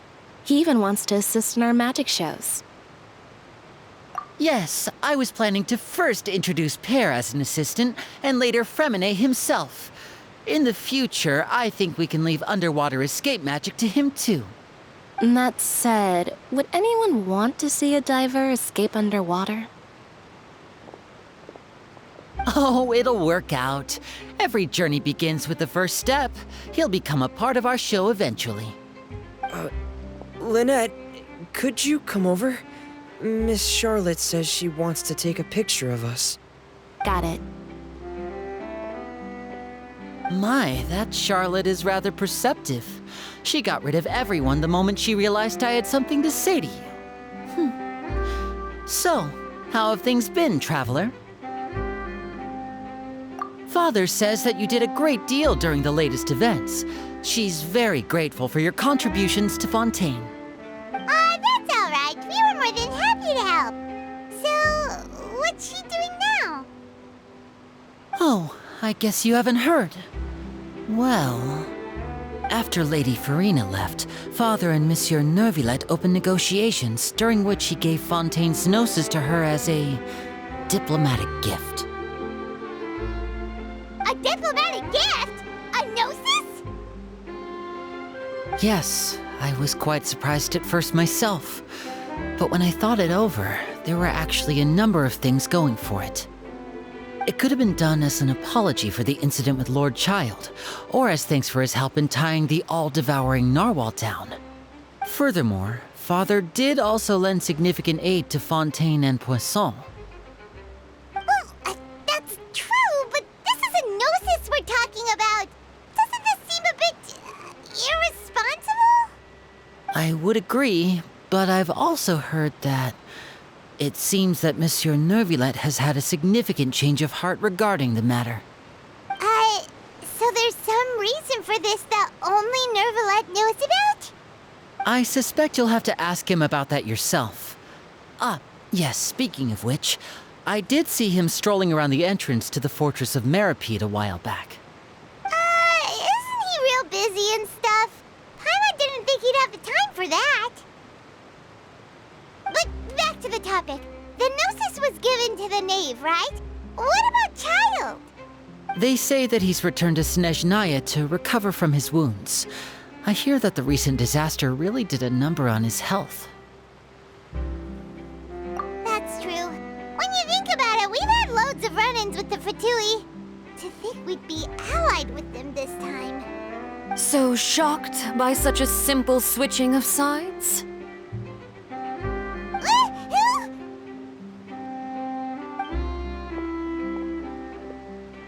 Father! Well, what do you know? Come to the docks to see how my children are doing and meet the Traveler by chance. Please do not pay my accomplishments in Fontaine too much mind. I would have done them regardless. Are you going to take the Gnosis back to Snezhnaya? That is our duty as harbingers, yes. Don't be too preoccupied with sides. The goal of the Fatui concerns not a single place or person, but the entire world. With such a grand goal in mind, it is inevitable that we must wear many masks. Switching my masks is something I've always done. Well, that depends on many things. No one truly knows what the future holds. What good is honesty if you can't rely on it forever? As for you, I very much look forward to our next collaboration. Good things cannot be achieved alone, and you've proved yourselves to be great partners. A vision? All right. I'll remember to return it. Thank you for keeping it safe for him this entire time. And that's a wrap for me. Huh? You're... Greetings, Miss Journalist. Hello. If I'm not mistaken, there are diplomatic channels I'll need to report to take a photo of you. That is correct. So forgive me, but I will not be able to serve as a subject in your article. However, feel free to write as much as you'd like about our dear magicians and our upcoming rookie talent. I will. The sea breeze is quite pleasant. I shall continue my walk while the weather remains so agreeable. Farewell. Farewell, Father. Oh, she has such an intimidating presence. I didn't even dare to take a picture. Thankfully, I've already wrapped up all my pre-scheduled interviews. Thank you all.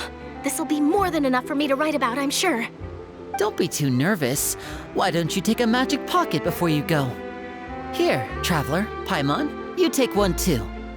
To move things about? That's right. Funny. I was giving out magic pockets when we first met too. And what do you know? I'm doing the exact same thing right now. So many things have happened, but the pockets are still the pockets. I guess this must be life. We will all follow our own paths, and serendipity will lead you to your fated friends. All right then. We'll be handing out pockets in some other districts later, so we'll get going now. Have a good day, you two.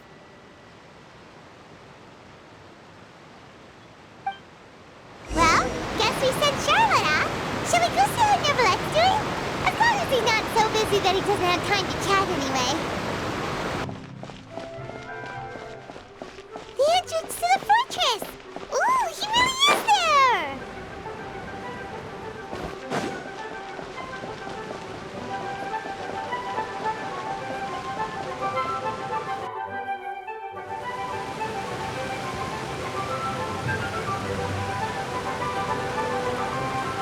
So, you really are here, Neuvillette! Paimon didn't think you were going to have free time this hour of the day. Really? Oh, I suppose you must have met Mr. Linney. He took the time to greet me earlier when he passed this way. In any case, you came at a good time. I was just considering reaching out to you to set up a meeting, so I may explain some things that I haven't had the time to before. Aw, Paimon's glad that you remembered. Thank you for keeping us on your mind, what with you being busy and all. Alright, let's have it then. How was Fontaine actually saved? The whole business is still quite the mystery to us. It is strange how words can often leave a bitter taste in the mouth when it finally comes time to say them out loud.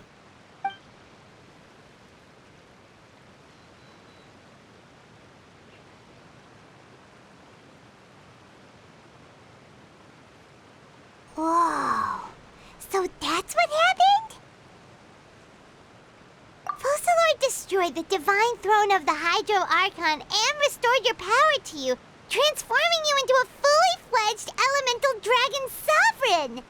But Paimon still doesn't quite get what you did to save the Fontanians from dissolving. For me, the authority of the ancient dragons refers to absolute control over the hydro element. Fontanians were incomplete humans born of Egeria's use of the power of the primordial sea, with constitutions similar to that of mimics. But so long as those primordial energies remain within them, I could use the ancient dragon's authority to grant them true blood, after the fashion in which life was first brought into being on this planet. In other words, when I gave my verdict, Fontanians became true humans, and thus would naturally no longer be dissolved by water from the primordial sea. Focalor must have counted on you to make that decision as well. Your verdict was the key to making the prophecy appear to have come true while saving everyone.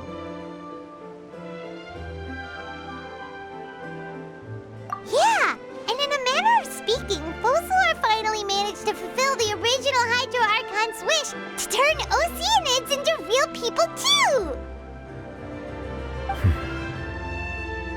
It seems from your expressions that you still have more things you wish to ask. Ask away. I will tell you the truth as I know it.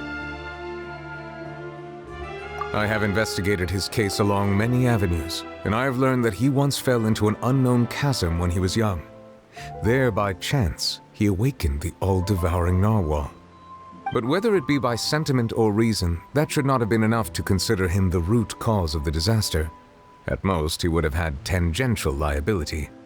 As for the judgment passed by the oratrice during the trial, whether it was due to that liability by association or Focalor deliberately using him to buy time for us on the assumption that he would be able to hold the creature off, I cannot say. Guess Focalor had Fontanians in mind the whole time. In the end, it was thanks to her that they finally became real humans. Hang on a second. Paimon suddenly got another question. Back when Fontanians hadn't yet become real humans, were the children they had also transformed Oceanids? Life has always flowed like water. Do you recall how Fontanians would often come to the Fountain of Lucine to pray for children? Yeah! Lynette said the fountain is where all the waters in Fontaine converge.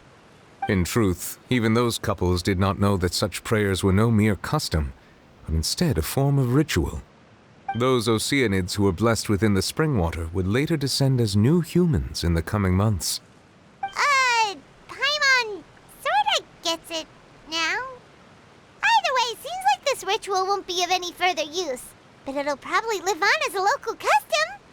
Ask away. I will tell you the truth as I know it. Yeah, about that. Risley said Farina has already left. What's that all about? Ah, Lady Farina.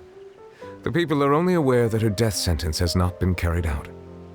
She abdicated the post of Hydro Archon and left affairs related to that title to me, before leaving the opera house. I related Focalor's words to her faithfully and completely. After hearing them, she seemed neither saddened nor comforted. She simply said that she was tired and needed to rest. Having said that, she then packed her things and moved out of the opera house, not unlike how an ordinary person might. But she's still got a place to stay, right? You need not worry. I will make arrangements to ensure that she will not want for food, clothing, board, or travel. In truth, I am somewhat happy for her. The wear and tear on her spirit will, of course, take time to heal. But now that she no longer has to play the role of Focalor the Hydro Archon, she can finally lay down her burdens and lead a normal life. What about you then? What are your plans now that you've regained your full powers as the Hydro Dragon? After Focalor passed on, the Oratrice also ceased to function. This matter will directly affect our trials. After much careful consideration, I've decided to take over its role in our courts. From now on, I shall hear cases and pass verdicts by myself. Looks like you're still considering stuff from the perspective of the Udex, huh? As an elemental dragon, there are indeed many things that I must do. But this power and this duty, in a manner of speaking, you could say that both were granted to me. As such, before I attend to my other responsibilities, I must first and foremost continue to serve Fontaine as its highest judge. The duty of the Hydro Sovereign and the duty of the Udex shall coexist within my person. Additionally, the Hydro Archon's departure has brought about another problem, which is that the Opera House shall no longer produce indemnitium. That's true. That power was derived from the people's faith in the Hydro Archon, wasn't it? Wait, but the various mechs and machines in the city are all still okay. Where are they getting their energy from? As I am now, I have full command over New Musia, and it can serve as a complete substitute. Another reason why I cannot quite leave Fontaine immediately. Wow. This ancient dragon's authority stuff is really quite useful, huh? Ask away. I will tell you the truth as I know it. Oh, that's right! They say you've given it to the knave as a diplomatic gift or something! Leaving aside their intentionality, the two Fatui Harbingers have indeed done much for us during this crisis. Their sole remaining goal in Fontaine, at least at this point, would seem to be the Gnosis. The Oratrice has ceased to function. The Hydro Archon's divine throne is now no more, and I do not need the Gnosis's power. As such, it has lost all meaning for Fontaine. If the Fatui have impure designs, then we might as well accede to their request now, and avoid unnecessary conflict. What complicated considerations! Paimon thought you were just giving it to them out of gratitude to the knave and as an apology to Child. Ask away. I will tell you the truth as I know it. You will soon be heading to Natlan, I presume?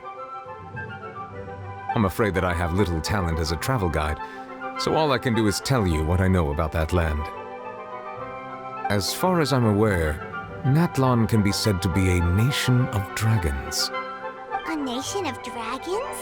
You mean like you? No, I suspect that I would not find myself welcome there. Unlike ancient dragons such as myself, the dragons of Natlan have undergone long years of development and evolution. Large numbers of them have entered a form of coexistence with humanity. Natlan is also the nation of war. War ravages those lands like an undying flame.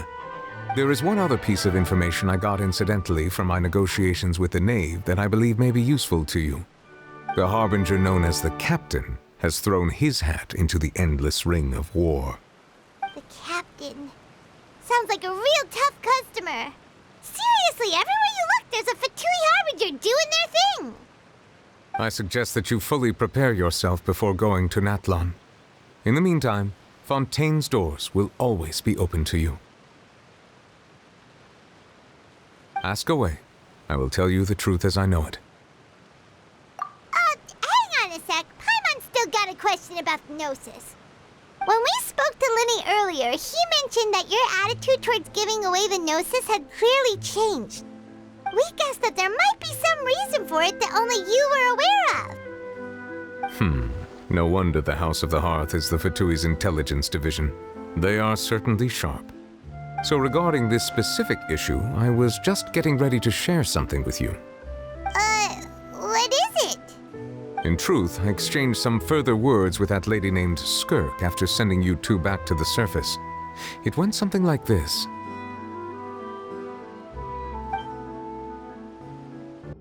Well, we're going to head topside to see what's going on. You hurry over soon as well, all right, Nervalet? What next? The all-devouring narwhal isn't here, so I'm no longer getting any interference. I can finally catch the scent of your power, what it's made of.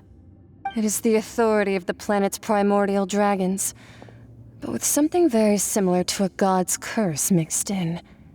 It's quite a novel blend. I'm sure I've encountered something like this before. What was it again? I do not know what you speak of. Ah, of course. How could I forget?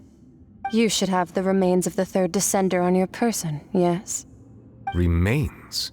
I've never heard of any such thing. Huh. According to your parlance, I believe it may be called a gnosis. Well, that much is true. After Focalor's divinity faded, she handed her gnosis to me. But I fear I have never heard of it described in the manner that you just did. I've been training with my master, the Fowl, ever since I was young, and I have never returned to the surface since. So most of the information I possess, I got from him. It is only natural for those who are greater than humanity to possess a different sort of common sense, which is why there are so many problems in our attempts to communicate with humans. Regardless, you should probably get rid of objects of misfortune to prevent any disasters from befalling you. To live in itself is a blessing, but once a person dies, the bonds he once had with this world shall all turn to curses. What do you mean by that? No need to fret. These are just my personal thoughts, and my reason for no longer wishing to return to the surface. This third descender you refer to, who are they? And when did they die? Master never mentioned them to me. Perhaps it just wasn't that important for me to know. If you're interested, though, I could ask him. I'll be sure to pass the answer on to you next time. Next time? You believe we will meet again? I do. Wait. I have a disciple of my own, don't I? He can be the messenger then. That's what she told me. Whether it would prove useful or not, I wanted to pass that information on to you. The remains of the third descender? So that's what the Gnosis actually are. Paimon just thought they looked like chess pieces. How could they be a person's remains? All the same, assuming that there was no misunderstanding or special metaphor at play, that is what she meant to say.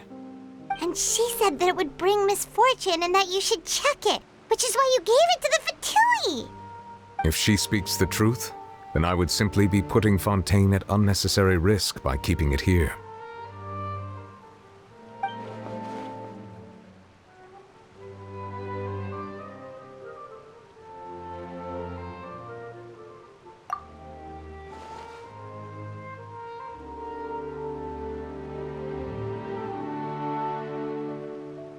I had guessed that you might already be familiar with this concept, but I did not expect you to be one of them.